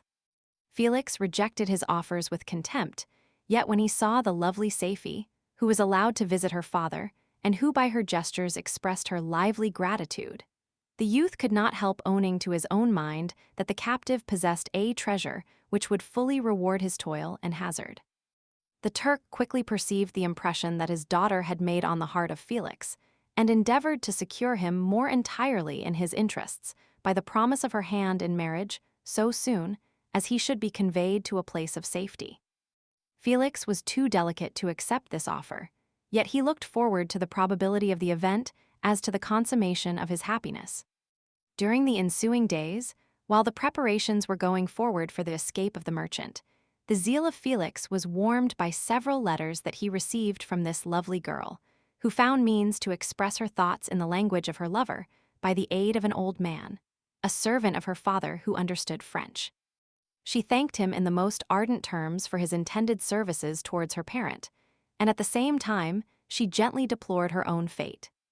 I have copies of these letters, for I found means, during my residence in the hovel, to procure the implements of writing, and the letters were often in the hands of Felix or Agatha. Before I depart, I will give them to you. They will prove the truth of my tale. But at present, as the sun is already far declined, I shall only have time to repeat the substance of them to you. Saifi related that her mother was a Christian Arab, seized and made a slave by the Turks. Recommended by her beauty, she had won the heart of the father of Saifi, who married her. The young girl spoke in high and enthusiastic terms of her mother, who, born in freedom, spurned the bondage to which she was now reduced. She instructed her daughter in the tenets of her religion and taught her to aspire to higher powers of intellect and an independence of spirit forbidden to the female followers of Mohammed. This lady died, but her lessons were indelibly impressed on the mind of Saifi, who sickened at the prospect of again returning to Asia and being immured within the walls of a harem, allowed only to occupy herself with infantile amusements, ill-suited to the temper of her soul, now accustomed to grand ideas and a noble emulation for virtue. The prospect of marrying a Christian and remaining in a country where women were allowed to take a rank in society was enchanting to her. The day for the execution of the Turk was fixed, but on the night previous to it, he quitted his prison and before morning was distant many leagues from Paris. Felix had procured passports in the name of his father, sister, and himself. He had previously communicated his plan to the former, who aided the deceit by quitting his house, under the pretense of a journey, and concealed himself, with his daughter, in an obscure part of Paris. Felix conducted the fugitives through France to Lyon and across Mont-Cenis to Leghorn, where the merchant had decided to wait a favorable opportunity of passing into some part of the Turkish dominions. Saifi resolved to remain with her father until the moment of his departure, before which time the Turk renewed his promise that she should be united to his deliverer, and Felix remained with them in expectation of that event. And in the meantime, he enjoyed the society of the Arabian, who exhibited towards him the simplest and tenderest affection. They conversed with one another through the means of an interpreter, and sometimes with the interpretation of looks, and Saifi sang to him the divine airs of her native country. The Turk allowed this intimacy to take place and encouraged the hopes of the youthful lovers, while in his heart he had formed far other plans.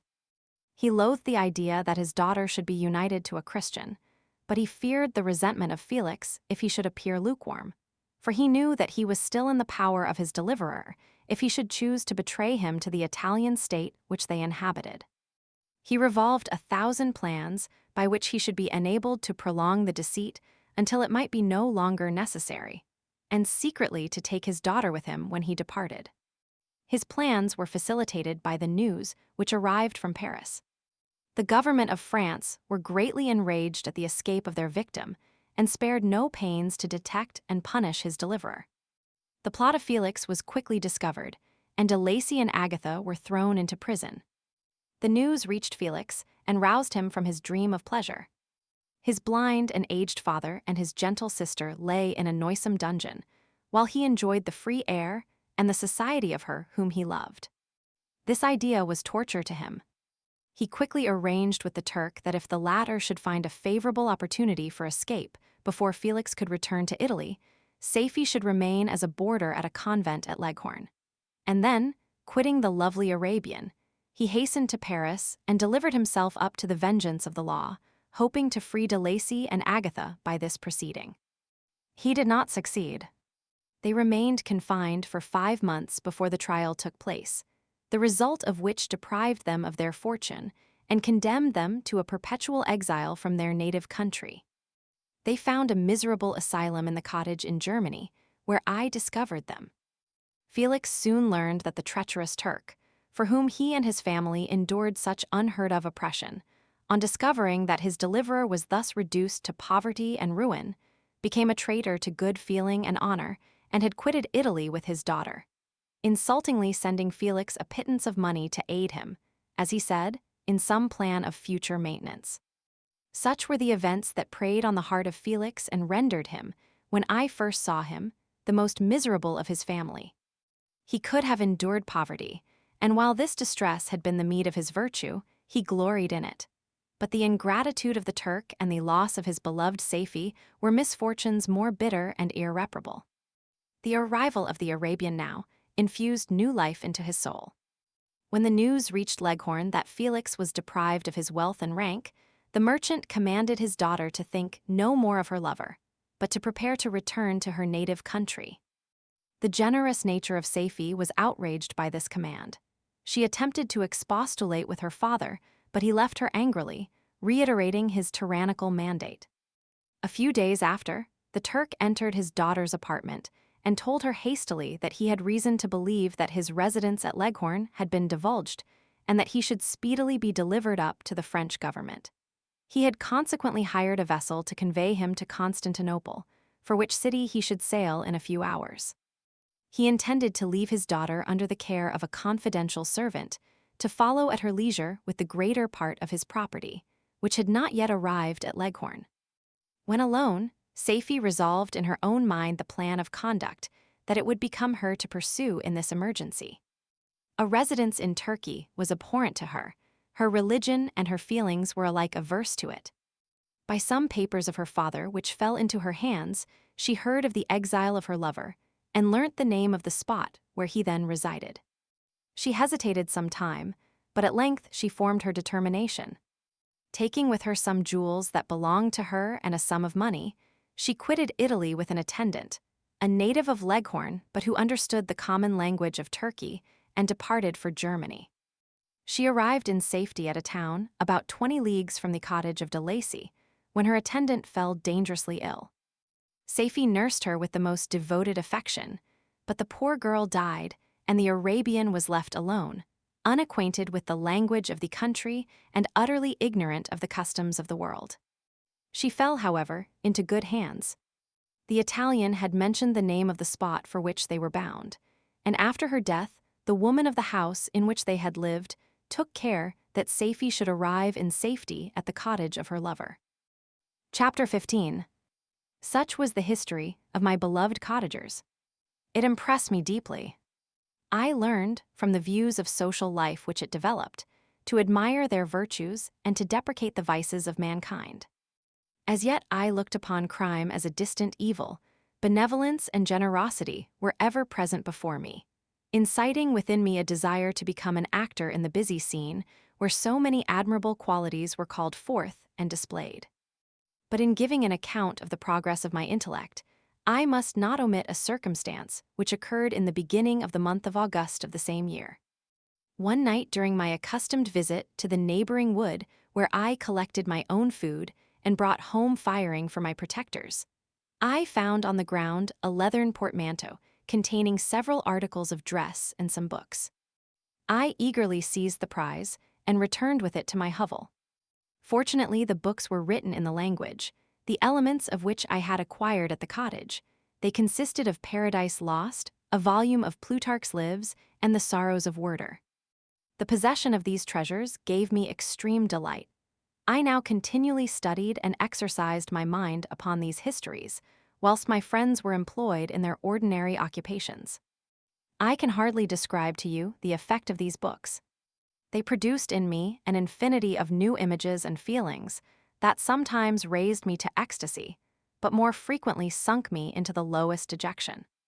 In the Sorrows of Werter, besides the interest of its simple and affecting story, so many opinions are canvassed, and so many lights thrown upon what had hitherto been to me obscure subjects that I found in it a never-ending source of speculation and astonishment.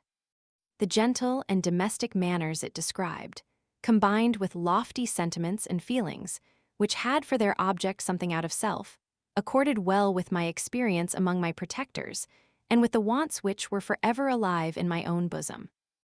but I thought Werther himself a more divine being than I had ever beheld or imagined. His character contained no pretension, but it sank deep. The disquisitions upon death and suicide were calculated to fill me with wonder. I did not pretend to enter into the merits of the case, yet I inclined towards the opinions of the hero, whose extinction I wept, without precisely understanding it. As I read, however, I applied much personally to my own feelings and condition. I found myself similar, yet at the same time strangely unlike to the beings concerning whom I read and to whose conversation I was a listener. I sympathized with and partly understood them, but I was unformed in mind.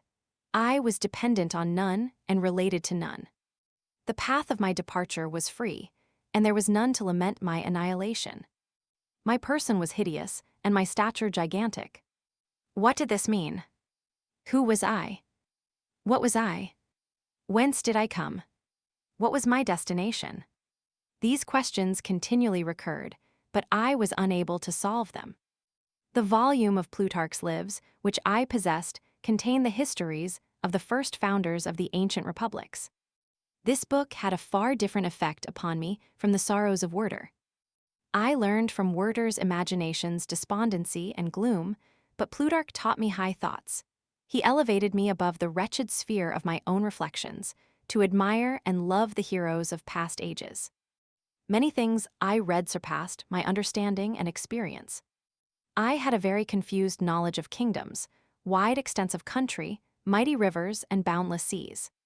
But I was perfectly unacquainted with towns and large assemblages of men. The cottage of my protectors had been the only school in which I had studied human nature, but this book developed new and mightier scenes of action. I read of men concerned in public affairs, governing or massacring their species. I felt the greatest ardor for virtue rise within me, and abhorrence for vice, as far as I understood the signification of those terms, relative as they were, as I applied them, to pleasure and pain alone. Induced by these feelings, I was of course led to admire peaceable lawgivers, Numa, Solon, and Lycurgus, in preference to Romulus and Theseus. The patriarchal lives of my protectors caused these impressions to take a firm hold on my mind. Perhaps, if my first introduction to humanity had been made by a young soldier, burning for glory and slaughter, I should have been imbued with different sensations. But Paradise Lost excited different and far deeper emotions. I read it, as I had read the other volumes which had fallen into my hands, as a true history. It moved every feeling of wonder and awe that the picture of an omnipotent God warring with his creatures was capable of exciting. I often referred the several situations, as their similarity struck me, to my own. Like Adam, I was apparently united by no link to any other being in existence, but his state was far different from mine in every other respect. He had come forth from the hands of God a perfect creature, happy and prosperous, guarded by the especial care of his Creator. He was allowed to converse with and acquire knowledge from beings of a superior nature, but I was wretched, helpless, and alone.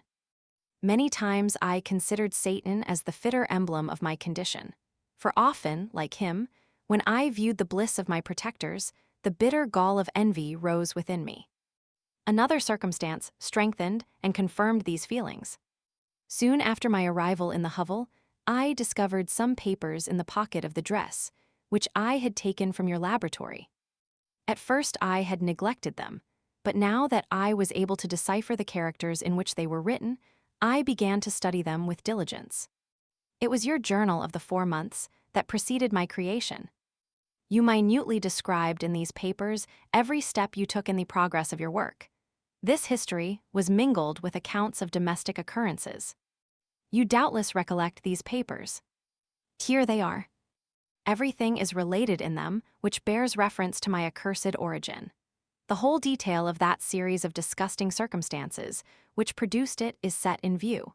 The minutest description of my odious and loathsome person is given, in language which painted your own horrors and rendered mine indelible. I sickened as I read. Hateful day when I received life, I exclaimed in agony. Accursed Creator! Why did you form a monster so hideous that even you turned from me in disgust? God, in pity, made man beautiful and alluring after his own image. But my form is a filthy type of yours, more horrid even from the very resemblance. Satan had his companions, fellow devils, to admire and encourage him, but I am solitary and abhorred. These were the reflections of my hours of despondency and solitude.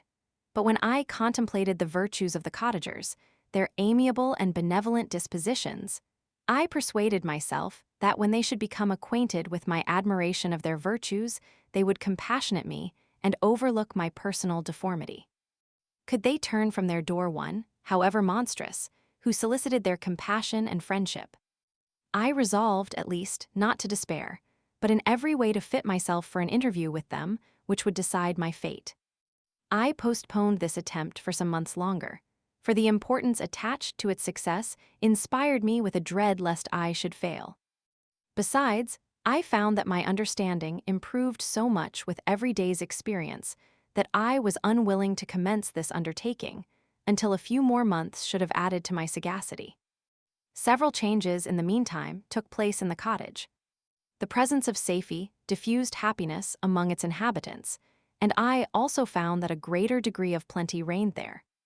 Felix and Agatha spent more time in amusement and conversation, and were assisted in their labors by servants.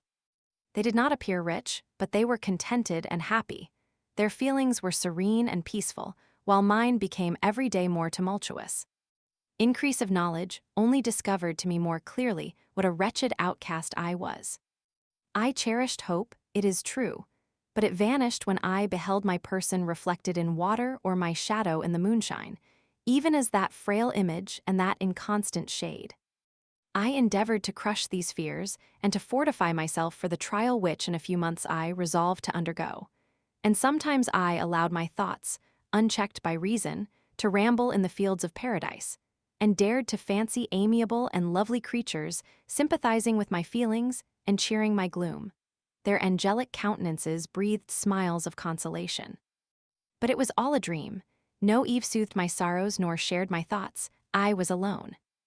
I remembered Adam's supplication to his Creator. But where was mine? He had abandoned me, and in the bitterness of my heart I cursed him. Autumn passed thus. I saw, with surprise and grief, the leaves decay and fall, and nature again assumed the barren and bleak appearance it had worn when I first beheld the woods and the lovely moon. Yet I did not heed the bleakness of the weather. I was better fitted by my conformation for the endurance of cold than heat. But my chief delights were the sight of the flowers, the birds, and all the gay apparel of summer.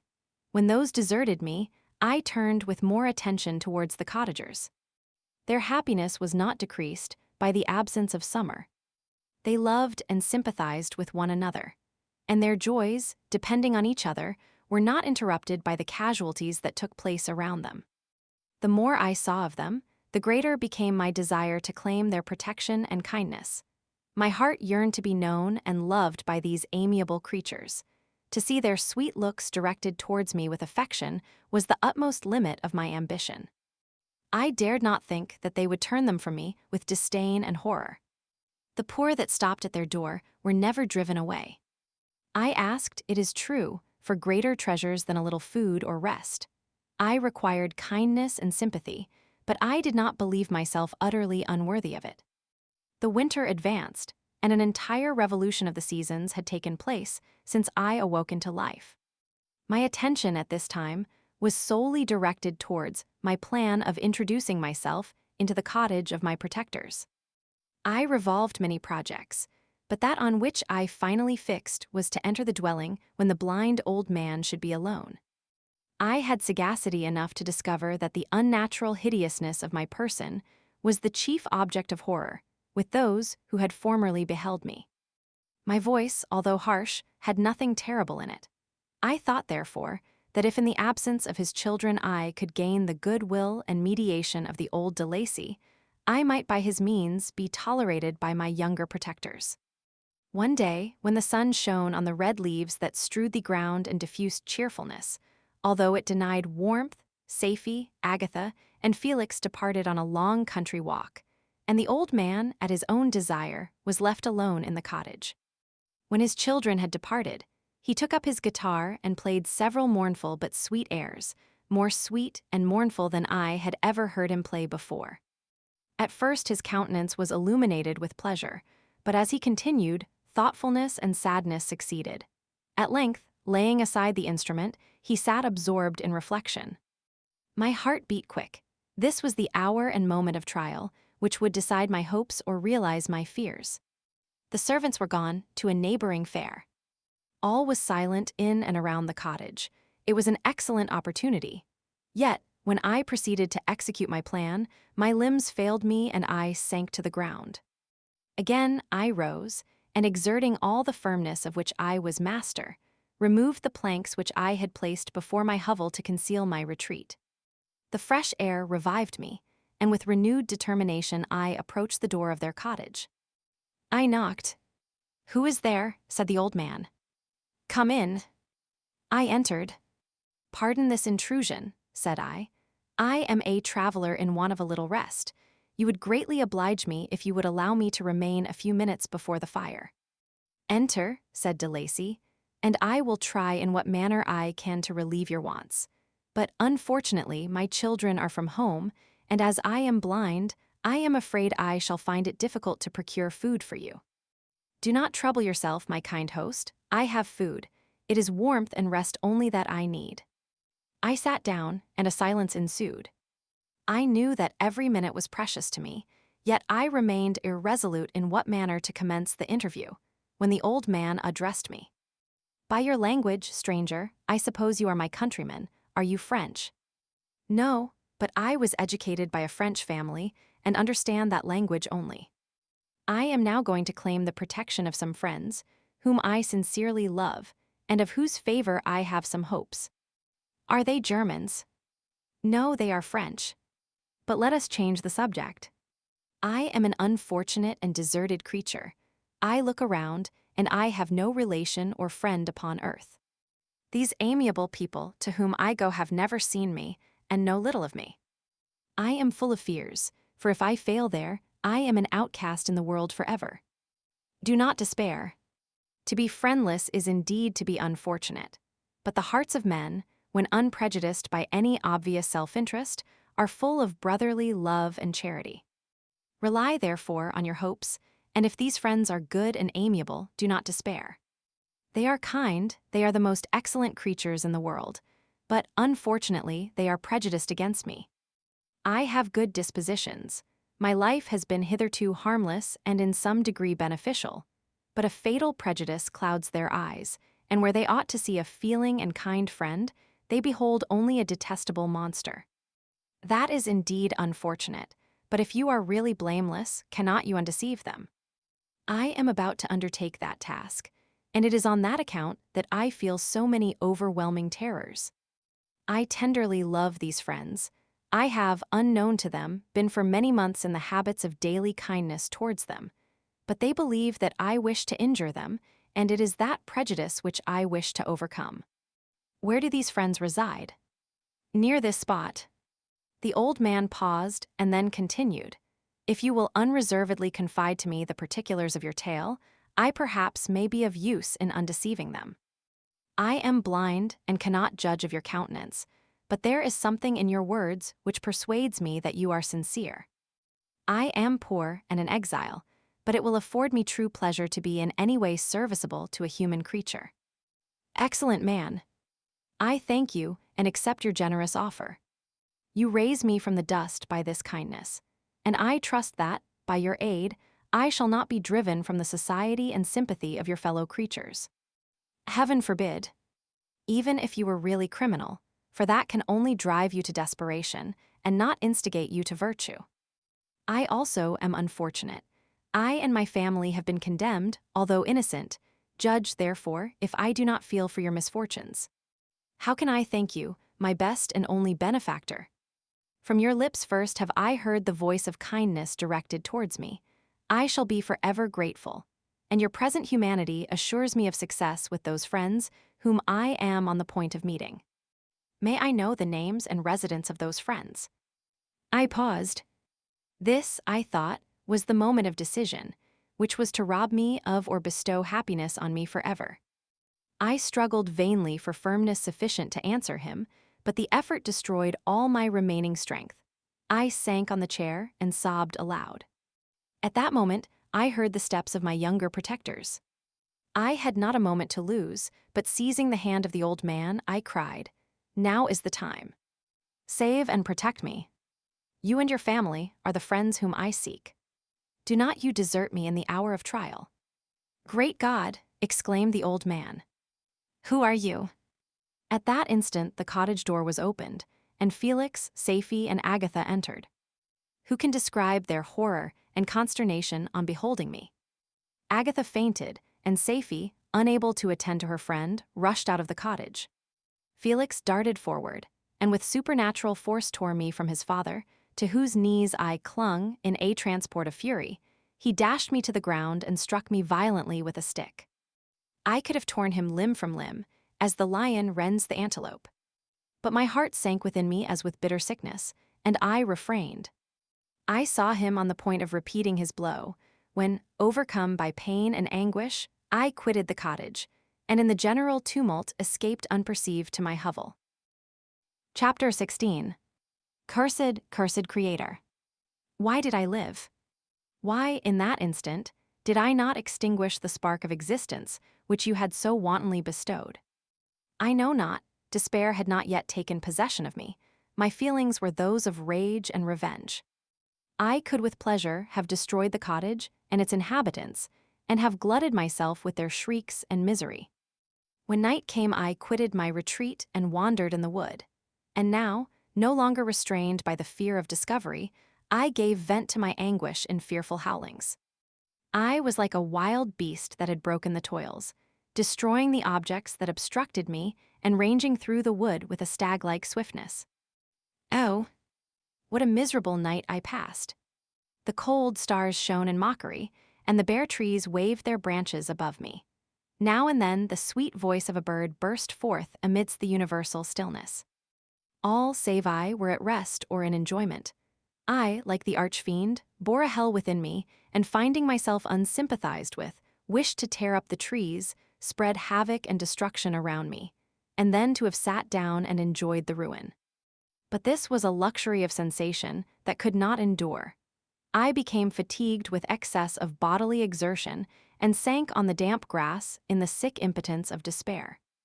There was none among the myriads of men that existed who would pity or assist me, and should I feel kindness towards my enemies? No, from that moment, I declared everlasting war against the species, and more than all, against him who had formed me and sent me forth to this insupportable misery. The sun rose. I heard the voices of men and knew that it was impossible to return to my retreat during that day.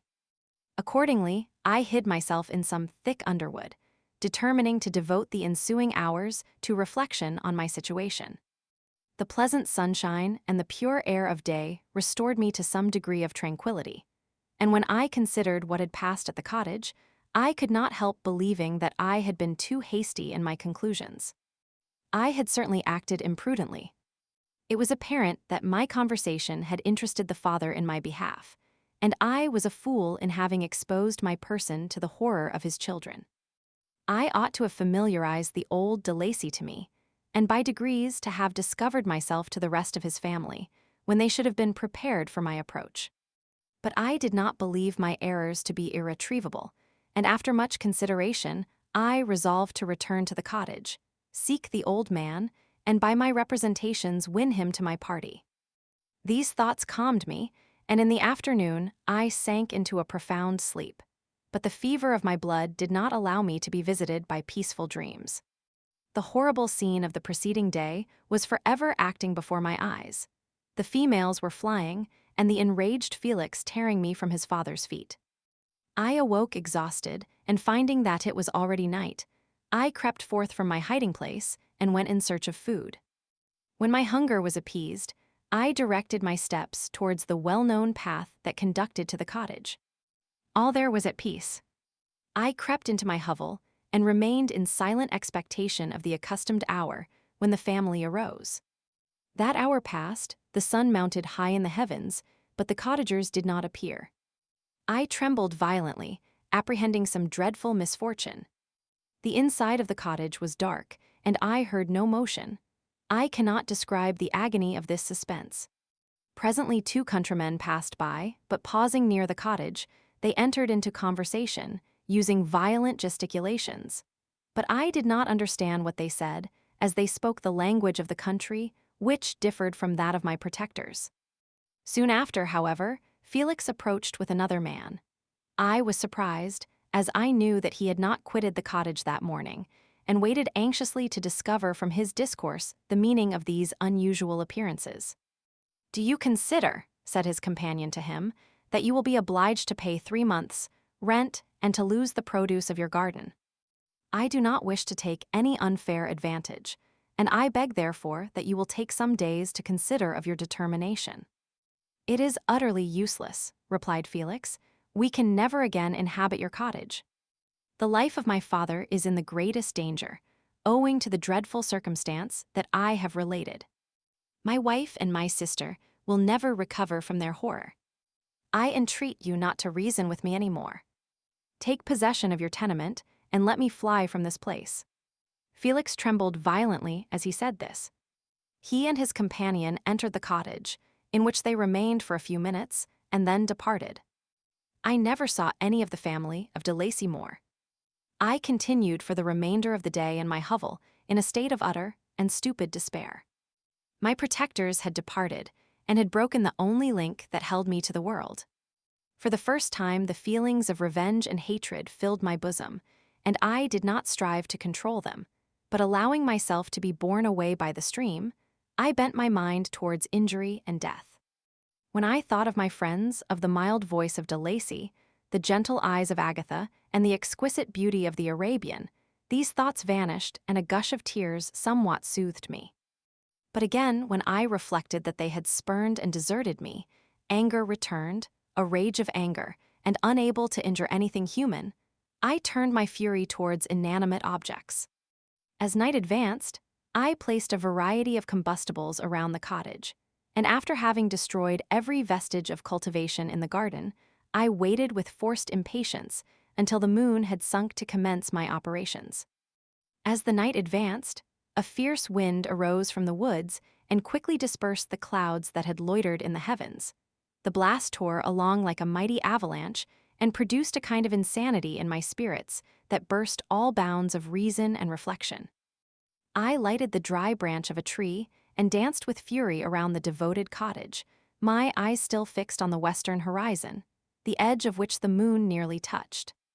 A part of its orb was at length hid, and I waved my brand. It sank, and with a loud scream I fired the straw and heath and bushes which I had collected.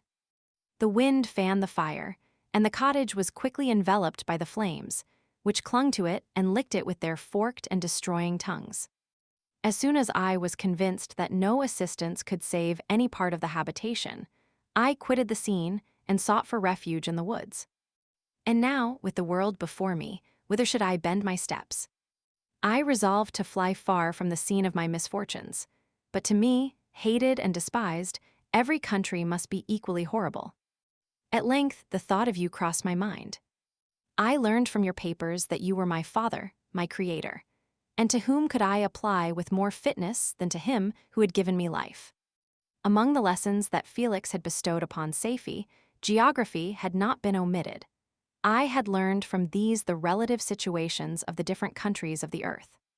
You had mentioned Geneva as the name of your native town, and towards this place I resolved to proceed. But how was I to direct myself?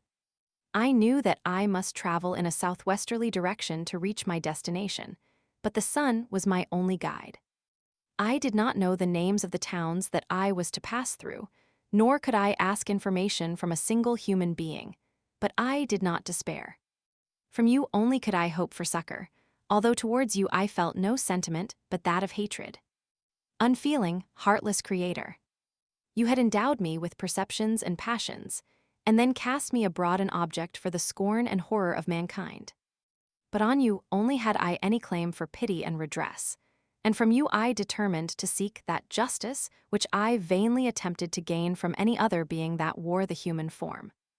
My travels were long, and the sufferings I endured intense.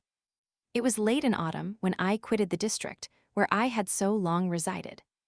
I traveled only at night, fearful of encountering the visage of a human being. Nature decayed around me, and the sun became heatless rain and snow poured around me. Mighty rivers were frozen.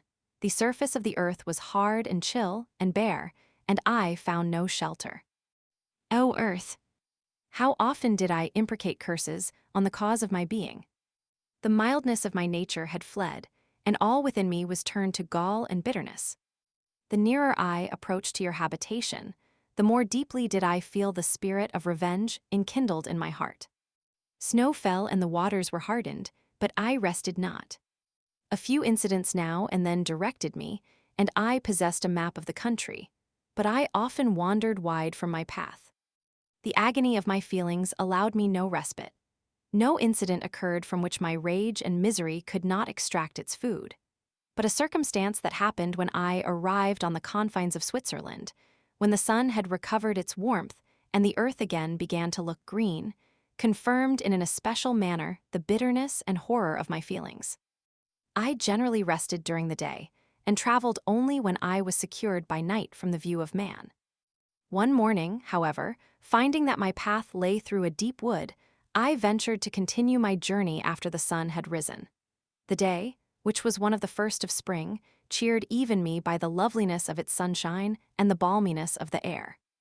I felt emotions of gentleness and pleasure that had long appeared dead revive within me. Half surprised by the novelty of these sensations, I allowed myself to be borne away by them, and forgetting my solitude and deformity, dared to be happy. Soft tears again bedewed my cheeks, and I even raised my humid eyes with thankfulness towards the blessed sun, which bestowed such joy upon me. I continued to wind among the paths of the wood until I came to its boundary, which was skirted by a deep and rapid river, into which many of the trees bent their branches, now budding with the fresh spring. Here I paused, not exactly knowing what path to pursue, when I heard the sound of voices that induced me to conceal myself under the shade of a cypress. I was scarcely hid when a young girl came running towards the spot where I was concealed, laughing, as if she ran from someone in sport. She continued her course along the precipitous sides of the river, when suddenly her foot slipped, and she fell into the rapid stream. I rushed from my hiding place, and with extreme labor from the force of the current, saved her and dragged her to shore. She was senseless, and I endeavored by every means in my power to restore animation, when I was suddenly interrupted by the approach of a rustic, who was probably the person from whom she had playfully fled.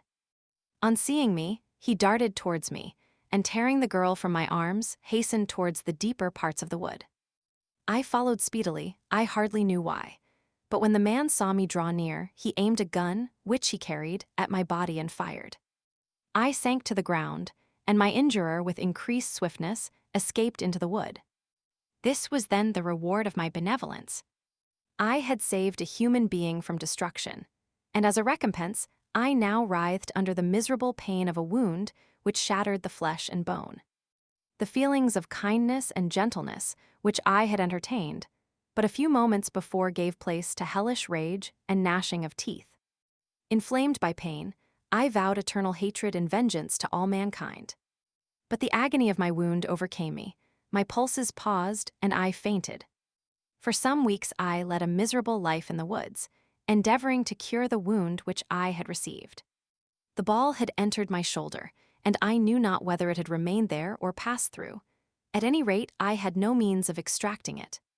My sufferings were augmented also by the oppressive sense of the injustice and ingratitude of their infliction. My daily vows rose for revenge, a deep and deadly revenge, such as would alone compensate for the outrages and anguish I had endured. After some weeks my wound healed, and I continued my journey. The labors I endured were no longer to be alleviated by the bright sun or gentle breezes of spring. All joy was but a mockery which insulted my desolate state and made me feel more painfully that I was not made for the enjoyment of pleasure. But my toils now drew near a close, and in 2 months from this time, I reached the environs of Geneva. It was evening when I arrived, and I retired to a hiding place among the fields that surround it to meditate in what manner I should apply to you. I was oppressed by fatigue and hunger, and far too unhappy to enjoy the gentle breezes of evening or the prospect of the sun setting behind the stupendous mountains of Jura. At this time, a slight sleep relieved me from the pain of reflection, which was disturbed by the approach of a beautiful child, who came running into the recess I had chosen, with all the sportiveness of infancy. Suddenly, as I gazed on him, an idea seized me that this little creature was unprejudiced, and had lived too short a time to have imbibed a horror of deformity. If, therefore, I could seize him and educate him as my companion and friend, I should not be so desolate in this peopled earth. Urged by this impulse, I seized on the boy as he passed and drew him towards me. As soon as he beheld my form, he placed his hands before his eyes and uttered a shrill scream. I drew his hand forcibly from his face and said, "Child, what is the meaning of this? I do not intend to hurt you. Listen to me." He struggled violently. "Let me go," he cried. "Monster! Ugly wretch! You wish to eat me and tear me to pieces. You are an ogre. Let me go, or I will tell my papa. Boy, you will never see your father again. You must come with me. Hideous monster! Let me go. My papa is a syndic. He is M. Frankenstein. He will punish you. You dare not keep me. Frankenstein! You belong then to my enemy, to him towards whom I have sworn eternal revenge. You shall be my first victim." The child still struggled and loaded me with epithets which carried despair to my heart. I grasped his throat to silence him, and in a moment he lay dead at my feet. I gazed on my victim, and my heart swelled with exultation and hellish triumph. Clapping my hands, I exclaimed, "I too can create desolation. My enemy is not invulnerable. This death will carry despair to him, and 1,000 other miseries shall torment and destroy him." As I fixed my eyes on the child, I saw something glittering on his breast. I took it. It was a portrait of a most lovely woman. In spite of my malignity, it softened and attracted me. For a few moments I gazed with delight on her dark eyes, fringed by deep lashes, and her lovely lips. But presently my rage returned. I remembered that I was forever deprived of the delights that such beautiful creatures could bestow, and that she whose resemblance I contemplated would, in regarding me, have changed that air of divine benignity to one expressive of disgust and affright. Can you wonder that such thoughts transported me with rage? I only wonder that at that moment, instead of venting my sensations in exclamations and agony, I did not rush among mankind and perish in the attempt to destroy them. While I was overcome by these feelings, I left the spot where I had committed the murder, and seeking a more secluded hiding place, I entered a barn which had appeared to me to be empty. A woman was sleeping on some straw. She was young, not indeed so beautiful as her whose portrait I held, but of an agreeable aspect and blooming in the loveliness of youth and health. Here, I thought, is one of those whose joy-imparting smiles are bestowed on all but me. And then I bent over her and whispered, "Awake, fairest, thy lover is near. He who would give his life but to obtain one look of affection from thine eyes. My beloved, awake." The sleeper stirred, a thrill of terror ran through me. Should she indeed awake and see me, and curse me and denounce the murderer? Thus would she assuredly act if her darkened eyes opened, and she beheld me. The thought was madness. It stirred the fiend within me. Not I, but she, shall suffer.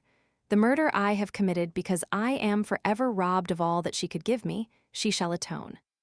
The crime had its source in her, be hers the punishment. Thanks to the lessons of Felix and the sanguinary laws of man, I had learned now to work mischief. I bent over her and placed the portrait securely in one of the folds of her dress. She moved again, and I fled. For some days I haunted the spot where these scenes had taken place, sometimes wishing to see you, sometimes resolved to quit the world and its miseries forever. At length I wandered towards these mountains, and have ranged through their immense recesses, consumed by a burning passion which you alone can gratify. We may not part until you have promised to comply with my requisition. I am alone and miserable. Man will not associate with me, but one as deformed and horrible as myself would not deny herself to me. My companion must be of the same species and have the same defects. This being you must create. Chapter 17. The being finished speaking and fixed his looks upon me in the expectation of a reply. But I was bewildered, perplexed, and unable to arrange my ideas sufficiently to understand the full extent of his proposition. He continued, "You must create a female for me with whom I can live in the interchange of those sympathies necessary for my being. This you alone can do, and I demand it of you as a right which you must not refuse to concede." The latter part of his tale had kindled anew in me the anger that had died away while he narrated his peaceful life among the cottagers. And as he said this, I could no longer suppress the rage that burned within me. "I do refuse it," I replied, "and no torture shall ever extort a consent from me. You may render me the most miserable of men, but you shall never make me base in my own eyes. Shall I create another like yourself, whose joint wickedness might desolate the world? Begone. I have answered you. You may torture me, but I will never consent." "You are in the wrong," replied the fiend, "and instead of threatening, I am content to reason with you. I am malicious because I am miserable. Am I not shunned and hated by all mankind? You, my creator, would tear me to pieces and triumph. Remember that, and tell me why I should pity man more than he pities me. You would not call it murder if you could precipitate me into one of those ice rifts, and destroy my frame, the work of your own hands. Shall I respect man when he condemns me? Let him live with me in the interchange of kindness, and instead of injury, I would bestow every benefit upon him with tears of gratitude at his acceptance. But that cannot be. The human senses are insurmountable barriers to our union. Yet mine shall not be the submission of abject slavery. I will revenge my injuries. If I cannot inspire love, I will cause fear, and chiefly towards you, my archenemy, because my creator, do I swear inextinguishable hatred. Have a care, I will work at your destruction, nor finish until I desolate your heart, so that you shall curse the hour of your birth." A fiendish rage animated him as he said this. His face was wrinkled into contortions too horrible for human eyes to behold, but presently he calmed himself and proceeded. "I intended to reason. This passion is detrimental to me, for you do not reflect that you are the cause of its excess. If any being felt emotions of benevolence towards me, I should return them 100 and 100-fold. For that one creature's sake I would make peace with the whole kind. But I now indulge in dreams of bliss that cannot be realized. What I ask of you is reasonable and moderate. I demand a creature of another sex, but as hideous as myself. The gratification is small, but it is all that I can receive, and it shall content me. It is true, we shall be monsters, cut off from all the world, but on that account we shall be more attached to one another. Our lives will not be happy, but they will be harmless and free from the misery I now feel. Oh, my Creator, make me happy. Let me feel gratitude towards you for one benefit. Let me see that I excite the sympathy of some existing thing. Do not deny me my request." I was moved. I shuddered when I thought of the possible consequences of my consent, but I felt that there was some justice in his argument. His tale and the feelings he now expressed proved him to be a creature of fine sensations, and did I not as his maker owe him all the portion of happiness that it was in my power to bestow? He saw my change of feeling and continued, "If you consent, neither you nor any other human being shall ever see us again. I will go to the vast wilds of South America. My food is not that of man. I do not destroy the lamb and the kid to glut my appetite. Acorns and berries afford me sufficient nourishment. My companion will be of the same nature as myself, and will be content with the same fare. We shall make our bed of dried leaves. The sun will shine on us as on man, and will ripen our food. The picture I present to you is peaceful and human, and you must feel that you could deny it only in the wantonness of power and cruelty. Pitiless as you have been towards me, I now see compassion in your eyes. Let me seize the favorable moment and persuade you to promise what I so ardently desire." "You propose," replied I, "to fly from the habitations of man, to dwell in those wilds where the beasts of the field will be your only companions. How can you, who long for the love and sympathy of man, persevere in this exile? You will return and again seek their kindness, and you will meet with their detestation. Your evil passions will be renewed, and you will then have a companion to aid you in the task of destruction. This may not be. Cease to argue the point, for I cannot consent. How inconstant are your feelings? But a moment ago, you were moved by my representations, and why do you again harden yourself to my complaints? I swear to you, by the earth which I inhabit, and by you that made me, that with the companion you bestow, I will quit the neighborhood of man and dwell, as it may chance, in the most savage of places. My evil passions will have fled, for I shall meet with sympathy. My life will flow quietly away, and in my dying moments I shall not curse my Maker. His words had a strange effect upon me. I compassionated him and sometimes felt a wish to console him, but when I looked upon him, when I saw the filthy mass that moved and talked, my heart sickened and my feelings were altered to those of horror and hatred. I tried to stifle these sensations. I thought that as I could not sympathize with him, I had no right to withhold from him the small portion of happiness which was yet in my power to bestow. You swear, I said, to be harmless, but have you not already shown a degree of malice that should reasonably make me distrust you? May not even this be a feint that will increase your triumph, by affording a wider scope for your revenge? How is this? I must not be trifled with, and I demand an answer. If I have no ties and no affections, hatred and vice must be my portion. The love of another will destroy the cause of my crimes, and I shall become a thing of whose existence everyone will be ignorant. My vices are the children of a forced solitude that I abhor, and my virtues will necessarily arise when I live in communion with an equal. I shall feel the affections of a sensitive being, and become linked to the chain of existence and events from which I am now excluded. I paused some time to reflect on all he had related, and the various arguments which he had employed. I thought of the promise of virtues which he had displayed on the opening of his existence, and the subsequent blight of all kindly feeling by the loathing and scorn which his protectors had manifested towards him. His power and threats were not omitted in my calculations. A creature who could exist in the ice caves of the glaciers and hide himself from pursuit among the ridges of inaccessible precipices was a being possessing faculties it would be vain to cope with.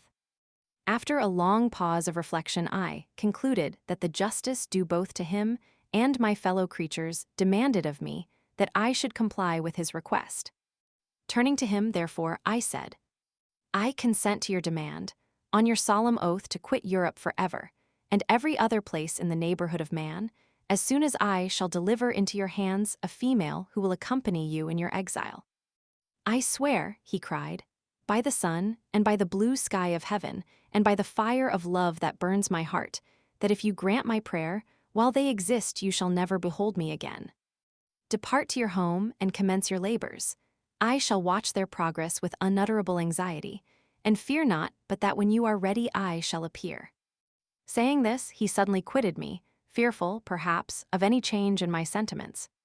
I saw him descend the mountain with greater speed than the flight of an eagle, and quickly lost among the undulations of the sea of ice. His tale had occupied the whole day, and the sun was upon the verge of the horizon when he departed. I knew that I ought to hasten my descent towards the valley, as I should soon be encompassed in darkness, but my heart was heavy and my steps slow.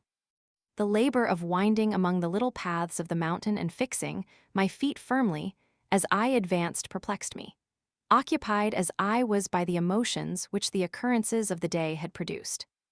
Night was far advanced when I came to the halfway resting place and seated myself beside the fountain. The stars shone at intervals as the clouds passed from over them. The dark pines rose before me, and every here and there a broken tree lay on the ground. It was a scene of wonderful solemnity and stirred strange thoughts within me. I wept bitterly, and clasping my hands in agony, I exclaimed, "Oh! Stars and clouds and winds, ye are all about to mock me. If ye really pity me, crush sensation and memory, let me become as naught. But if not, depart, depart, and leave me in darkness." These were wild and miserable thoughts, but I cannot describe to you how the eternal twinkling of the stars weighed upon me, and how I listened to every blast of wind, as if it were a dull, ugly siroc on its way to consume me. Morning dawned before I arrived at the village of Chamonix. I took no rest, but returned immediately to Geneva. Even in my own heart I could give no expression to my sensations. They weighed on me with a mountain's weight, and their excess destroyed my agony beneath them. Thus I returned home, and entering the house, presented myself to the family. My haggard and wild appearance awoke intense alarm, but I answered no question, scarcely did I speak. I felt as if I were placed under a ban, as if I had no right to claim their sympathies, as if never more might I enjoy companionship with them. Yet even thus I loved them to adoration, and to save them, I resolved to dedicate myself to my most abhorred task. The prospect of such an occupation made every other circumstance of existence pass before me like a dream, and that thought only had to me the reality of life. Chapter 18. Day after day, week after week, passed away on my return to Geneva, and I could not collect the courage to recommence my work. I feared the vengeance of the disappointed fiend, yet I was unable to overcome my repugnance to the task which was enjoined me. I found that I could not compose a female without again devoting several months to profound study and laborious disquisition. I had heard of some discoveries having been made by an English philosopher, the knowledge of which was material to my success, and I sometimes thought of obtaining my father's consent to visit England for this purpose. But I clung to every pretense of delay and shrank from taking the first step in an undertaking whose immediate necessity began to appear less absolute to me. A change indeed had taken place in me. My health, which had hitherto declined, was now much restored, and my spirits, when unchecked by the memory of my unhappy promise, rose proportionably. My father saw this change with pleasure, and he turned his thoughts towards the best method of eradicating the remains of my melancholy, which every now and then would return by fits, and with a devouring blackness overcast the approaching sunshine. At these moments, I took refuge in the most perfect solitude. I passed whole days on the lake alone in a little boat, watching the clouds and listening to the rippling of the waves, silent and listless. But the fresh air and bright sun seldom failed to restore me to some degree of composure, and on my return I met the salutations of my friends with a readier smile and a more cheerful heart. It was after my return from one of these rambles that my father, calling me aside, thus addressed me.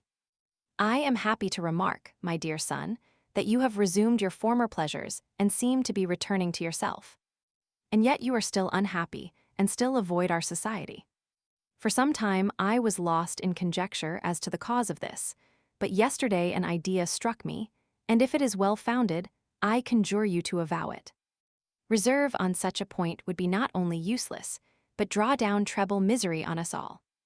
I trembled violently at his exordium, and my father continued, "I confess, my son, that I have always looked forward to your marriage with our dear Elizabeth as the tie of our domestic comfort and the stay of my declining years. You were attached to each other from your earliest infancy. You studied together and appeared, in dispositions and tastes, entirely suited to one another. But so blind is the experience of man that what I conceived to be the best assistance to my plan may have entirely destroyed it. You, perhaps, regard her as your sister, without any wish that she might become your wife. Nay, you may have met with another whom you may love, and considering yourself as bound in honor to Elizabeth, this struggle may occasion the poignant misery which you appear to feel. My dear father, reassure yourself. I love my cousin tenderly and sincerely. I never saw any woman who excited, as Elizabeth does, my warmest admiration and affection. My future hopes and prospects are entirely bound up in the expectation of our union. The expression of your sentiments of this subject, my dear Victor, gives me more pleasure than I have for some time experienced. If you feel thus, we shall assuredly be happy, however present events may cast a gloom over us. But it is this gloom which appears to have taken so strong a hold of your mind that I wish to dissipate. Tell me, therefore, whether you object to an immediate solemnization of the marriage. We have been unfortunate, and recent events have drawn us from that everyday tranquility befitting my years and infirmities. You are younger, Yet I do not suppose, possessed as you are of a competent fortune, that an early marriage would at all interfere with any future plans of honor and utility that you may have formed. Do not suppose, however, that I wish to dictate happiness to you, or that a delay on your part would cause me any serious uneasiness. Interpret my words with candor and answer me, I conjure you, with confidence and sincerity. I listened to my father in silence, and remained for some time incapable of offering any reply.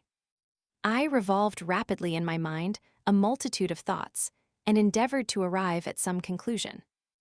Alas! To me the idea of an immediate union with my Elizabeth was one of horror and dismay. I was bound by a solemn promise which I had not yet fulfilled and dared not break. Or if I did, what manifold miseries might not impend over me and my devoted family? Could I enter into a festival with this deadly weight yet hanging round my neck and bowing me to the ground? I must perform my engagement, and let the monster depart with his mate, before I allowed myself to enjoy the delight of a union from which I expected peace. I remembered also the necessity imposed upon me of either journeying to England or entering into a long correspondence with those philosophers of that country, whose knowledge and discoveries were of indispensable use to me in my present undertaking. The latter method of obtaining the desired intelligence was dilatory and unsatisfactory. Besides, I had an insurmountable aversion to the idea of engaging myself in my loathsome task in my father's house, while in habits of familiar intercourse with those I loved. I knew that 1,000 fearful accidents might occur, the slightest of which would disclose a tale to thrill all connected with me with horror. I was aware also that I should often lose all self-command, all capacity of hiding the harrowing sensations that would possess me during the progress of my unearthly occupation. I must absent myself from all I loved while thus employed. Once commenced, it would quickly be achieved, and I might be restored to my family in peace and happiness. My promise fulfilled, the monster would depart forever. Or so my fond fancy imaged. Some accident might meanwhile occur to destroy him and put an end to my slavery forever. These feelings dictated my answer to my father. I expressed a wish to visit England, but concealing the true reasons of this request, I clothed my desires under a guise which excited no suspicion, while I urged my desire with an earnestness that easily induced my father to comply. After so long a period of an absorbing melancholy that resembled madness in its intensity and effects, he was glad to find that I was capable of taking pleasure in the idea of such a journey, and he hoped that change of scene and varied amusement would, before my return, have restored me entirely to myself. The duration of my absence was left to my own choice. A few months, or at most a year, was the period contemplated. One paternal kind precaution he had taken to ensure my having a companion. Without previously communicating with me, he had, in concert with Elizabeth, arranged that Clerval should join me at Strasbourg. This interfered with the solitude I coveted for the prosecution of my task. Yet at the commencement of my journey, the presence of my friend could in no way be an impediment, and truly I rejoiced that thus I should be saved many hours of lonely, maddening reflection. Nay, Henry might stand between me and the intrusion of my foe. If I were alone, would he not at times force his abhorred presence on me to remind me of my task or to contemplate its progress? To England, therefore, I was bound, and it was understood that my union with Elizabeth should take place immediately on my return. My father's age rendered him extremely averse to delay. For myself, there was one reward I promised myself from my detested toils, one consolation for my unparalleled sufferings. It was the prospect of that day when, enfranchised from my miserable slavery, I might claim Elizabeth and forget the past in my union with her. I now made arrangements for my journey, but one feeling haunted me which filled me with fear and agitation. During my absence, I should leave my friends unconscious of the existence of their enemy and unprotected from his attacks, exasperated as he might be by my departure. But he had promised to follow me wherever I might go, and would he not accompany me to England? This imagination was dreadful in itself, but soothing inasmuch as it supposed the safety of my friends. I was agonized with the idea of the possibility that the reverse of this might happen. But through the whole period during which I was the slave of my creature, I allowed myself to be governed by the impulses of the moment. And my present sensations strongly intimated that the fiend would follow me and exempt my family from the danger of his machinations. It was in the latter end of September that I again quitted my native country. My journey had been my own suggestion, and Elizabeth therefore acquiesced, but she was filled with disquiet at the idea of my suffering, away from her, the inroads of misery and grief. It had been her care which provided me a companion in Clerval, and yet a man is blind to 1,000-minute circumstances which call forth a woman's sedulous attention. She longed to bid me hasten my return. 1,000 conflicting emotions rendered her mute as she bade me a tearful, silent farewell. I threw myself into the carriage that was to convey me away, hardly knowing whither I was going and careless of what was passing around. I remembered only, and it was with a bitter anguish that I reflected on it, to order that my chemical instruments should be packed to go with me. Filled with dreary imaginations, I passed through many beautiful and majestic scenes, but my eyes were fixed and unobserving. I could only think of the bourne of my travels, and the work which was to occupy me whilst they endured. After some days spent in listless indolence, during which I traversed many leagues, I arrived at Strasbourg, where I waited 2 days for Clerval. He came. Alas, how great was the contrast between us! He was alive to every new scene, joyful when he saw the beauties of the setting sun, and more happy when he beheld it rise and recommence a new day. He pointed out to me the shifting colors of the landscape and the appearances of the sky. "This is what it is to live," he cried. "Now I enjoy existence. But you, my dear Frankenstein, wherefore are you desponding and sorrowful?" In truth, I was occupied by gloomy thoughts and neither saw the descent of the evening star nor the golden sunrise reflected in the Rhine. And you, my friend, would be far more amused with the journal of Clerval, who observed the scenery with an eye of feeling and delight, than in listening to my reflections. I, a miserable wretch, haunted by a curse that shut up every avenue to enjoyment. We had agreed to descend the Rhine in a boat from Strasbourg to Rotterdam, whence we might take shipping for London. During this voyage, we passed many willowy islands and saw several beautiful towns. We stayed a day at Mannheim, and on the 5th from our departure from Strasbourg, arrived at Mainz. The course of the Rhine below Mainz becomes much more picturesque. The river descends rapidly and winds between hills, not high but steep and of beautiful forms. We saw many ruined castles standing on the edges of precipices, surrounded by black woods, high and inaccessible. This part of the Rhine, indeed, presents a singularly variegated landscape.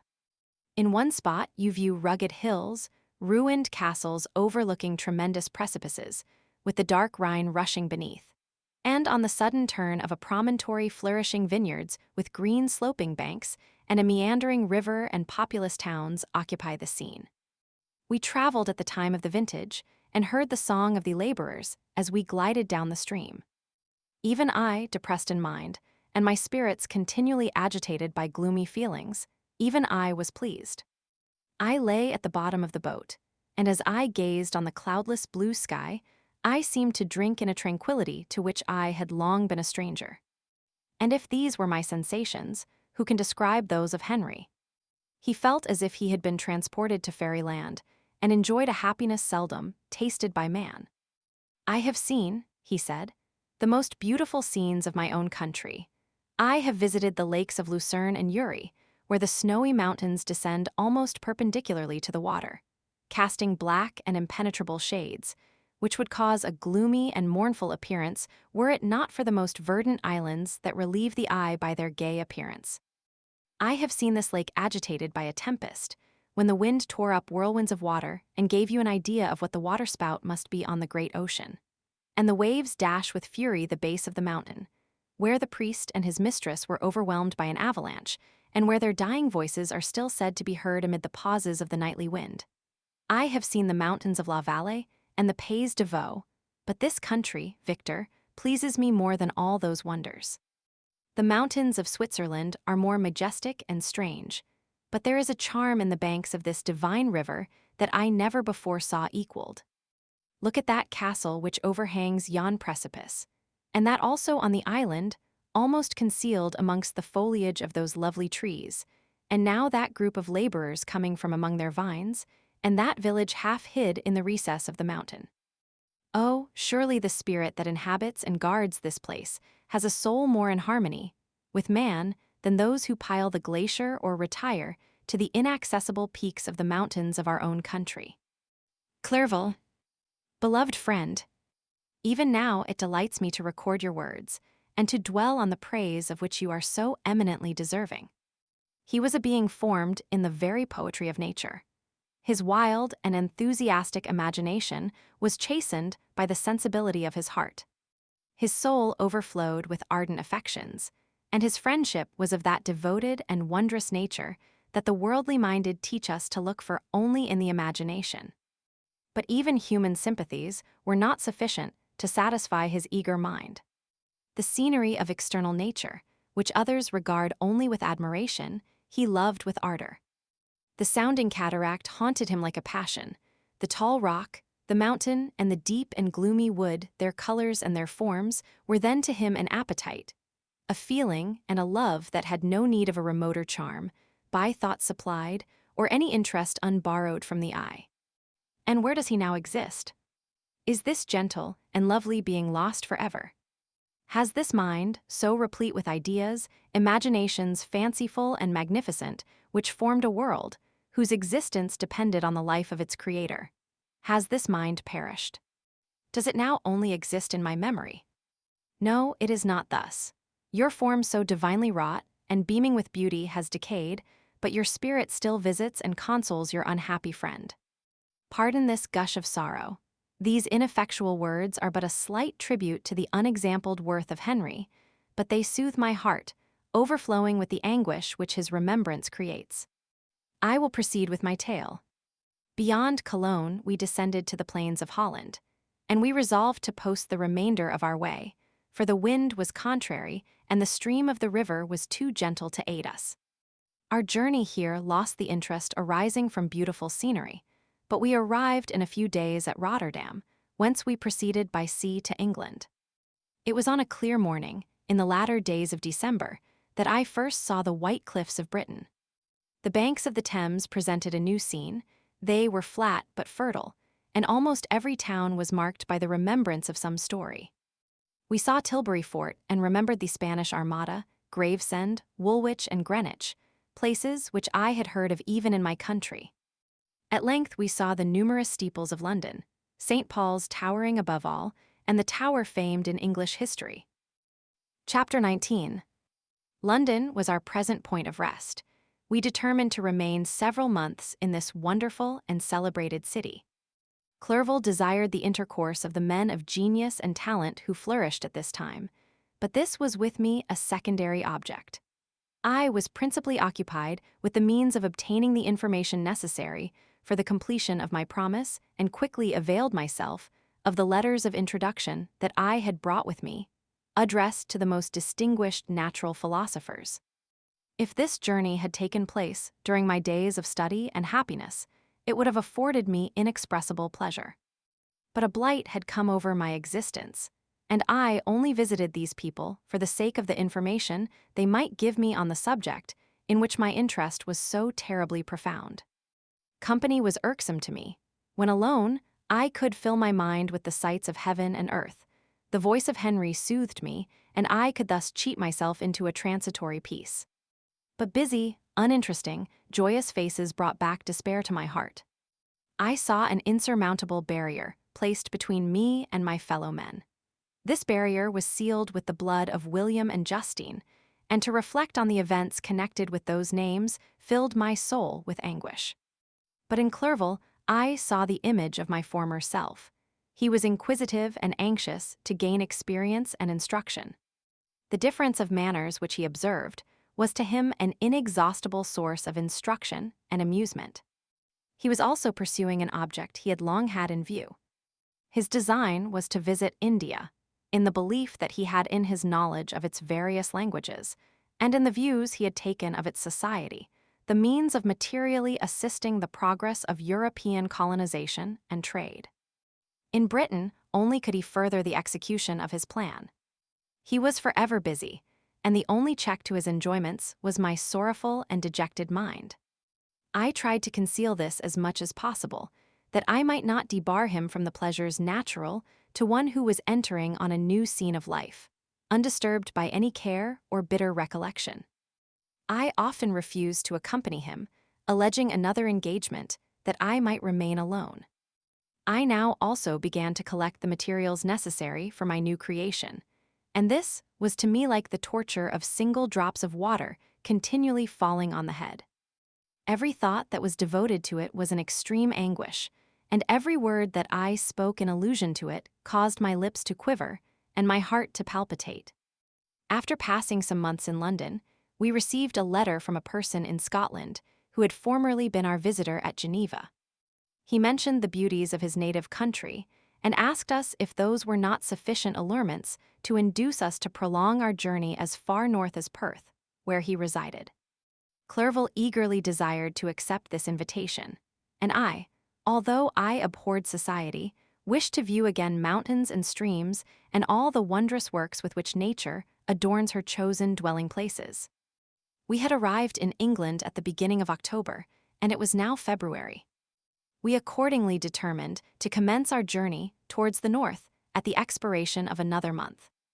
In this expedition, we did not intend to follow the great road to Edinburgh, but to visit Windsor, Oxford, Matlock, and the Cumberland Lakes, resolving to arrive at the completion of this tour about the end of July. I packed up my chemical instruments and the materials I had collected, resolving to finish my labors in some obscure nook in the northern Highlands of Scotland. We quitted London on the 27th of March and remained a few days at Windsor, rambling in its beautiful forest. This was a new scene to us mountaineers.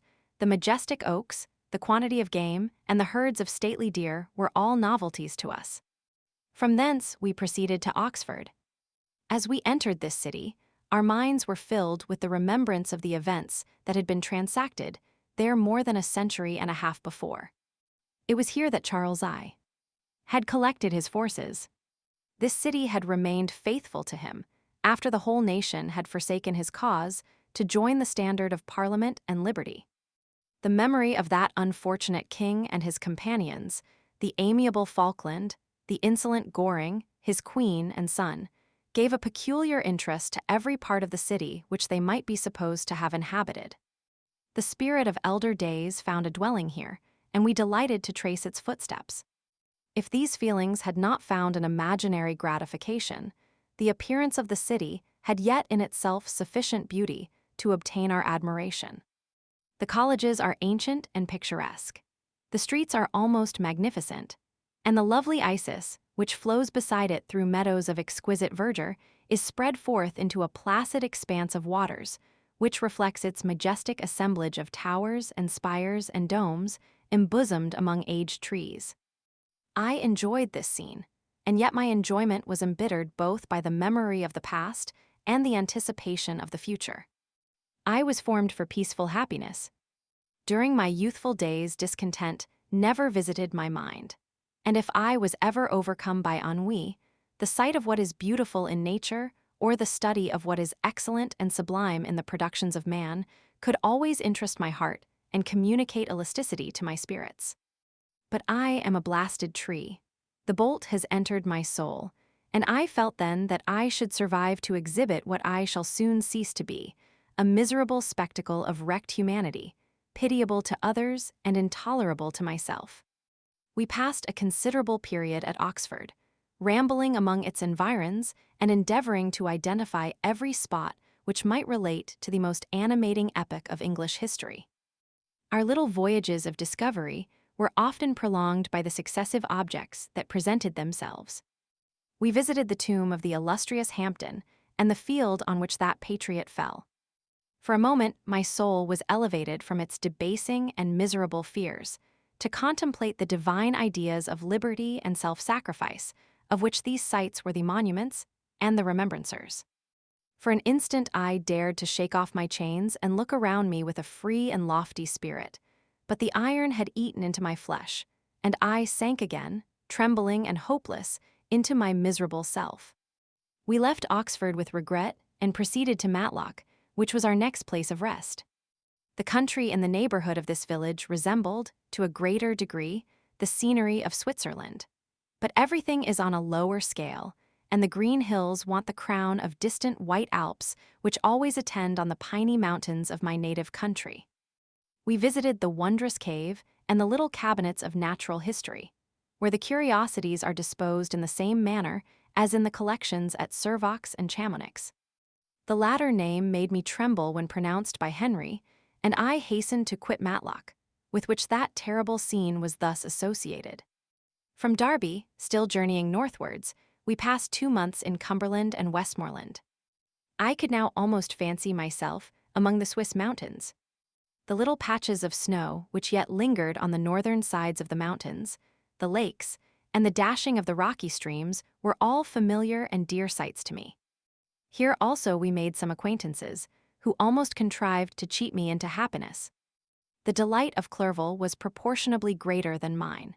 His mind expanded in the company of men of talent, and he found in his own nature greater capacities and resources than he could have imagined himself to have possessed while he associated with his inferiors. "I could pass my life here," said he to me, "and among these mountains I should scarcely regret Switzerland and the Rhine." But he found that a traveler's life is one that includes much pain amidst its enjoyments.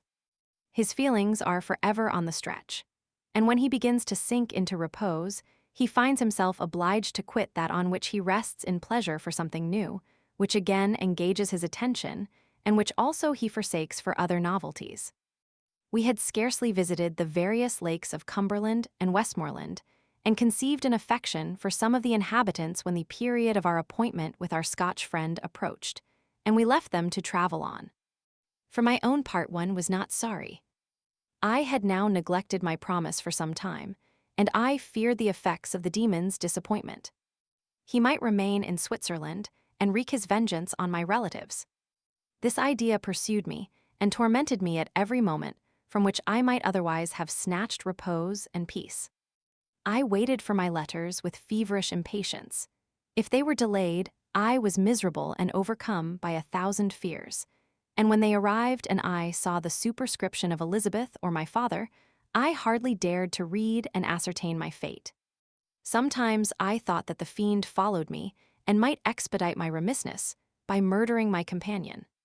When these thoughts possessed me, I would not quit Henry for a moment, but followed him as his shadow to protect him from the fancied rage of his destroyer. I felt as if I had committed some great crime, the consciousness of which haunted me. I was guiltless, but I had indeed drawn down a horrible curse upon my head, as mortal as that of crime. I visited Edinburgh with languid eyes and mind, and yet that city might have interested the most unfortunate being. Clerval did not like it so well as Oxford, for the antiquity of the latter city was more pleasing to him. But the beauty and regularity of the new town of Edinburgh, its romantic castle and its environs, the most delightful in the world, Arthur's Seat, St. Bernard's Well, and the Pentland Hills, compensated him for the change and filled him with cheerfulness and admiration. But I was impatient to arrive at the termination of my journey. We left Edinburgh in a week, passing through Cupar, St. Andrew, and along the banks of the Tay to Perth, where our friend expected us. But I was in no mood to laugh and talk with strangers or enter into their feelings or plans with the good humor expected from a guest. And accordingly I told Clerval that I wished to make the tour of Scotland alone. "Do you," said I, "enjoy yourself, and let this be our rendezvous. I may be absent a month or two, but do not interfere with my motions, I entreat you. Leave me to peace and solitude for a short time, and when I return, I hope it will be with a lighter heart, more congenial to your own temper." Henry wished to dissuade me, but seeing me bent on this plan, ceased to remonstrate. He entreated me to write often. "I had rather be with you," he said, "in your solitary rambles than with these Scotch people whom I do not know. Hasten then, my dear friend, to return, that I may again feel myself somewhat at home, which I cannot do in your absence." Having parted from my friend, I determined to visit some remote spot of Scotland and finish my work in solitude. I did not doubt but that the monster followed me and would discover himself to me when I should have finished, that he might receive his companion. With this resolution, I traversed the northern highlands and fixed on one of the remotest of the Orkneys as the scene of my labors. It was a place fitted for such a work, being hardly more than a rock whose high sides were continually beaten upon by the waves. The soil was barren, scarcely affording pasture for a few miserable cows, and oatmeal for its inhabitants, which consisted of 5 persons, whose gaunt and scraggy limbs gave tokens of their miserable fare.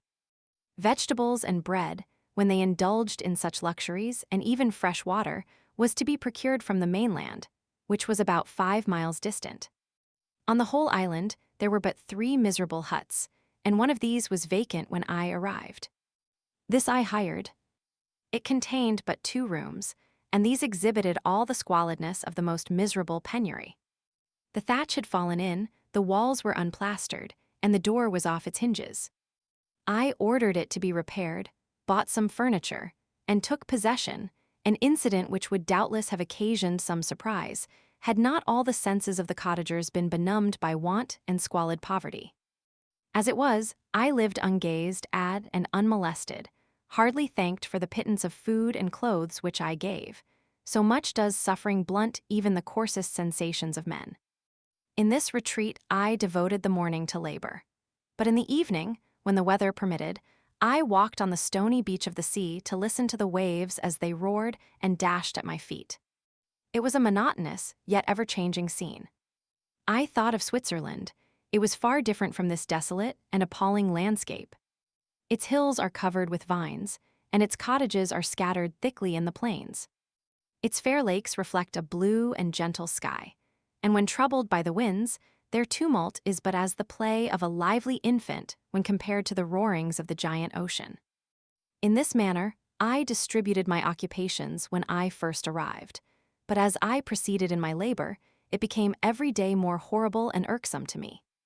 Sometimes I could not prevail on myself to enter my laboratory for several days, and at other times I toiled day and night in order to complete my work. It was, indeed, a filthy process in which I was engaged. During my first experiment, a kind of enthusiastic frenzy had blinded me to the horror of my employment. My mind was intently fixed on the consummation of my labor, and my eyes were shut to the horror of my proceedings. But now I went to it in cold blood, and my heart often sickened at the work of my hands. Thus situated, employed in the most detestable occupation, immersed in a solitude where nothing could for an instant call my attention from the actual scene in which I was engaged, my spirits became unequal. I grew restless and nervous. Every moment I feared to meet my persecutor. Sometimes I sat with my eyes fixed on the ground, fearing to raise them lest they should encounter the object which I so much dreaded to behold. I feared to wander from the sight of my fellow creatures, lest when alone he should come to claim his companion. In the meantime, I worked on, and my labor was already considerably advanced. I looked towards its completion with a tremulous and eager hope, which I dared not trust myself to question, but which was intermixed with obscure forebodings of evil that made my heart sicken in my bosom. Chapter 20. I sat one evening in my laboratory. The sun had set, and the moon was just rising from the sea. I had not sufficient light for my employment, and I remained idle, in a pause of consideration of whether I should leave my labor for the night or hasten its conclusion by an unremitting attention to it. As I sat, a train of reflection occurred to me, which led me to consider the effects of what I was now doing. 3 years before, I was engaged in the same manner, and had created a fiend whose unparalleled barbarity had desolated my heart, and filled it forever with the bitterest remorse. I was now about to form another being of whose dispositions I was alike ignorant. She might become 10,000 times more malignant than her mate and delight, for its own sake, in murder and wretchedness. He had sworn to quit the neighborhood of man and hide himself in deserts, but she had not. And she, who in all probability was to become a thinking and reasoning animal, might refuse to comply with a compact made before her creation. They might even hate each other. The creature who already lived loathed his own deformity, and might he not conceive a greater abhorrence for it when it came before his eyes in the female form? She also might turn with disgust from him to the superior beauty of man. She might quit him, and he be again alone, exasperated by the fresh provocation of being deserted by one of his own species. Even if they were to leave Europe and inhabit the deserts of the New World, yet one of the first results of those sympathies for which the demon thirsted would be children, and a race of devils would be propagated upon the earth who might make the very existence of the species of man a condition precarious and full of terror. Had I right, for my own benefit, to inflict this curse upon everlasting generations? I had before been moved by the sophisms of the being I had created. I had been struck senseless by his fiendish threats. But now, for the first time, the wickedness of my promise burst upon me. I shuddered to think that future ages might curse me as their pest, whose selfishness had not hesitated to buy its own peace at the price, perhaps, of the existence of the whole human race. I trembled and my heart failed within me, when, on looking up, I saw by the light of the moon the demon at the casement. A ghastly grin wrinkled his lips as he gazed on me, where I sat fulfilling the task which he had allotted to me. Yes, he had followed me in my travels. He had loitered in forests, hid himself in caves, or taken refuge in wide and desert heaths, and he now came to mark my progress and claim the fulfillment of my promise. As I looked on him, his countenance expressed the utmost extent of malice and treachery. I thought with a sensation of madness on my promise of creating another like to him, and trembling with passion tore to pieces the thing on which I was engaged. The wretch saw me destroy the creature on whose future existence he depended for happiness, and with a howl of devilish despair and revenge, withdrew. I left the room, and locking the door, made a solemn vow in my own heart never to resume my labors, and then, with trembling steps, I sought my own apartment. I was alone. None were near me to dissipate the gloom and relieve me from the sickening oppression of the most terrible reveries. Several hours passed, and I remained near my window gazing on the sea. It was almost motionless, for the winds were hushed, and all nature reposed under the eye of the quiet moon. A few fishing vessels alone specked the water, and now and then the gentle breeze wafted the sound of voices as the fishermen called to one another. I felt the silence, although I was hardly conscious of its extreme profundity, until my ear was suddenly arrested by the paddling of oars near the shore, and a person landed close to my house. In a few minutes after, I heard the creaking of my door, as if someone endeavored to open it softly. I trembled from head to foot. I felt a presentiment of who it was and wished to rouse one of the peasants who dwelt in a cottage not far from mine.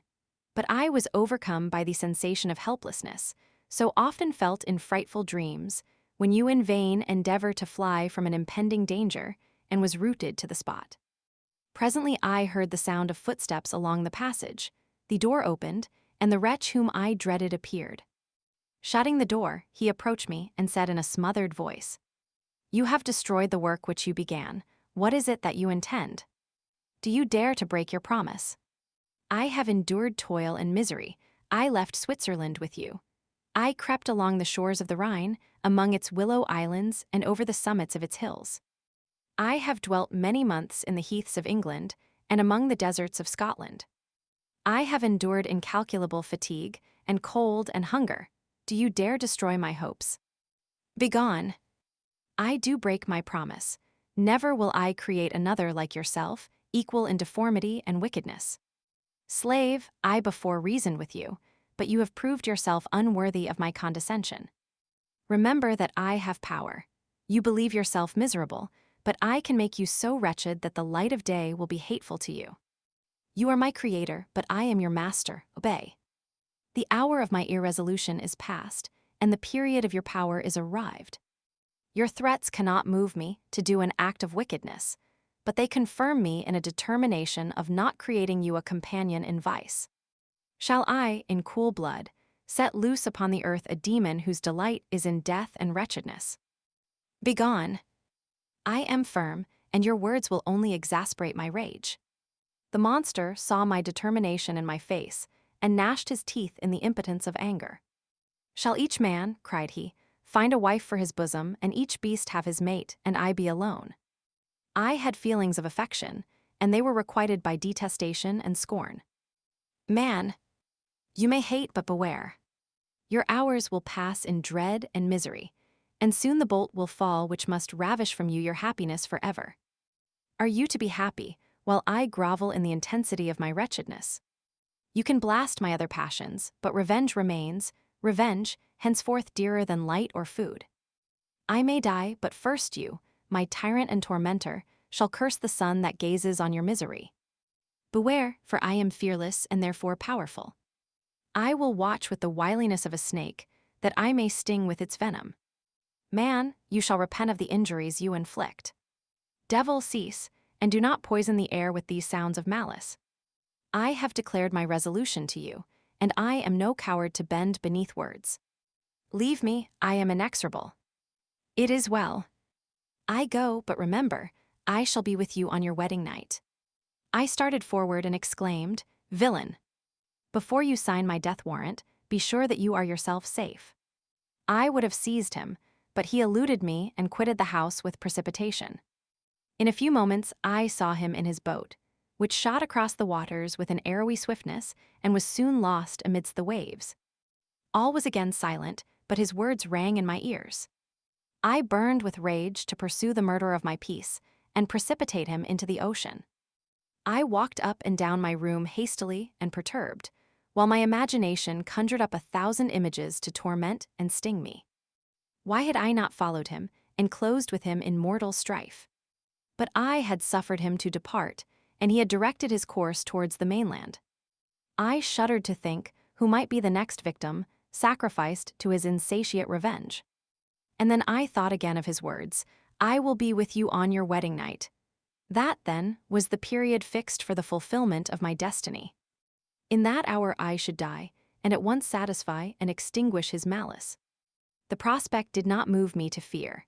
Yet when I thought of my beloved Elizabeth, of her tears and endless sorrow, when she should find her lover so barbarously snatched from her, tears, the first I had shed for many months, streamed from my eyes, and I resolved not to fall before my enemy without a bitter struggle. The night passed away, and the sun rose from the ocean. My feelings became calmer, if it may be called calmness, when the violence of rage sinks into the depths of despair. I left the house, the horrid scene of the last night's contention, and walked on the beach of the sea, which I almost regarded as an insuperable barrier between me and my fellow creatures. Nay, a wish that such should prove the fact stole across me. I desired that I might pass my life on that barren rock, wearily, it is true, but uninterrupted by any sudden shock of misery. If I returned, it was to be sacrificed or to see those whom I most loved die under the grasp of a demon, whom I had myself created. I walked about the isle like a restless specter, separated from all it loved and miserable in the separation. When it became noon, and the sun rose higher, I lay down on the grass and was overpowered by a deep sleep. I had been awake the whole of the preceding night, my nerves were agitated, and my eyes inflamed by watching and misery. The sleep into which I now sank refreshed me, and when I awoke, I again felt as if I belonged to a race of human beings like myself, and I began to reflect upon what had passed with greater composure. Yet still the words of the fiend rang in my ears like a death knell. They appeared like a dream, yet distinct and oppressive as a reality.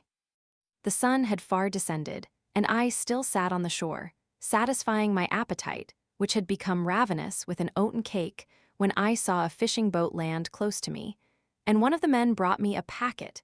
It contained letters from Geneva and one from Clerval entreating me to join him. He said that he was wearing away his time fruitlessly where he was, that letters from the friends he had formed in London desired his return to complete the negotiation they had entered into for his Indian enterprise. He could not any longer delay his departure, but as his journey to London might be followed, even sooner than he now conjectured, by his longer voyage, he entreated me to bestow as much of my society on him as I could spare. He besought me, therefore, to leave my solitary isle and to meet him at Perth, that we might proceed southwards together. This letter, in a degree, recalled me to life, and I determined to quit my island at the expiration of 2 days. Yet before I departed, there was a task to perform, on which I shuddered to reflect. I must pack up my chemical instruments, and for that purpose I must enter the room which had been the scene of my odious work, and I must handle those utensils the sight of which was sickening to me. The next morning, at daybreak, I summoned sufficient courage and unlocked the door of my laboratory. The remains of the half-finished creature, whom I had destroyed, lay scattered on the floor, and I almost felt as if I had mangled the living flesh of a human being. I paused to collect myself and then entered the chamber. With trembling hand I conveyed the instruments out of the room, but I reflected that I ought not to leave the relics of my work to excite the horror and suspicion of the peasants, and I accordingly put them into a basket with a great quantity of stones, and laying them up, determined to throw them into the sea that very night. And in the meantime I sat upon the beach, employed in cleaning and arranging my chemical apparatus. Nothing could be more complete than the alteration that had taken place in my feelings since the night of the appearance of the demon. I had before regarded my promise with a gloomy despair as a thing that, with whatever consequences, must be fulfilled. But I now felt as if a film had been taken from before my eyes, and that I for the first time saw clearly. The idea of renewing my labors did not for one instant occur to me. The threat I had heard weighed on my thoughts, but I did not reflect that a voluntary act of mine could avert it. I had resolved in my own mind that to create another like the fiend I had first made would be an act of the basest and most atrocious selfishness, and I banished from my mind every thought that could lead to a different conclusion. Between 2 and 3 in the morning the moon rose, and I then, putting my basket aboard a little skiff, sailed out about 4 miles from the shore. The scene was perfectly solitary. A few boats were returning towards land, but I sailed away from them. I felt as if I was about the commission of a dreadful crime, and avoided with shuddering anxiety any encounter with my fellow creatures. At one time the moon, which had before been clear, was suddenly overspread by a thick cloud, and I took advantage of the moment of darkness and cast my basket into the sea. I listened to the gurgling sound as it sank and then sailed away from the spot. The sky became clouded, but the air was pure, although chilled by the northeast breeze that was then rising. But it refreshed me and filled me with such agreeable sensations that I resolved to prolong my stay on the water, and fixing the rudder in a direct position, stretched myself at the bottom of the boat. Clouds hid the moon, everything was obscure, and I heard only the sound of the boat as its keel cut through the waves. The murmur lulled me, and in a short time I slept soundly. I do not know how long I remained in this situation, but when I awoke I found that the sun had already mounted considerably. The wind was high, and the waves continually threatened the safety of my little skiff. I found that the wind was northeast, and must have driven me far from the coast from which I had embarked. I endeavored to change my course, but quickly found that if I again made the attempt the boat would be instantly filled with water. Thus situated, my only resource was to drive before the wind. I confess that I felt a few sensations of terror. I had no compass with me, and was so slenderly acquainted with the geography of this part of the world that the sun was of little benefit to me. I might be driven into the wide Atlantic, and feel all the tortures of starvation, or be swallowed up in the immeasurable waters that roared and buffeted around me. I had already been out many hours, and felt the torment of a burning thirst, a prelude to my other sufferings. I looked on the heavens, which were covered by clouds that flew before the wind, only to be replaced by others. I looked upon the sea, it was to be my grave. "Fiend," I exclaimed, "your task is already fulfilled." I thought of Elizabeth, of my father, and of Clerval, all left behind, on whom the monster might satisfy his sanguinary and merciless passions. This idea plunged me into a reverie so despairing and frightful that even now, when the scene is on the point of closing before me forever, I shudder to reflect on it.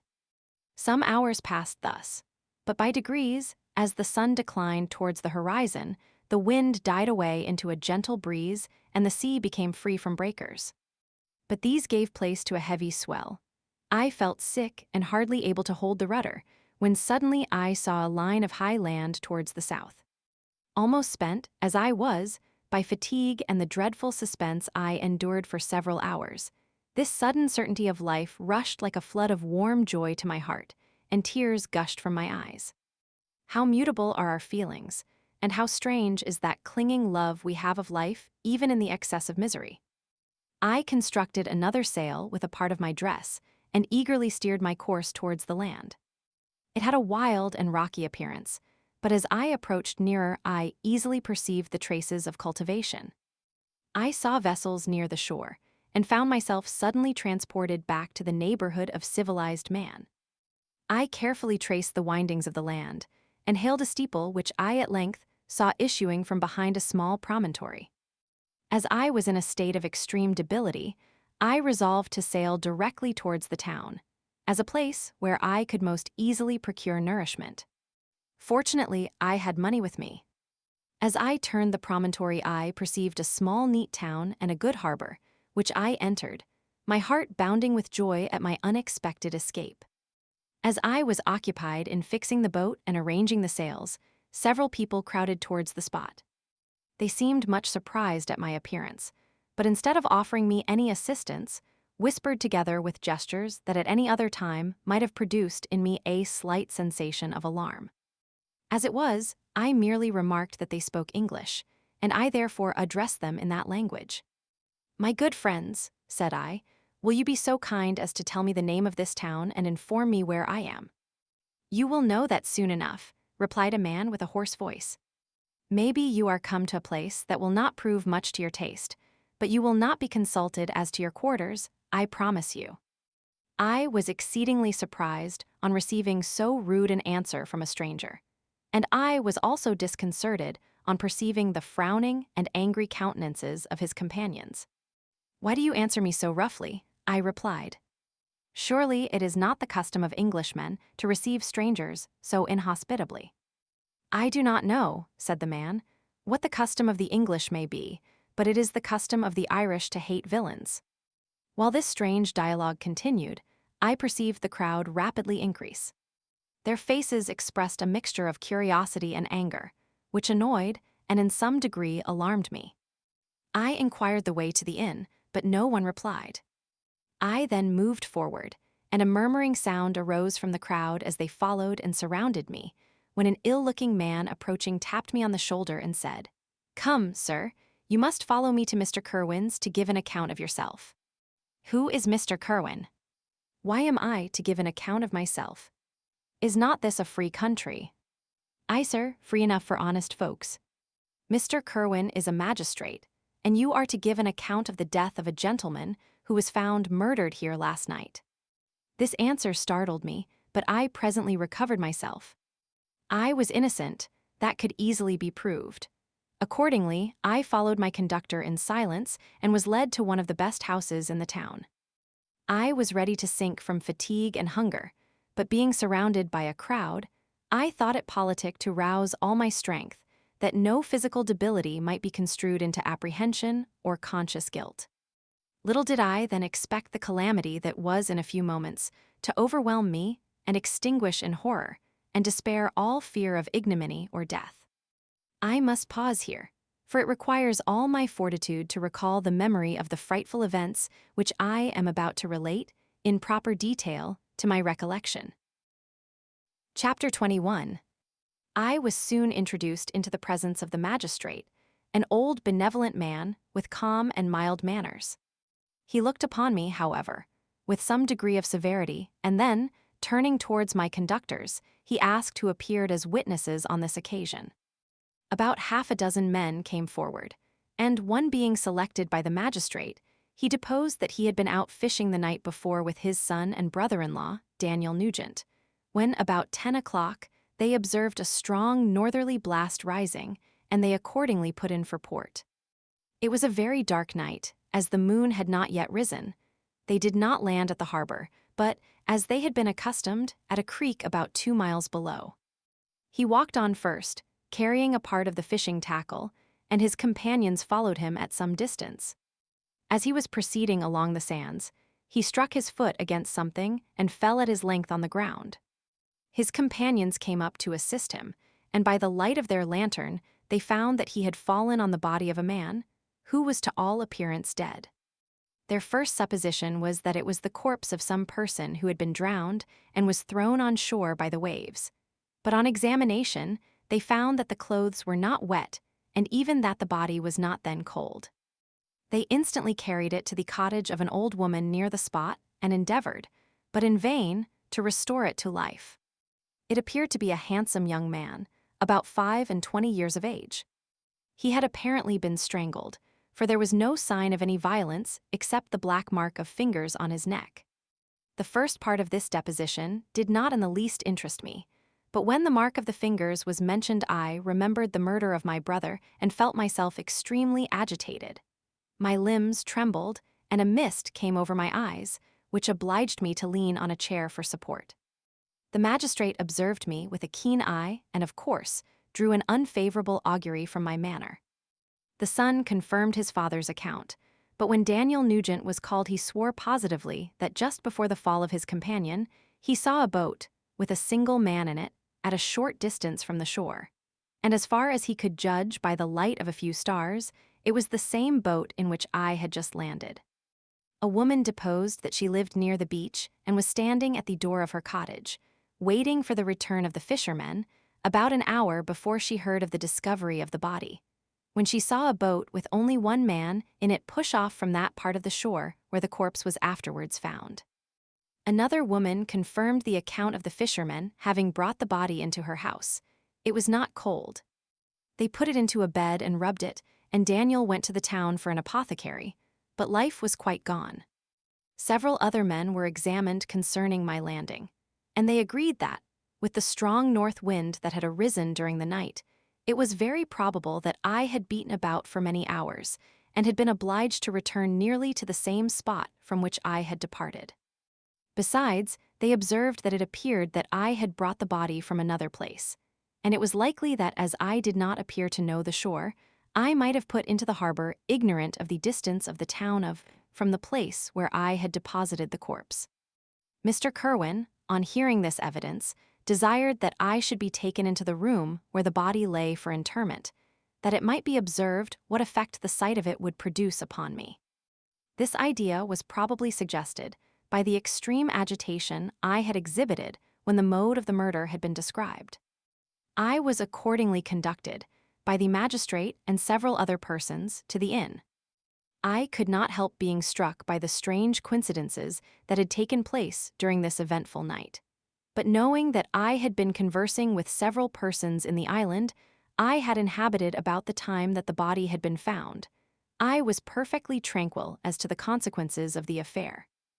I entered the room where the corpse lay and was led up to the coffin. How can I describe my sensations on beholding it?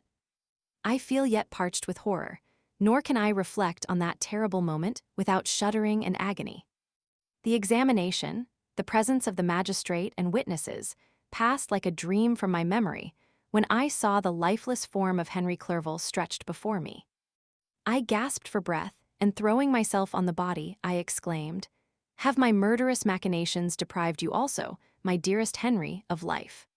2 I have already destroyed, other victims await their destiny, but you, Clerval, my friend, my benefactor." The human frame could no longer support the agonies that I endured, and I was carried out of the room in strong convulsions. A fever succeeded to this. I lay for 2 months on the point of death. My ravings, as I afterwards heard, were frightful. I called myself the murderer of William, of Justine, and of Clerval.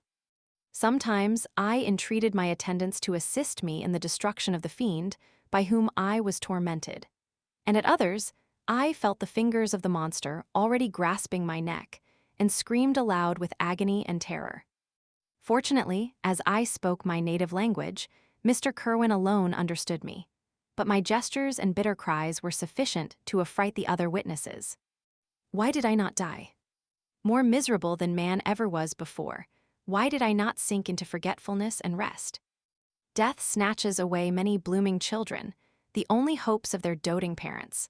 How many brides and youthful lovers have been one day in the bloom of health and hope, and the next a prey for worms and the decay of the tomb? Of what materials was I made that I could thus resist so many shocks, which, like the turning of the wheel, continually renewed the torture? But I was doomed to live, and in 2 months found myself as awaking from a dream, in a prison, stretched on a wretched bed, surrounded by jailers, turnkeys, bolts, and all the miserable apparatus of a dungeon. It was morning, I remember, when I thus awoke to understanding. I had forgotten the particulars of what had happened, and only felt as if some great misfortune had suddenly overwhelmed me. But when I looked around and saw the barred windows and the squalidness of the room in which I was, all flashed across my memory, and I groaned bitterly. This sound disturbed an old woman who was sleeping in a chair beside me. She was a hired nurse, the wife of one of the turnkeys, and her countenance expressed all those bad qualities which often characterize that class. The lines of her face were hard and rude, like that of persons accustomed to see without sympathizing in sights of misery. Her tone expressed her entire indifference. She addressed me in English, and the voice struck me as one that I had heard during my sufferings. "Are you better now, sir?" said she. I replied in the same language with a feeble voice. "I believe I am, but if it be all true, if indeed I did not dream, I am sorry that I am still alive to feel this misery and horror." "For that matter," replied the old woman, "if you mean about the gentleman you murdered, I believe that it were better for you if you were dead, for I fancy it will go hard with you. However, that's none of my business. I am sent to nurse you and get you well. I do my duty with a safe conscience. It were well if everybody did the same." I turned with loathing from the woman who could utter so unfeeling a speech to a person just saved, on the very edge of death. But I felt languid and unable to reflect on all that had passed. The whole series of my life appeared to me as a dream. I sometimes doubted if indeed it were all true, for it never presented itself to my mind with the force of reality. As the images that floated before me became more distinct, I grew feverish. A darkness pressed around me. No one was near me who soothed me with the gentle voice of love. No dear hand supported me. The physician came and prescribed medicines, and the old woman prepared them for me. But utter carelessness was visible in the first, and the expression of brutality was strongly marked in the visage of the second. Who could be interested in the fate of a murderer, but the hangman who would gain his fee? These were my first reflections, but I soon learned that Mr. Kirwin had shown me extreme kindness. He had caused the best room in the prison to be prepared for me, wretched indeed was the best, and it was he who had provided a physician and a nurse. It is true, he seldom came to see me, for although he ardently desired to relieve the sufferings of every human creature, he did not wish to be present at the agonies and miserable ravings of a murderer. He came, therefore, sometimes to see that I was not neglected, but his visits were short and with long intervals. One day, while I was gradually recovering, I was seated in a chair, my eyes half open and my cheeks livid like those in death.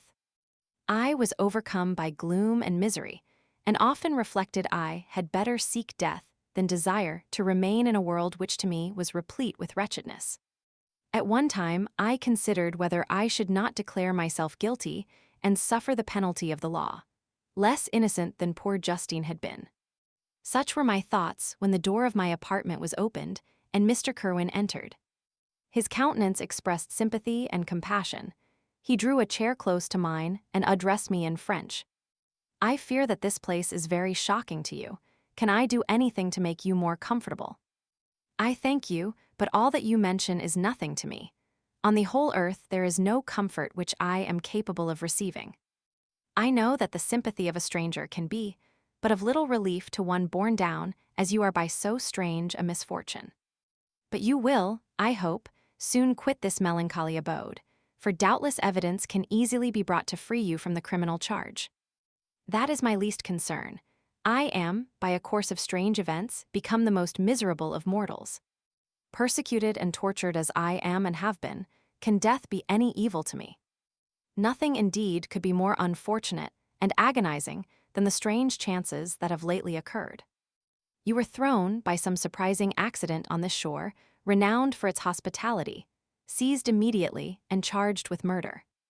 The first sight that was presented to your eyes was the body of your friend, murdered in so unaccountable a manner and placed, as it were, by some fiend across your path.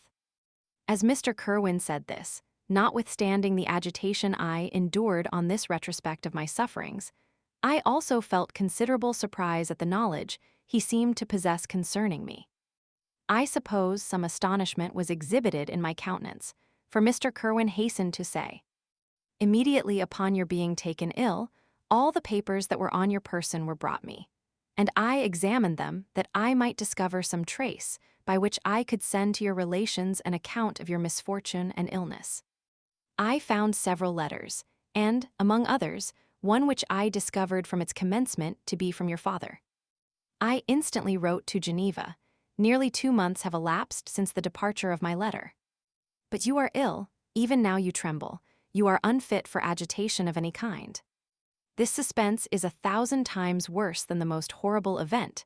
Tell me what new scene of death has been acted, and whose murder I am now to lament." "Your family is perfectly well," said Mr. Kerwin with gentleness, "and someone, a friend, is come to visit you." I know not by what chain of thought the idea presented itself, but it instantly darted into my mind that the murderer had come to mock at my misery and taunt me with the death of Clerval, as a new incitement for me to comply with his hellish desires. I put my hand before my eyes and cried out in agony, "Oh, take him away. I cannot see him. For God's sake, do not let him enter."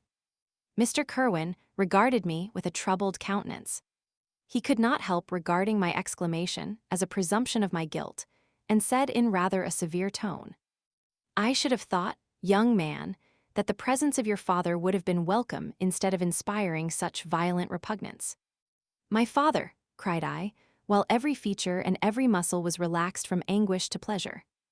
"Is my father indeed come? How kind, how very kind. But where is he? Why does he not hasten to me?" My change of manner surprised and pleased the magistrate. Perhaps he thought that my former exclamation was a momentary return of delirium, and now he instantly resumed his former benevolence. He rose and quitted the room with my nurse, and in a moment my father entered it. Nothing, at this moment, could have given me greater pleasure than the arrival of my father. I stretched out my hand to him and cried, "Are you then safe, and Elizabeth and Ernest?" My father calmed me with assurances of their welfare and endeavored, by dwelling on these subjects so interesting to my heart, to raise my desponding spirits. But he soon felt that a prison cannot be the abode of cheerfulness. "What a place is this that you inhabit, my son?" said he, looking mournfully at the barred windows and wretched appearance of the room. "You traveled to seek happiness, but a fatality seems to pursue you. And poor Clerval." The name of my unfortunate and murdered friend was an agitation too great to be endured in my weak state. I shed tears. "Alas!" "Yes, my father," replied I. "Some destiny of the most horrible kind hangs over me, and I must live to fulfill it, or surely I should have died on the coffin of Henry." We were not allowed to converse for any length of time, for the precarious state of my health rendered every precaution necessary that could ensure tranquility. Mr. Kerwin came in and insisted that my strength should not be exhausted by too much exertion. But the appearance of my father was to me like that of my good angel, and I gradually recovered my health.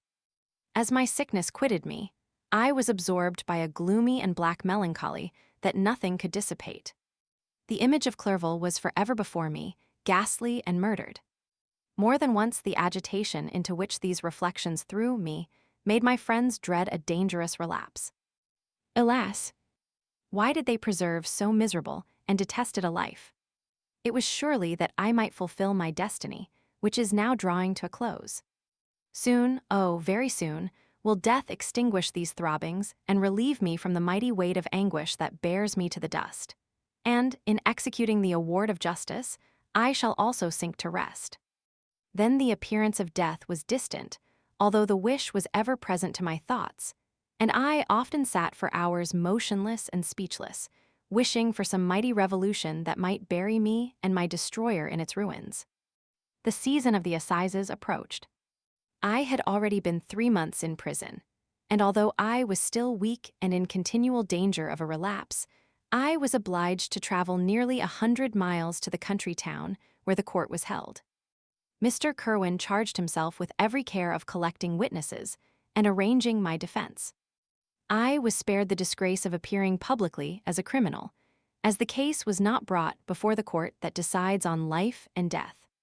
The grand jury rejected the bill, on its being proved that I was on the Orkney Islands at the hour the body of my friend was found, and a fortnight after my removal I was liberated from prison.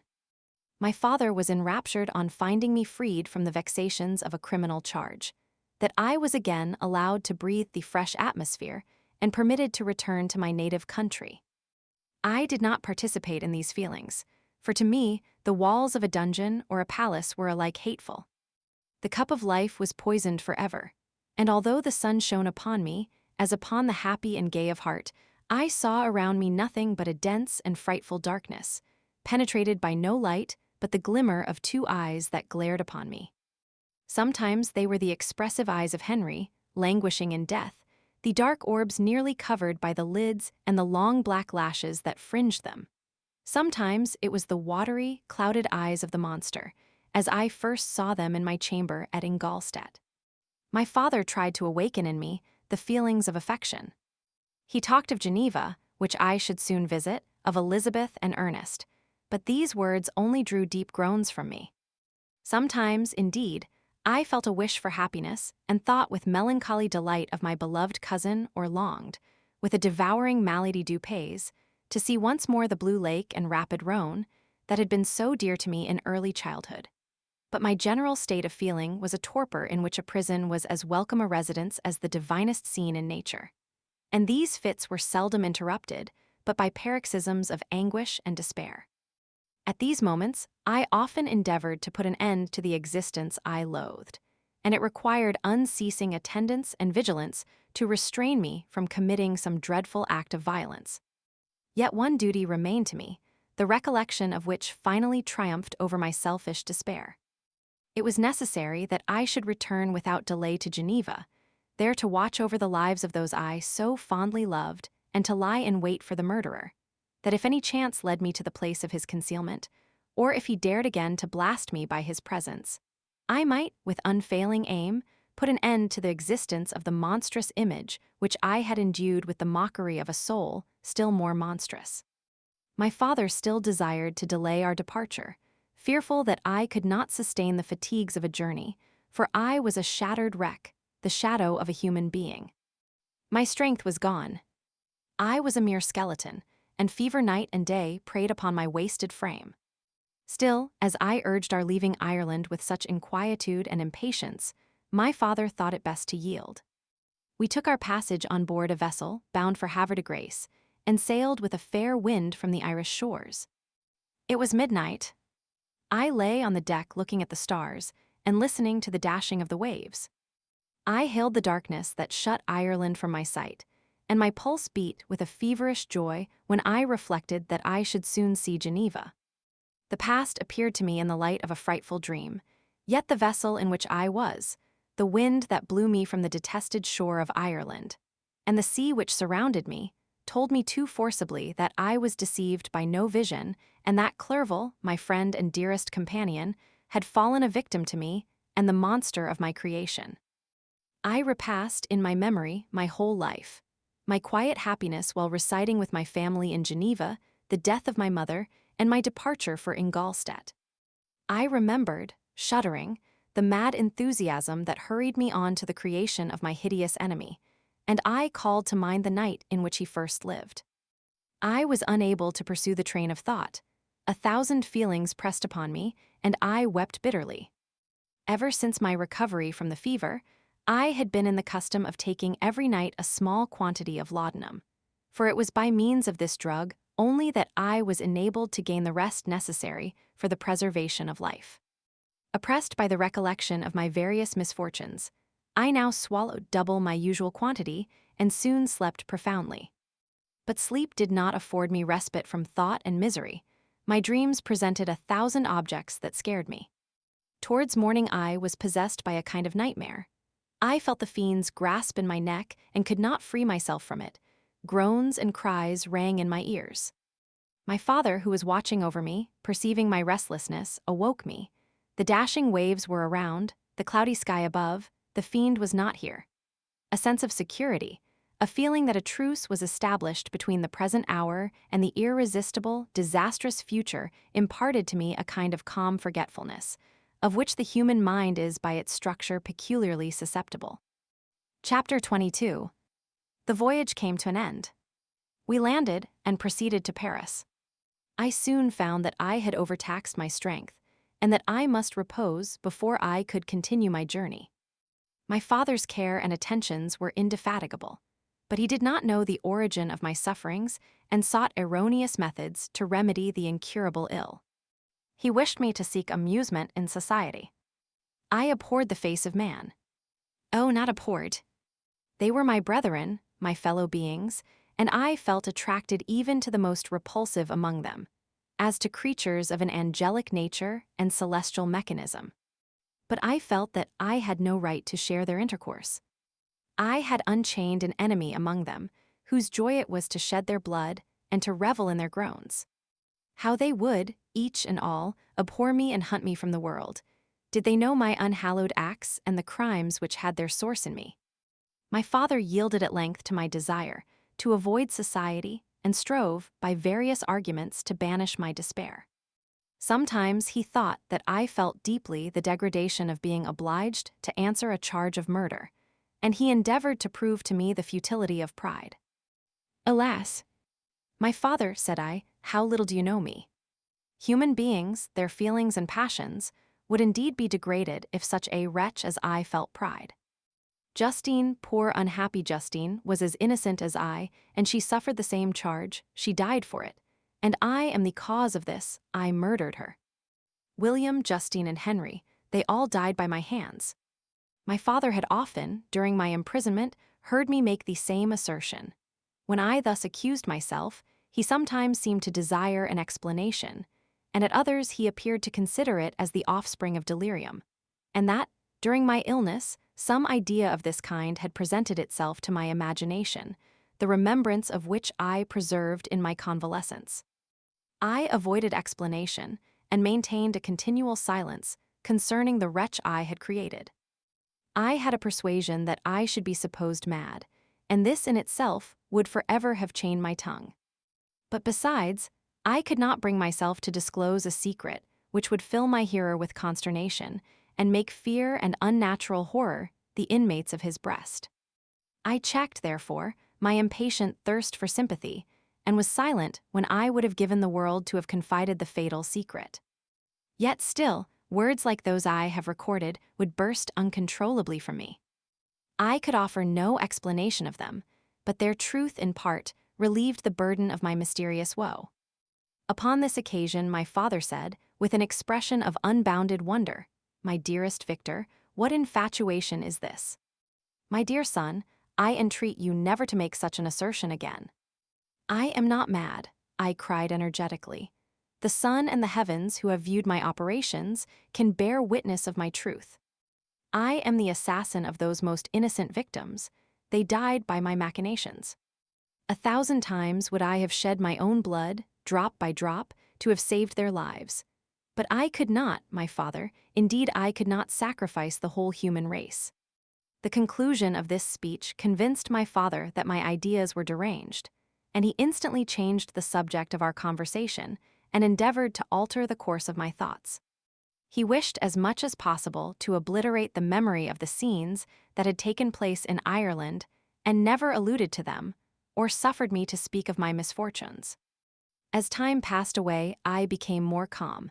Misery had her dwelling in my heart, but I no longer talked in the same incoherent manner of my own crimes. Sufficient for me was the consciousness of them. By the utmost self-violence, I curbed the imperious voice of wretchedness, which sometimes desired to declare itself to the whole world, and my manners were calmer and more composed than they had ever been since my journey to the Sea of Ice. A few days before we left Paris on our way to Switzerland, I received the following letter from Elizabeth. "My dear friend, it gave me the greatest pleasure to receive a letter from my uncle dated at Paris. You are no longer at a formidable distance, and I may hope to see you in less than a fortnight. My poor cousin, how much you must have suffered. I expect to see you looking even more ill than when you quitted Geneva. This winter has been passed most miserably tortured, as I have been by anxious suspense. Yet I hope to see peace in your countenance, and to find that your heart is not totally void of comfort and tranquility. Yet I fear that the same feelings now exist that made you so miserable a year ago, even perhaps augmented by time. I would not disturb you at this period, when so many misfortunes weigh upon you, but a conversation that I had with my uncle previous to his departure renders some explanation necessary before we meet. Explanation. You may possibly say, what can Elizabeth have to explain? If you really say this, my questions are answered and all my doubts satisfied. But you are distant from me, and it is possible that you may dread and yet be pleased with this explanation. And in a probability of this being the case, I dare not any longer postpone writing what, during your absence, I have often wished to express to you but have never had the courage to begin. You well know, Victor, that our union had been the favorite plan of your parents ever since our infancy. We were told this when young, and taught to look forward to it as an event that would certainly take place. We were affectionate playfellows during childhood, and, I believe, dear and valued friends to one another as we grew older. But as brother and sister often entertain a lively affection towards each other without desiring a more intimate union, may not such also be our case? Tell me, dearest Victor. Answer me, I conjure you by our mutual happiness, with simple truth, do you not love another? You have traveled, you have spent several years of your life at Ingolstadt, and I confess to you, my friend, that when I saw you last autumn so unhappy, flying to solitude from the society of every creature, I could not help supposing that you might regret our connection and believe yourself bound in honor to fulfill the wishes of your parents, although they opposed themselves to your inclinations. But this is false reasoning. I confess to you, my friend, that I love you, and that in my airy dreams of futurity you have been my constant friend and companion. But it is your happiness I desire as well as my own, when I declare to you that our marriage would render me eternally miserable, unless it were the dictate of your own free choice. Even now I weep to think that, borne down as you are by the cruelest misfortunes, you may stifle, by the word honor, all hope of that love and happiness which would alone restore you to yourself. I, who have so disinterested an affection for you, may increase your miseries tenfold by being an obstacle to your wishes. Victor, be assured that your cousin and playmate has too sincere a love for you not to be made miserable by this supposition. Be happy, my friend, and if you obey me in this one request, remain satisfied that nothing on earth will have the power to interrupt my tranquility. Do not let this letter disturb you. Do not answer tomorrow, or the next day, or even until you come, if it will give you pain. My uncle will send me news of your health, and if I see but one smile on your lips when we meet, occasioned by this or any other exertion of mine, I shall need no other happiness. Elizabeth Lavenze. Geneva, May 18th, 17. This letter revived in my memory what I had before forgotten, the threat of the fiend, I will be with you on your wedding night. Such was my sentence, and on that night would the demon employ every art to destroy me and tear me from the glimpse of happiness which promised partly to console my sufferings. On that night he had determined to consummate his crimes by my death. Well, be it so. A deadly struggle would then assuredly take place, in which if he were victorious I should be at peace, and his power over me be at an end. If he were vanquished, I should be a free man. Alas! What freedom! Such as the peasant enjoys when his family have been massacred before his eyes, his cottage burnt, his lands laid waste, and he is turned adrift, homeless, penniless, and alone, but free. Such would be my liberty, except that in my Elizabeth I possessed a treasure, alas, balanced by those horrors of remorse and guilt which would pursue me until death. Sweet and beloved Elizabeth! I read and reread her letter, and some softened feelings stole into my heart and dared to whisper paradisiacal dreams of love and joy. But the apple was already eaten, and the angel's arm bared to drive me from all hope. Yet I would die to make her happy. If the monster executed his threat, death was inevitable. Yet, again, I considered whether my marriage would hasten my fate. My destruction might indeed arrive a few months sooner, but if my torturer should suspect that I postponed it, influenced by his menaces, he would surely find other, and perhaps more dreadful means of revenge. He had vowed to be with me on my wedding night, yet he did not consider that threat as binding him to peace in the meantime, for as if to show me that he was not yet satiated with blood, he had murdered Clerval immediately after the enunciation of his threats. I resolved, therefore, that if my immediate union with my cousin would conduce either to hers or my father's happiness, my adversary's designs against my life should not retard it a single hour. In this state of mind, I wrote to Elizabeth. My letter was calm and affectionate. "I fear, my beloved girl," I said, "little happiness remains for us on earth, yet all that I may one day enjoy is centered in you. Chase away your idle fears. To you alone do I consecrate my life and my endeavors for contentment. I have one secret, Elizabeth, a dreadful one. When revealed to you, it will chill your frame with horror, and then, far from being surprised at my misery, you will only wonder that I survive what I have endured. I will confide this tale of misery and terror to you the day after our marriage shall take place. For, my sweet cousin, there must be perfect confidence between us. But until then, I conjure you, do not mention or allude to it.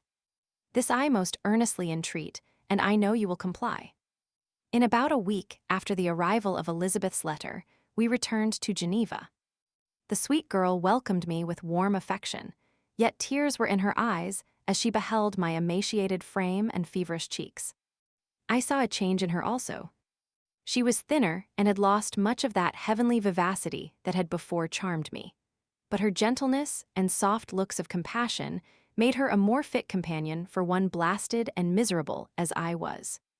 The tranquility which I now enjoyed did not endure. Memory brought madness with it, and when I thought of what had passed, a real insanity possessed me.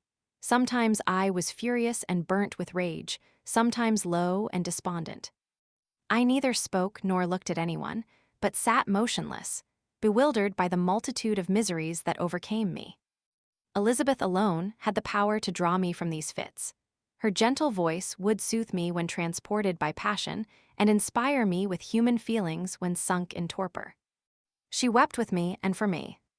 When reason returned, she would remonstrate and endeavor to inspire me with resignation. It is well for the unfortunate to be resigned, but for the guilty there is no peace. The agonies of remorse poison the luxury there is otherwise sometimes found in indulging the excess of grief. Soon after my arrival, my father spoke of my immediate marriage with Elizabeth. I remained silent. "Have you, then, some other attachment?" "None on earth. I love Elizabeth and look forward to our union with delight. Let the day therefore be fixed, and on it I will consecrate myself, in life or death, to the happiness of my cousin. My dear Victor, do not speak thus. Heavy misfortunes have befallen us, but let us only cling closer to what remains and transfer our love for those whom we have lost to those who yet live. Our circle will be small, but bound close by the ties of affection and mutual misfortune. And when time shall have softened your despair, new and dear objects of care will be born to replace those of whom we have been so cruelly deprived." Such were the lessons of my father. But to me the remembrance of the threat returned, nor can you wonder that, omnipotent as the fiend had yet been in his deeds of blood, I should almost regard him as invincible, and that when he had pronounced the words, "I shall be with you on your wedding night," I should regard the threatened fate as unavoidable. But death was no evil to me if the loss of Elizabeth were balanced with it, and I therefore, with a contented and even cheerful countenance, agreed with my father that if my cousin would consent, the ceremony should take place in 10 days, and thus put, as I imagined, the seal to my fate. Great God! If for one instant I had thought what might be the hellish intention of my fiendish adversary, I would rather have banished myself forever from my native country and wandered a friendless outcast over the earth than have consented to this miserable marriage. But as if possessed of magic powers, the monster had blinded me to his real intentions. And when I thought that I had prepared only my own death, I hastened that of a far dearer victim. As the period fixed for our marriage drew nearer, whether from cowardice or a prophetic feeling, I felt my heart sink within me. But I concealed my feelings by an appearance of hilarity that brought smiles and joy to the countenance of my father, but hardly deceived the ever-watchful and nicer eye of Elizabeth. She looked forward to our union with placid contentment, not unmingled with a little fear, which past misfortunes had impressed, that what now appeared certain and tangible happiness might soon dissipate into an airy dream and leave no trace but deep and everlasting regret. Preparations were made for the event, congratulatory visits were received, and all wore a smiling appearance. I shut up, as well as I could, in my own heart the anxiety that preyed there, and entered with seeming earnestness into the plans of my father, although they might only serve as the decorations of my tragedy. Through my father's exertions, a part of the inheritance of Elizabeth had been restored to her by the Austrian government. A small possession on the shores of Como belonged to her. It was agreed that, immediately after our union, we should proceed to Villa Lavenza and spend our first days of happiness beside the beautiful lake near which it stood. In the meantime, I took every precaution to defend my person in case the fiend should openly attack me. I carried pistols and a dagger constantly about me and was ever on the watch to prevent artifice, and by these means gained a greater degree of tranquility. Indeed, as the period approached, the threat appeared more as a delusion, not to be regarded as worthy to disturb my peace, while the happiness I hoped for in my marriage wore a greater appearance of certainty as the day fixed for its solemnization drew nearer, and I heard it continually spoken of as an occurrence which no accident could possibly prevent. Elizabeth seemed happy. My tranquil demeanor contributed greatly to calm her mind. But on the day that was to fulfill my wishes and my destiny, she was melancholy, and a presentiment of evil pervaded her. And perhaps also she thought of the dreadful secret which I had promised to reveal to her on the following day. My father was in the meantime overjoyed, and, in the bustle of preparation, only recognized in the melancholy of his niece the diffidence of a bride. After the ceremony was performed, a large party assembled at my father's, but it was agreed that Elizabeth and I should commence our journey by water, sleeping that night at Evian and continuing our voyage on the following day. The day was fair, the wind favorable, all smiled on our nuptial embarkation. Those were the last moments of my life, during which I enjoyed the feeling of happiness. We passed rapidly along. The sun was hot, but we were sheltered from its rays by a kind of canopy while we enjoyed the beauty of the scene, sometimes on one side of the lake, where we saw Mont Salêve, the pleasant banks of Montélimar, and at a distance, surmounting all, the beautiful Mont Blanc, and the assemblage of snowy mountains that in vain endeavor to emulate her. Sometimes coasting the opposite banks, we saw the mighty Jura opposing its dark side to the ambition that would quit its native country, and an almost insurmountable barrier to the invader who should wish to enslave it. I took the hand of Elizabeth.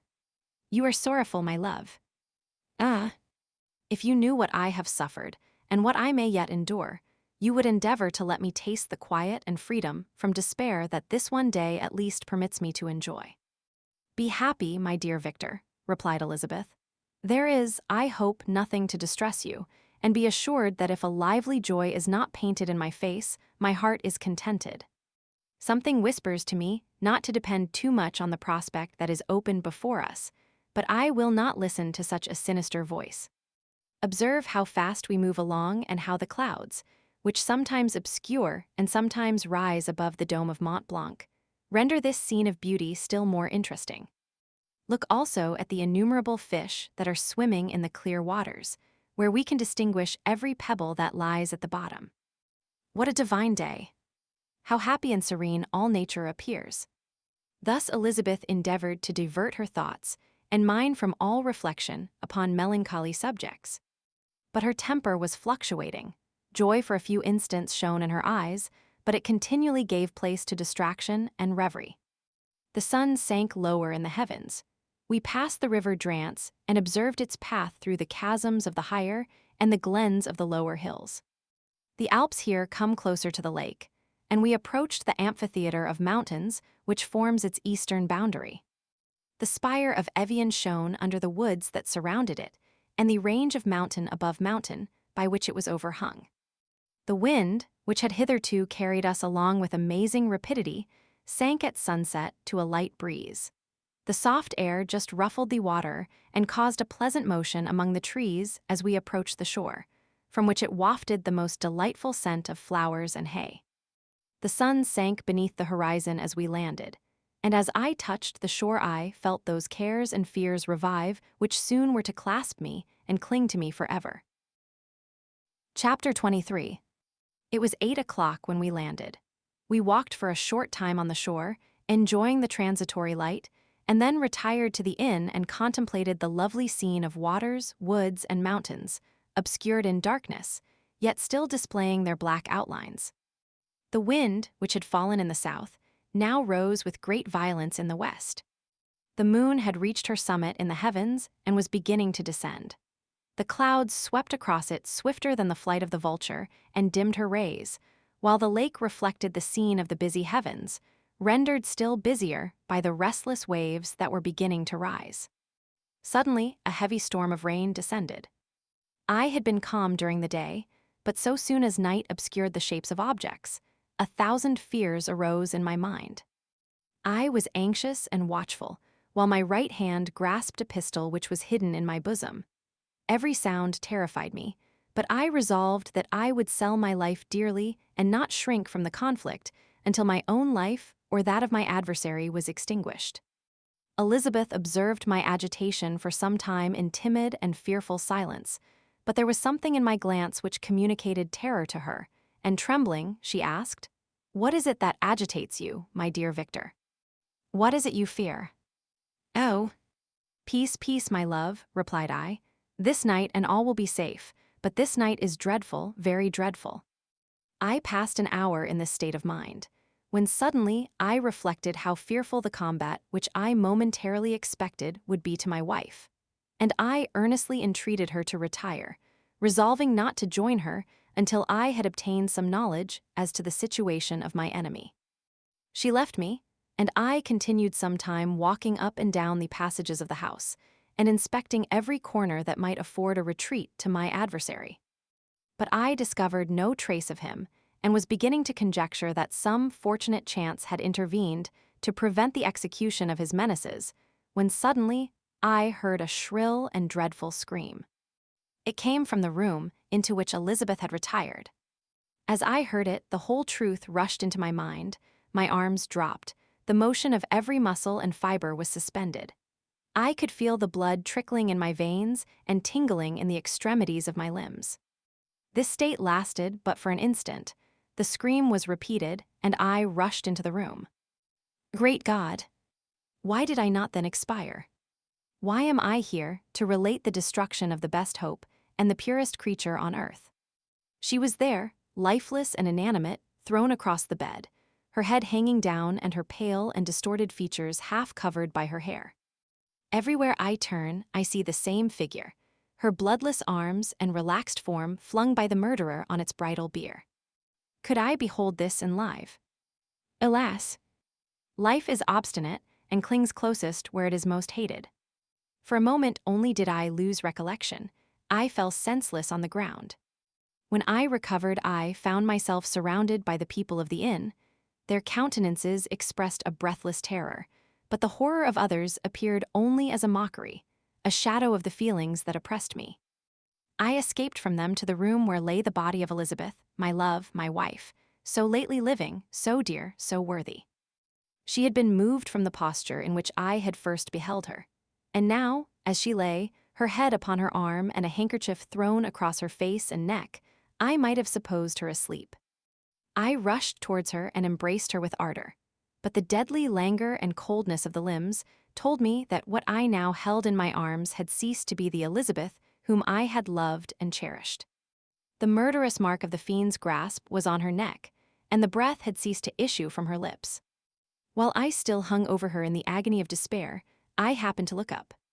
The windows of the room had before been darkened, and I felt a kind of panic on seeing the pale yellow light of the moon illuminate the chamber.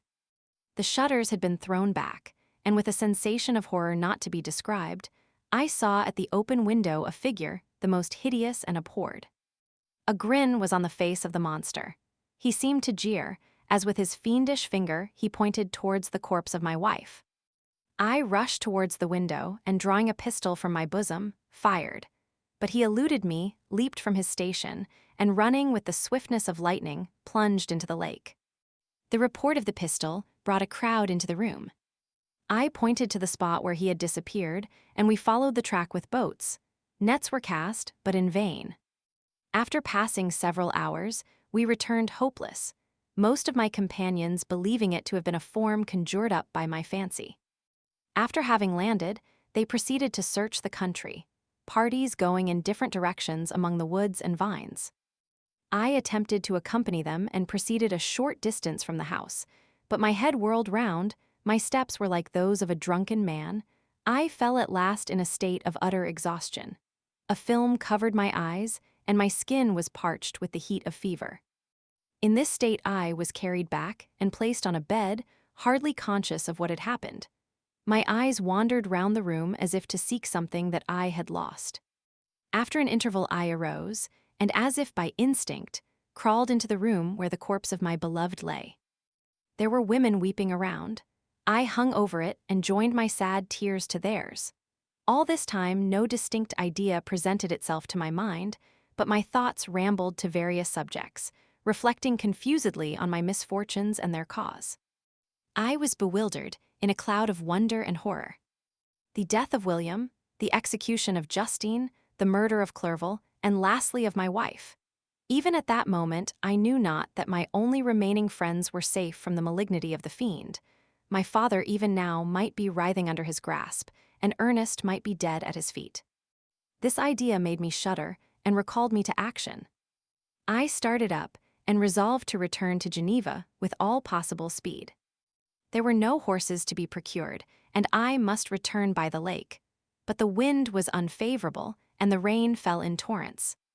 However, it was hardly morning, and I might reasonably hope to arrive by night. I hired men to row and took an oar myself, for I had always experienced relief from mental torment in bodily exercise. But the overflowing misery I now felt, and the excessive agitation that I endured rendered me incapable of any exertion. I threw down the oar, and leaning my head upon my hands, gave way to every gloomy idea that arose. If I looked up, I saw scenes which were familiar to me in my happier time, and which I had contemplated but the day before in the company of her who was now but a shadow and a recollection. Tears streamed from my eyes. The rain had ceased for a moment, and I saw the fish play in the waters as they had done a few hours before. They had then been observed by Elizabeth. Nothing is so painful to the human mind as a great and sudden change. The sun might shine or the clouds might lower, but nothing could appear to me as it had done the day before.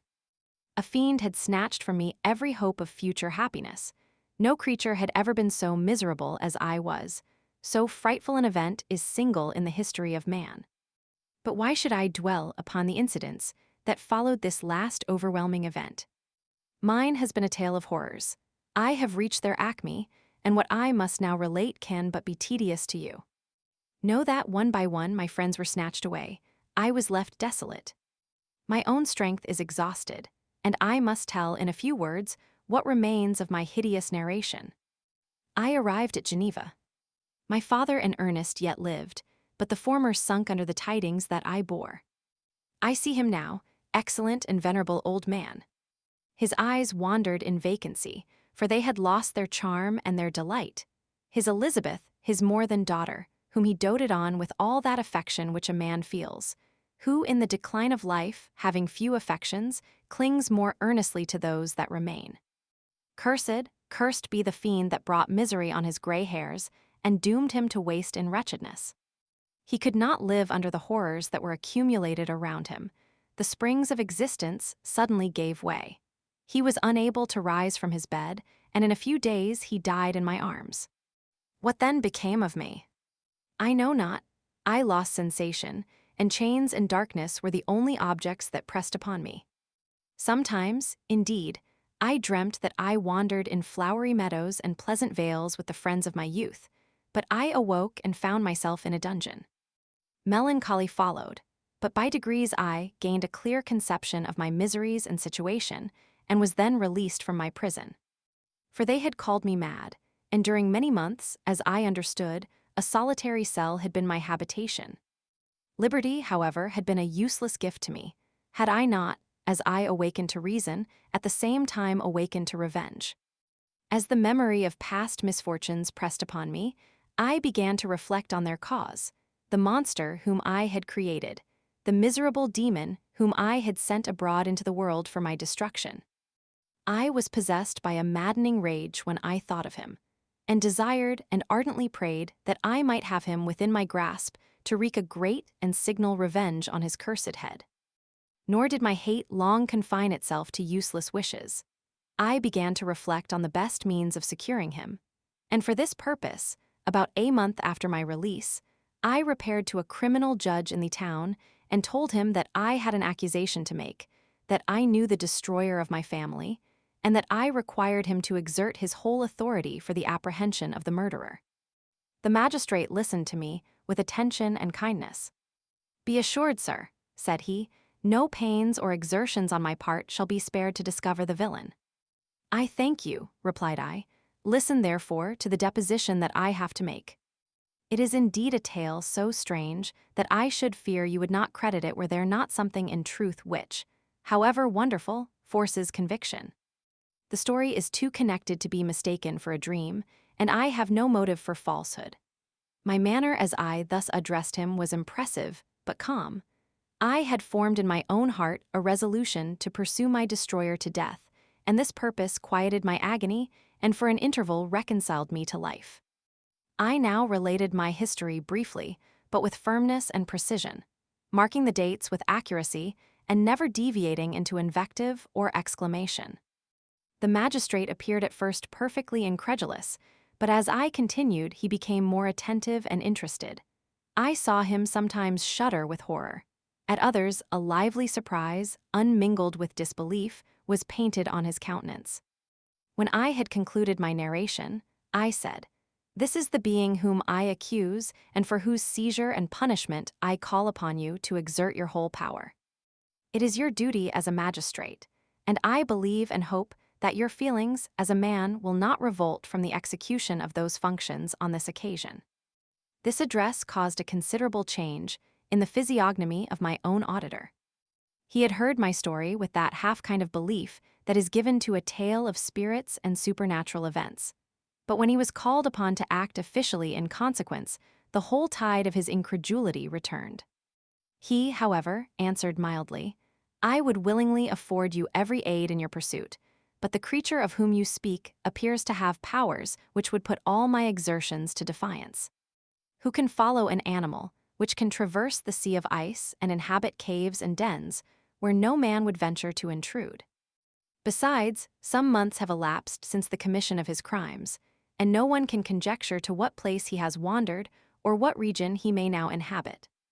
I do not doubt that he hovers near the spot which I inhabit, and if he has indeed taken refuge in the Alps, he may be hunted like the chamois and destroyed as a beast of prey. But I perceive your thoughts. You do not credit my narrative and do not intend to pursue my enemy with the punishment which is his desert." As I spoke, rage sparkled in my eyes. The magistrate was intimidated. "You are mistaken," said he. "I will exert myself, and if it is in my power to seize the monster, be assured that he shall suffer punishment proportionate to his crimes.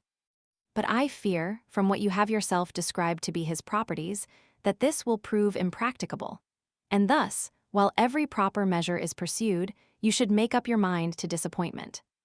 That cannot be, but all that I can say will be of little avail. My revenge is of no moment to you. Yet, while I allow it to be a vice, I confess that it is the devouring and only passion of my soul. My rage is unspeakable when I reflect that the murderer, whom I have turned loose upon society, still exists. You refuse my just demand. I have but one resource, and I devote myself, either in my life or death, to his destruction." I trembled with excessive agitation as I said this. There was a frenzy in my manner, and something, I doubt not, of that haughty fierceness which the martyrs of old are said to have possessed. but to a Genevan magistrate, whose mind was occupied by far other ideas than those of devotion and heroism, this elevation of mind had much the appearance of madness. He endeavored to soothe me as a nurse does a child, and reverted to my tale as the effects of delirium. "Man," I cried, "how ignorant art thou in thy pride of wisdom! Cease, you know not what it is you say." I broke from the house angry and disturbed, and retired to meditate on some other mode of action. Chapter 24. My present situation was one in which all voluntary thought was swallowed up and lost. I was hurried away by fury. Revenge alone endowed me with strength and composure.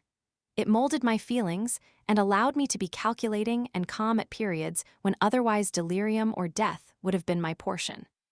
My first resolution was to quit Geneva forever. My country, which, when I was happy and beloved, was dear to me, now, in my adversity, became hateful. I provided myself with a sum of money, together with a few jewels which had belonged to my mother, and departed. And now my wanderings began which are to cease, but with life. I have traversed a vast portion of the earth, and have endured all the hardships which travelers in deserts and barbarous countries are wont to meet. How I have lived I hardly know. Many times have I stretched my failing limbs upon the sandy plain and prayed for death. But revenge kept me alive. I dared not die and leave my adversary in being. When I quitted Geneva, my first labor was to gain some clue by which I might trace the steps of my fiendish enemy. But my plan was unsettled, and I wandered many hours round the confines of the town, uncertain what path I should pursue. As night approached, I found myself at the entrance of the cemetery, where William, Elizabeth, and my father reposed. I entered it and approached the tomb which marked their graves. Everything was silent except the leaves of the trees, which were gently agitated by the wind. The night was nearly dark, and the scene would have been solemn and affecting even to an uninterested observer. The spirits of the departed seemed to flit around and to cast a shadow, which was felt but not seen, around the head of the mourner. The deep grief which this scene had at first excited quickly gave way to rage and despair. They were dead and I lived, their murderer also lived, and to destroy him I must drag out my weary existence. I knelt on the grass and kissed the earth, and with quivering lips exclaimed, "By the sacred earth on which I kneel, by the shades that wander near me, by the deep and eternal grief that I feel, I swear. And by thee, O night, and the spirits that preside over thee, to pursue the demon who caused this misery, until he or I shall perish in mortal conflict. For this purpose I will preserve my life.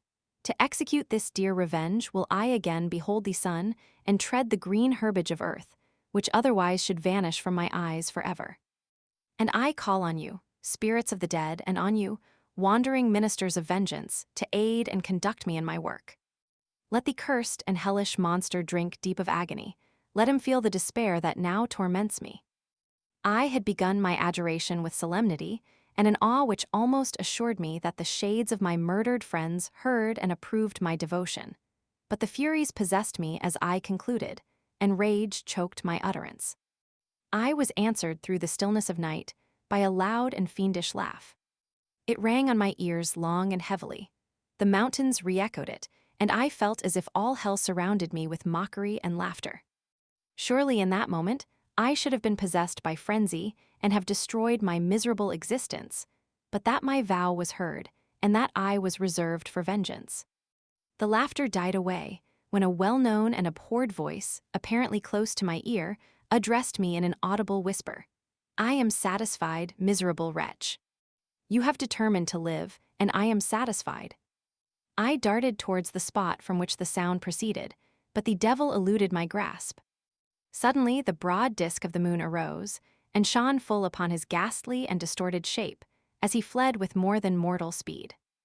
I pursued him, and for many months this has been my task. Guided by a slight clue, I followed the windings of the Rhone, but vainly. The blue Mediterranean appeared, and by a strange chance, I saw the fiend enter by night and hide himself in a vessel bound for the Black Sea. I took my passage in the same ship, but he escaped, I know not how. Amidst the wilds of Tartary and Russia, although he still evaded me, I have ever followed in his track. Sometimes the peasants, scared by this horrid apparition, informed me of his path. Sometimes he himself, who feared that if I lost all trace of him I should despair and die, left some mark to guide me. The snows descended on my head, and I saw the print of his huge step on the white plain. To you first entering on life, to whom care is new and agony unknown, how can you understand what I have felt and still feel? Cold, want, and fatigue were the least pains which I was destined to endure. I was cursed by some devil and carried about with me my eternal hell. Yet still a spirit of good followed and directed my steps, and when I most murmured would suddenly extricate me from seemingly insurmountable difficulties. Sometimes, when nature, overcome by hunger, sank under the exhaustion, a repast was prepared for me in the desert that restored and inspirited me. The fare was, indeed, coarse, such as the peasants of the country ate, but I will not doubt that it was set there by the spirits that I had invoked to aid me. Often, when all was dry, the heavens cloudless, and I was parched by thirst, a slight cloud would bedim the sky, shed the few drops that revived me, and vanish. I followed, when I could, the courses of the rivers, but the demon generally avoided these, as it was here that the population of the country chiefly collected. In other places, human beings were seldom seen, and I generally subsisted on the wild animals that crossed my path. I had money with me and gained the friendship of the villagers by distributing it, or I brought with me some food that I had killed, which, after taking a small part, I always presented to those who had provided me with fire and utensils for cooking. My life, as it passed thus, was indeed hateful to me, and it was during sleep alone that I could taste joy. Oh, bless sleep! Often, when most miserable, I sank to repose, and my dreams lulled me even to rapture. The spirits that guarded me had provided these moments, or rather hours, of happiness that I might retain strength to fulfill my pilgrimage. Deprived of this respite, I should have sunk under my hardships.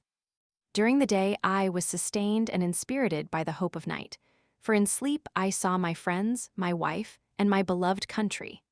Again, I saw the benevolent countenance of my father, heard the silver tones of my Elizabeth's voice, and beheld Clerval enjoying health and youth. Often, when wearied by a toilsome march, I persuaded myself that I was dreaming until night should come, and that I should then enjoy reality in the arms of my dearest friends. What agonizing fondness did I feel for them? How did I cling to their dear forms, as sometimes they haunted even my waking hours, and persuade myself that they still lived. At such moments vengeance, that burned within me, died in my heart, and I pursued my path towards the destruction of the demon more as a task enjoined by heaven, as the mechanical impulse of some power of which I was unconscious, than as the ardent desire of my soul. What his feelings were whom I pursued I cannot know. Sometimes, indeed, he left marks in writing on the barks of the trees, or cut in stone that guided me and instigated my fury. My reign is not yet over. These words were legible in one of these inscriptions: "You live, and my power is complete. Follow me, I seek the everlasting ices of the north, where you will feel the misery of cold and frost, to which I am impassive. You will find near this place, if you follow not too tardily, a dead hare. Eat and be refreshed. Come on, my enemy. We have yet to wrestle for our lives, but many hard and miserable hours must you endure until that period shall arrive. Scoffing devil, again do I vow vengeance. Again do I devote thee, miserable fiend, to torture and death. Never will I give up my search until he or I perish. And then with what ecstasy shall I join my Elizabeth and my departed friends, who even now prepare for me the reward of my tedious toil and horrible pilgrimage. As I still pursued my journey to the northward, the snows thickened and the cold increased in a degree almost too severe to support. The peasants were shut up in their hovels, and only a few of the most hardy ventured forth to seize the animals whom starvation had forced from their hiding places to seek for prey. The rivers were covered with ice, and no fish could be procured, and thus I was cut off from my chief article of maintenance. The triumph of my enemy increased with the difficulty of my labors. One inscription that he left was in these words: "Prepare. Your toils only begin. Wrap yourself in furs and provide food, for we shall soon enter upon a journey where your sufferings will satisfy my everlasting hatred." My courage and perseverance were invigorated by these scoffing words. I resolved not to fail in my purpose, and calling on heaven to support me, I continued with unabated fervor to traverse immense deserts, until the ocean appeared at a distance and formed the utmost boundary of the horizon. Oh, how unlike it was to the blue seasons of the south! Covered with ice, it was only to be distinguished from land by its superior wildness and ruggedness. The Greeks wept for joy when they beheld the Mediterranean from the hills of Asia, and hailed with rapture the boundary of their toils. I did not weep, but I knelt down and with a full heart thanked my guiding spirit for conducting me in safety to the place where I hoped, notwithstanding my adversary's jibe, to meet and grapple with him. Some weeks before this period, I had procured a sledge and dogs, and thus traversed the snows with inconceivable speed. I know not whether the fiend possessed the same advantages, but I found that, as before I had daily lost ground in the pursuit, I now gained on him, so much so that when I first saw the ocean he was but 1 day's journey in advance, and I hoped to intercept him before he should reach the beach. With new courage, therefore, I pressed on, and in 2 days arrived at a wretched hamlet on the seashore. I inquired of the inhabitants concerning the fiend and gained accurate information. A gigantic monster, they said, had arrived the night before, armed with a gun and many pistols, putting to flight the inhabitants of a solitary cottage through fear of his terrific appearance. He had carried off their store of winter food, and placing it in a sledge, to draw which he had seized on a numerous drove of trained dogs, he had harnessed them, and the same night, to the joy of the horror-struck villagers, had pursued his journey across the sea in a direction that led to no land. And they conjectured that he must speedily be destroyed by the breaking of the ice or frozen by the eternal frosts. On hearing this information, I suffered a temporary access of despair.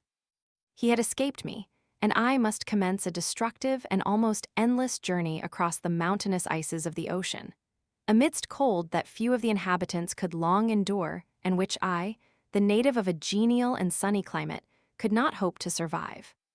Yet at the idea that the fiend should live and be triumphant, my rage and vengeance returned, and like a mighty tide, overwhelmed every other feeling. After a slight repose, during which the spirits of the dead hovered round and instigated me to toil and revenge, I prepared for my journey. I exchanged my land sledge for one fashioned for the inequalities of the frozen ocean, and purchasing a plentiful stock of provisions, I departed from land. I cannot guess how many days have passed since then, but I have endured misery which nothing but the eternal sentiment of a just retribution burning within my heart could have enabled me to support. Immense and rugged mountains of ice often barred up my passage, and I often heard the thunder of the ground sea, which threatened my destruction. But again the frost came and made the paths of the sea secure. By the quantity of provision which I had consumed, I should guess that I had passed 3 weeks in this journey, and the continual protraction of hope, returning back upon the heart, often wrung bitter drops of despondency and grief from my eyes. Despair had indeed almost secured her prey, and I should soon have sunk beneath this misery.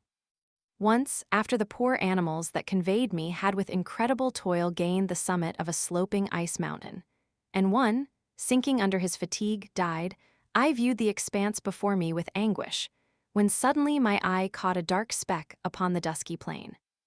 I strained my sight to discover what it could be, and uttered a wild cry of ecstasy when I distinguished a sledge and the distorted proportions of a well-known form within. Oh, with what a burning gush did hope revisit my heart! Warm tears filled my eyes, which I hastily wiped away, that they might not intercept the view I had of the demon. But still my sight was dimmed by the burning drops, until, giving way to the emotions that oppressed me, I wept aloud. But this was not the time for delay. I disencumbered the dogs of their dead companion, gave them a plentiful portion of food, and after an hour's rest, which was absolutely necessary, and yet which was bitterly irksome to me, I continued my route. The sledge was still visible, nor did I again lose sight of it, except at the moments when for a short time some ice rock concealed it with its intervening crags. I indeed perceptibly gained on it, and when, After nearly 2 days' journey, I beheld my enemy at no more than a mile distant. My heart bounded within me. But now, when I appeared almost within grasp of my foe, my hopes were suddenly extinguished, and I lost all trace of him more utterly than I had ever done before. A ground sea was heard. The thunder of its progress, as the waters rolled and swelled beneath me, became every moment more ominous and terrific. I pressed on, but in vain. The wind arose, the sea roared, and, as with the mighty shock of an earthquake, it split and cracked with a tremendous and overwhelming sound. The work was soon finished. In a few minutes, a tumultuous sea rolled between me and my enemy, and I was left drifting on a scattered piece of ice that was continually lessening, and thus preparing for me a hideous death. In this manner, many appalling hours passed. Several of my dogs died, and I myself was about to sink under the accumulation of distress when I saw your vessel riding at anchor and holding forth to me hopes of succor and life. I had no conception that vessels ever came so far north, and was astounded at the sight.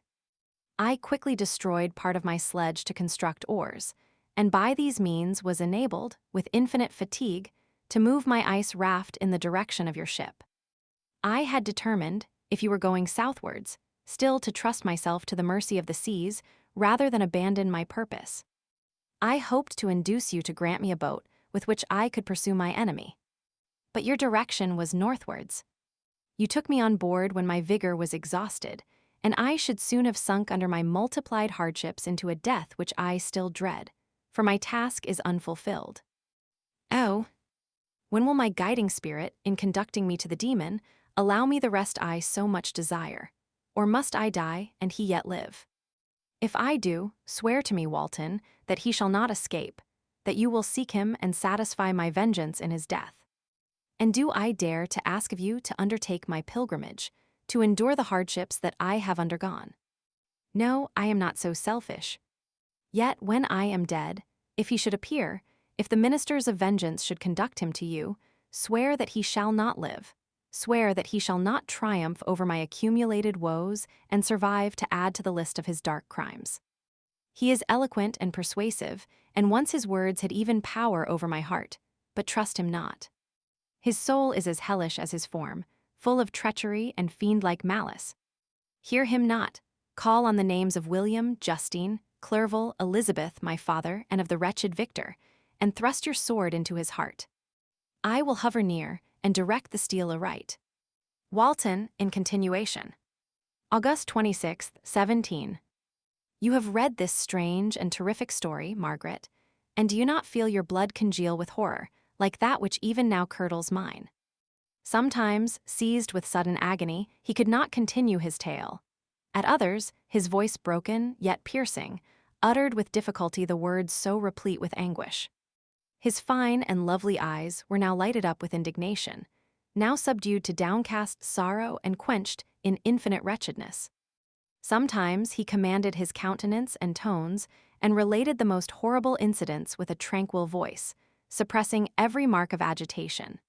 Then, like a volcano bursting forth, his face would suddenly change to an expression of the wildest rage as he shrieked out imprecations on his persecutor. His tale is connected and told with an appearance of the simplest truth, yet I own to you that the letters of Felix and Safie, which he showed me, and the apparition of the monster seen from our ship, brought to me a greater conviction of the truth of his narrative than his asseverations, however earnest and connected. Such a monster has, then, really existence. I cannot doubt it, yet I am lost in surprise and admiration. Sometimes I endeavored to gain from Frankenstein the particulars of his creature's formation, but on this point he was impenetrable. "Are you mad, my friend?" said he. "Or whither does your senseless curiosity lead you? Would you also create for yourself and the world a demoniacal enemy? Peace, peace. Learn my miseries and do not seek to increase your own." Frankenstein discovered that I made notes concerning his history. He asked to see them and then himself corrected and augmented them in many places, but principally in giving the life and spirit to the conversations he held with his enemy. "Since you have preserved my narration," said he, "I would not that a mutilated one should go down to posterity." Thus has a week passed away. while I have listened to the strangest tale that ever imagination formed. My thoughts and every feeling of my soul have been drunk up by the interest for my guest, which this tale and his own elevated and gentle manners have created. I wish to soothe him, yet can I counsel one so infinitely miserable, so destitute of every hope of consolation, to live? Oh no! The only joy that he can now know will be when he composes his shattered spirit to peace and death. Yet he enjoys one comfort, the offspring of solitude and delirium. He believes that when in dreams he holds converse with his friends and derives from that communion consolation for his miseries or excitements to his vengeance, that they are not the creations of his fancy, but the beings themselves who visit him from the regions of a remote world. This faith gives a solemnity to his reveries that render them to me almost as imposing and interesting as truth. Our conversations are not always confined to his own history and misfortunes. On every point of general literature, he displays unbounded knowledge and a quick and piercing apprehension. His eloquence is forcible and touching, nor can I hear him when he relates a pathetic incident or endeavors to move the passions of pity or love without tears. What a glorious creature must he have been in the days of his prosperity, when he is thus noble and godlike in ruin. He seems to feel his own worth and the greatness of his fall. When younger, said he, I believed myself destined for some great enterprise. My feelings are profound, but I possessed a coolness of judgment that fitted me for illustrious achievements. This sentiment of the worth of my nature supported me when others would have been oppressed, for I deemed it criminal to throw away in useless grief those talents that might be useful to my fellow creatures. When I reflected on the work I had completed, no less a one than the creation of a sensitive and rational animal, I could not rank myself with the herd of common projectors. But this thought, which supported me in the commencement of my career, now serves only to plunge me lower in the dust. All my speculations and hopes are as nothing, and like the archangel who aspired to omnipotence, I am chained in an eternal hell. My imagination was vivid, yet my powers of analysis and application were intense. By the union of these qualities, I conceived the idea and executed the creation of a man. Even now I cannot recollect without passion my reveries, while the work was incomplete. I trod heaven in my thoughts, now exulting in my powers, now burning with the idea of their effects. From my infancy I was imbued with high hopes and a lofty ambition, but how am I sunk? Oh, my friend, if you had known me as I once was, you would not recognize me in this state of degradation. Despondency rarely visited my heart. A high destiny seemed to bear me on, until I fell, never, never again to rise. Must I then lose this admirable being? I have longed for a friend. I have sought one who would sympathize with and love me. Behold, on these desert seas I have found such a one, but I fear I have gained him only to know his value and lose him. I would reconcile him to life, but he repulses the idea. I thank you, Walton, he said, for your kind intentions towards so miserable a wretch. But when you speak of new ties and fresh affections, think you that any can replace those who are gone? Can any man be to me as Clerval was, or any woman another Elizabeth? Even where the affections are not strongly moved by any superior excellence, the companions of our childhood always possess a certain power over our minds which hardly any later friend can obtain. They know our infantine dispositions, which, however they may be afterwards modified, are never eradicated, and they can judge of our actions with more certain conclusions as to the integrity of our motives.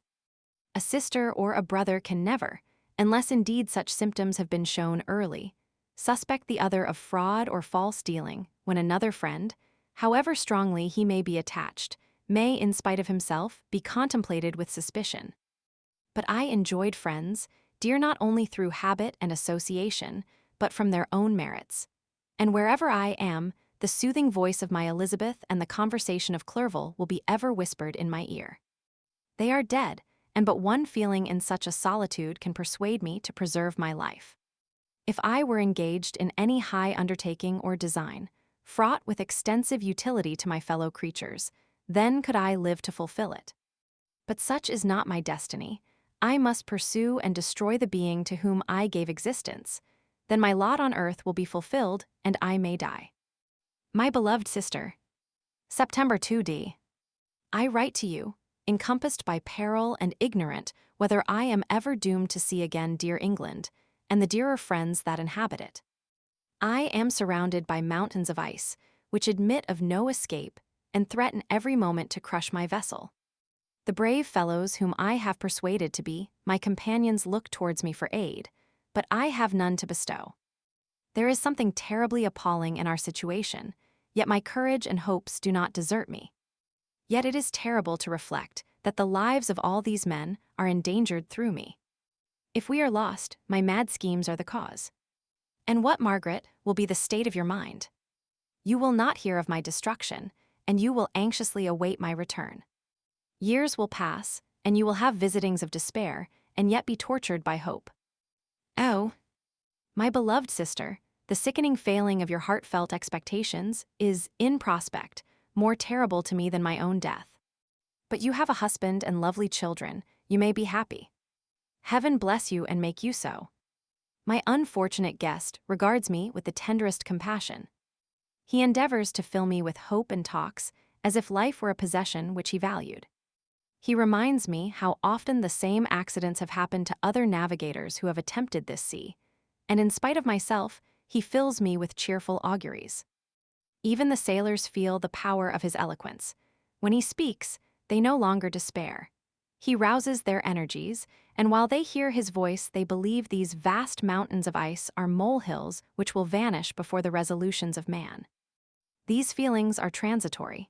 Each day of expectation delayed fills them with fear, and I almost dread a mutiny caused by this despair. September 5th. A scene has just passed of such uncommon interest that, although it is highly probable that these papers may never reach you, yet I cannot forbear recording it. We are still surrounded by mountains of ice, still in imminent danger of being crushed in their conflict.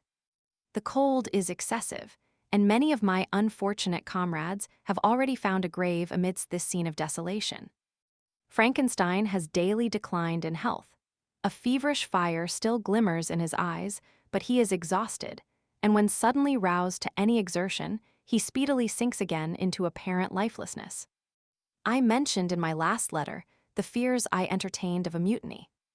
This morning, as I sat watching the wan countenance of my friend, his eyes half closed and his limbs hanging listlessly, I was roused by half a dozen of the sailors, who demanded admission into the cabin. They entered, and their leader addressed me. He told me that he and his companions had been chosen by the other sailors to come in deputation to me to make me a requisition which, in justice, I could not refuse. We were immured in ice and should probably never escape, but they feared that if, as was possible, the ice should dissipate and a free passage be opened, I should be rash enough to continue my voyage and lead them into fresh dangers, after they might happily have surmounted this. They insisted, therefore, that I should engage with a solemn promise that if the vessel should be freed I would instantly direct my course southwards. This speech troubled me. I had not despaired, nor had I yet conceived the idea of returning if set free. Yet could I, in justice, or even in possibility, refuse this demand? I hesitated before I answered, when Frankenstein, who had at first been silent, and indeed appeared hardly to have force enough to attend, now roused himself. His eyes sparkled, and his cheeks flushed with momentary vigor. Turning towards the men, he said, "What do you mean? What do you demand of your captain? Are you, then, so easily turned from your design? Did you not call this a glorious expedition? And wherefore was it glorious? Not because the way was smooth and placid as a southern sea, but because it was full of dangers and terror, because at every new incident your fortitude was to be called forth and your courage exhibited, because danger and death surrounded it, and these you were to brave and overcome. For this was it a glorious, for this was it an honorable undertaking. You were hereafter to be hailed as the benefactors of your species, your names adored as belonging to brave men who encountered death for honor and the benefit of mankind. And now, behold, with the first imagination of danger, or, if you will, the first mighty and terrific trial of your courage, You shrink away and are content to be handed down as men who had not strength enough to endure cold and peril. And so, poor souls, they were chilly and returned to their warm firesides. Why, that requires not this preparation. Ye need not have come thus far and dragged your captain to the shame of a defeat merely to prove yourselves cowards. Oh, be men or be more than men. Be steady to your purposes and firm as a rock. This ice is not made of such stuff as your hearts may be. It is mutable and cannot withstand you if you say that it shall not. Do not return to your families with the stigma of disgrace marked on your brows. Return as heroes who have fought and conquered, and who know not what it is to turn their backs on the foe. He spoke this with a voice so modulated to the different feelings expressed in his speech, with an eye so full of lofty design and heroism, that can you wonder that these men were moved? They looked at one another and were unable to reply. I spoke. I told them to retire and consider of what had been said, that I would not lead them farther north if they strenuously desired the contrary, but that I hoped that, with reflection, their courage would return. They retired and I turned towards my friend, but he was sunk in languor and almost deprived of life. How all this will terminate, I know not, but I had rather die than return shamefully, my purpose unfulfilled. Yet I fear such will be my fate. The men, unsupported by ideas of glory and honor, can never willingly continue to endure their present hardships. September 7th. The die is cast. I have consented to return if we are not destroyed. Thus are my hopes blasted by cowardice and indecision. I come back ignorant and disappointed. It requires more philosophy than I possess to bear this injustice with patience. September 12th. It is past, I am returning to England. I have lost my hopes of utility and glory. I have lost my friend. But I will endeavor to detail these bitter circumstances to you, my dear sister. And while I am wafted towards England and towards you, I will not despond. September 9th, the ice began to move, and roarings like thunder were heard at a distance as the islands split and cracked in every direction. We were in the most imminent peril, but as we could only remain passive, my chief attention was occupied by my unfortunate guest, whose illness increased in such a degree that he was entirely confined to his bed. The ice cracked behind us and was driven with force towards the north. A breeze sprang from the west, and on the 11th the passage towards the south became perfectly free. When the sailors saw this, and that their return to their native country was apparently assured, a shout of tumultuous joy broke from them, loud and long continued. Frankenstein, who was dozing, awoke and asked the cause of the tumult. They shout, I said, because they will soon return to England. Do you then really return? Alas! Yes, I cannot withstand their demands. I cannot lead them unwillingly to danger, and I must return. Do so if you will, but I will not. You may give up your purpose, but mine is assigned to me by heaven, and I dare not. I am weak, but surely the spirits who assist my vengeance will endow me with sufficient strength. Saying this, he endeavored to spring from the bed, but the exertion was too great for him. He fell back and fainted. It was long before he was restored, and I often thought that life was entirely extinct. At length he opened his eyes. He breathed with difficulty and was unable to speak. The surgeon gave him a composing draught and ordered us to leave him undisturbed. In the meantime, he told me that my friend had certainly not many hours to live. His sentence was pronounced, and I could only grieve and be patient. I sat by his bed, watching him. His eyes were closed, and I thought he slept. But presently he called to me in a feeble voice, and bidding me come near, said, "Alas! The strength I relied on is gone. I feel that I shall soon die, and he, my enemy and persecutor, may still be in being. Think not, Walton, that in the last moments of my existence, I feel that burning hatred and ardent desire of revenge I once expressed. But I feel myself justified in desiring the death of my adversary. During these last days, I have been occupied in examining my past conduct, nor do I find it blamable. In a fit of enthusiastic madness, I created a rational creature, and was bound towards him to assure, as far as was in my power, his happiness and well-being. This was my duty, but there was another still paramount to that, My duties towards the beings of my own species had greater claims to my attention, because they included a greater proportion of happiness or misery. Urged by this view, I refused, and I did right in refusing, to create a companion for the first creature. He showed unparalleled malignity and selfishness in evil. He destroyed my friends.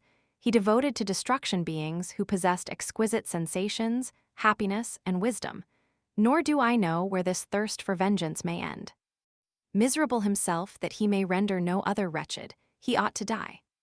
The task of his destruction was mine, but I have failed. When actuated by selfish and vicious motives, I asked you to undertake my unfinished work, and I renew this request now, when I am only induced by reason and virtue. Yet I cannot ask you to renounce your country and friends to fulfill this task, and now that you are returning to England, you will have little chance of meeting with him. But the consideration of these points, and the well-balancing of what you may esteem your duties, I leave to you.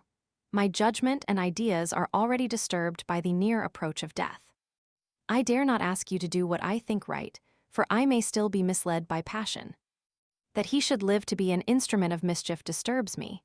In other respects, this hour, when I momentarily expect my release, is the only happy one which I have enjoyed for several years. The forms of the beloved dead flit before me, and I hasten to their arms. Farewell, Walton. Seek happiness in tranquility and avoid ambition, even if it be only the apparently innocent one of distinguishing yourself in science and discoveries. Yet why do I say this?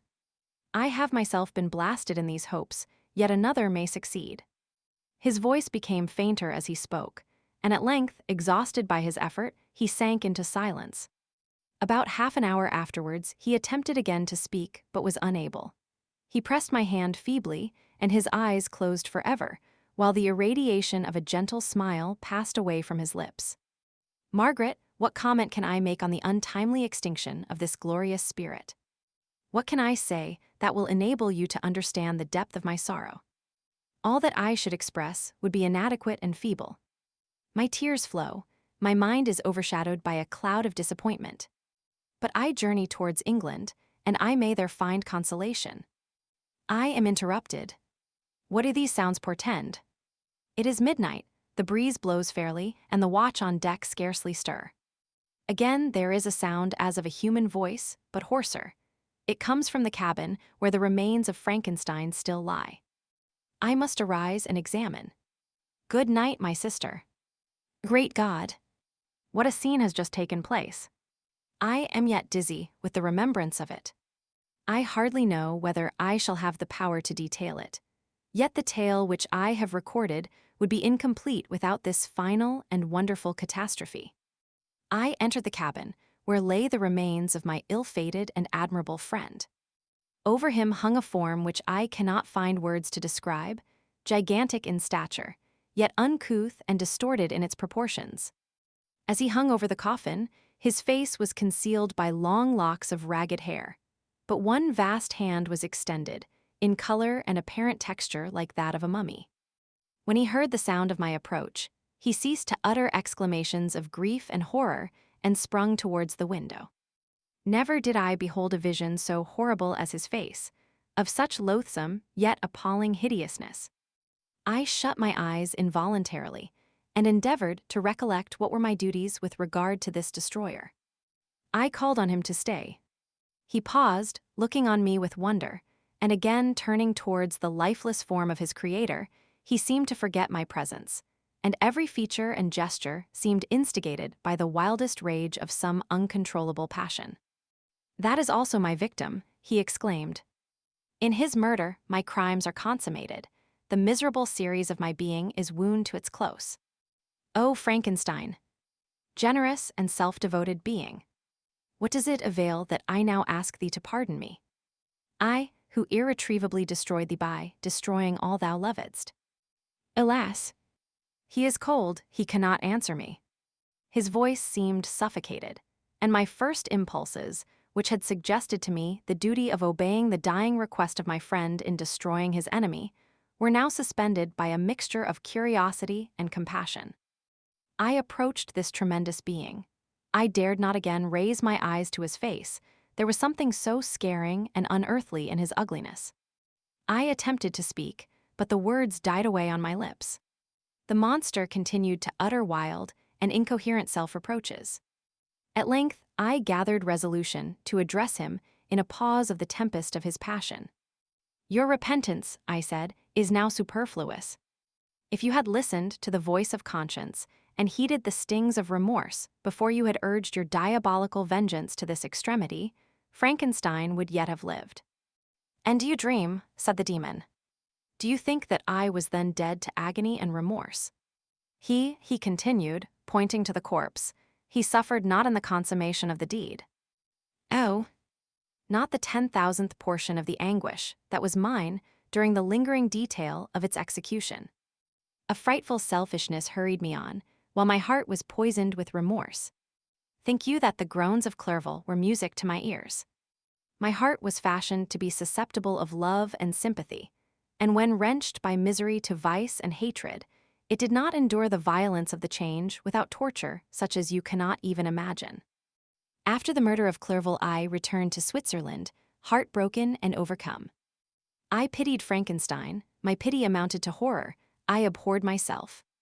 But when I discovered that he, the author at once of my existence and of its unspeakable torments, dared to hope for happiness, that while he accumulated wretchedness and despair upon me, he sought his own enjoyment in feelings and passions from the indulgence of which I was forever barred, then impotent envy and bitter indignation filled me with an insatiable thirst for vengeance. I recollected my threat and resolved that it should be accomplished. I knew that I was preparing for myself a deadly torture, but I was the slave, not the master, of an impulse which I detested yet could not disobey. Yet when she died, nay, then I was not miserable. I had cast off all feeling, subdued all anguish, to riot in the excess of my despair. Evil thenceforth became my good. Urged thus far, I had no choice but to adapt my nature to an element which I had willingly chosen. The completion of my demoniacal design became an insatiable passion. And now it is ended, there is my last victim. I was at first touched by the expressions of his misery. Yet, when I called to mind what Frankenstein had said of his powers of eloquence and persuasion, and when I again cast my eyes on the lifeless form of my friend, indignation was rekindled within me. "Wretch," I said, "it is well that you come here to whine over the desolation that you have made. You throw a torch into a pile of buildings, and when they are consumed, you sit among the ruins and lament the fall. Hypocritical fiend! If he whom you mourn still lived, still would he be the object, again would he become the prey, of your accursed vengeance. It is not pity that you feel. You lament only because the victim of your malignity is withdrawn from your power." "Oh, it is not thus, interrupted the being. "Yet such must be the impression conveyed to you by what appears to be the purport of my actions. Yet I seek not a fellow feeling in my misery. No sympathy may I ever find. When I first sought it, it was the love of virtue, the feelings of happiness and affection with which my whole being overflowed, that I wished to be participated. But now that virtue has become to me a shadow, and that happiness and affection are turned into bitter and loathing despair, in what should I seek for sympathy? I am content to suffer alone while my sufferings shall endure. When I die, I am well satisfied that abhorrence and opprobrium should load my memory. Once my fancy was soothed with dreams of virtue, of fame, and of enjoyment. Once I falsely hoped to meet with beings who, pardoning my outward form, would love me for the excellent qualities which I was capable of unfolding. I was nourished with high thoughts of honor and devotion. But now crime has degraded me beneath the meanest animal. No guilt, no mischief, no malignity, no misery can be found comparable to mine. When I run over the frightful catalogue of my sins, I cannot believe that I am the same creature whose thoughts were once filled with sublime and transcendent visions of the beauty and the majesty of goodness. But it is even so, the fallen angel becomes a malignant devil. Yet even that enemy of God and man had friends and associates in his desolation. I am alone. You, who call Frankenstein your friend, seemed to have a knowledge of my crimes and his misfortunes. But in the detail which he gave you of them, he could not sum up the hours and months of misery, which I endured wasting in impotent passions. For while I destroyed his hopes, I did not satisfy my own desires. They were forever ardent and craving. Still I desired love and fellowship, and I was still spurned. Was there no injustice in this? Am I to be thought the only criminal, when all humankind sinned against me? Why do you not hate Felix, who drove his friend from his door with contumely? Why do you not execrate the rustic, who sought to destroy the Savior of his child? Nay, these are virtuous and immaculate beings. I, the miserable and the abandoned, am an abortion, to be spurned at and kicked and trampled on. Even now my blood boils at the recollection of this injustice. But it is true that I am a wretch. I have murdered the lovely and the helpless. I have strangled the innocent as they slept and grasped to death his throat, who never injured me or any other living thing. I have devoted my Creator, the select specimen of all that is worthy of love and admiration among men, to misery. I have pursued him even to that irremediable ruin. There he lies, white and cold in death. You hate me, but your abhorrence cannot equal that with which I regard myself. I look on the hands which executed the deed. I think on the heart in which the imagination of it was conceived, and long for the moment when these hands will meet my eyes, when that imagination will haunt my thoughts no more. Fear not that I shall be the instrument of future mischief. My work is nearly complete. Neither yours nor any man's death is needed to consummate the series of my being and accomplish that which must be done, but it requires my own. Do not think that I shall be slow to perform this sacrifice. I shall quit your vessel on the ice raft which brought me thither, and shall seek the most northern extremity of the globe. I shall collect my funeral pile and consume to ashes this miserable frame, that its remains may afford no light to any curious and unhallowed wretch who would create such another as I have been. I shall die. I shall no longer feel the agonies which now consume me, or be the prey of feelings unsatisfied, yet unquenched. He is dead who called me into being, and when I shall be no more, the very remembrance of us both will speedily vanish. I shall no longer see the sun or stars, or feel the winds play on my cheeks. Light, feeling, and sense will pass away, and in this condition must I find my happiness. Some years ago, when the images which this world affords first opened upon me, when I felt the cheering warmth of summer and heard the rustling of the leaves and the warbling of the birds, and these were all to me, I should have wept to die. Now it is my only consolation. Polluted by crimes and torn by the bitterest remorse, where can I find rest but in death? Farewell. I leave you, and in you the last of humankind whom these eyes will ever behold. Farewell, Frankenstein. If thou wert yet alive, and yet cherished a desire of revenge against me, it would be better satiated in my life than in my destruction. But it was not so. Thou didst seek my extinction, that I might not cause greater wretchedness, and if yet, in some mode unknown to me, thou hadst not ceased to think and feel, thou wouldst not desire against me a vengeance greater than that which I feel. Blasted as thou wert, my agony was still superior to thine, for the bitter sting of remorse will not cease to rankle in my wounds until death shall close them forever. But soon, he cried with sad and solemn enthusiasm, I shall die, and what I now feel be no longer felt. Soon these burning miseries will be extinct. I shall ascend my funeral pile triumphantly, and exult in the agony of the torturing flames. The light of that conflagration will fade away. My ashes will be swept into the sea by the winds. My spirit will sleep in peace, or if it thinks, it will not surely think thus. Farewell. He sprang from the cabin window as he said this, upon the ice raft which lay close to the vessel. He was soon borne away by the waves, and lost in darkness and distance.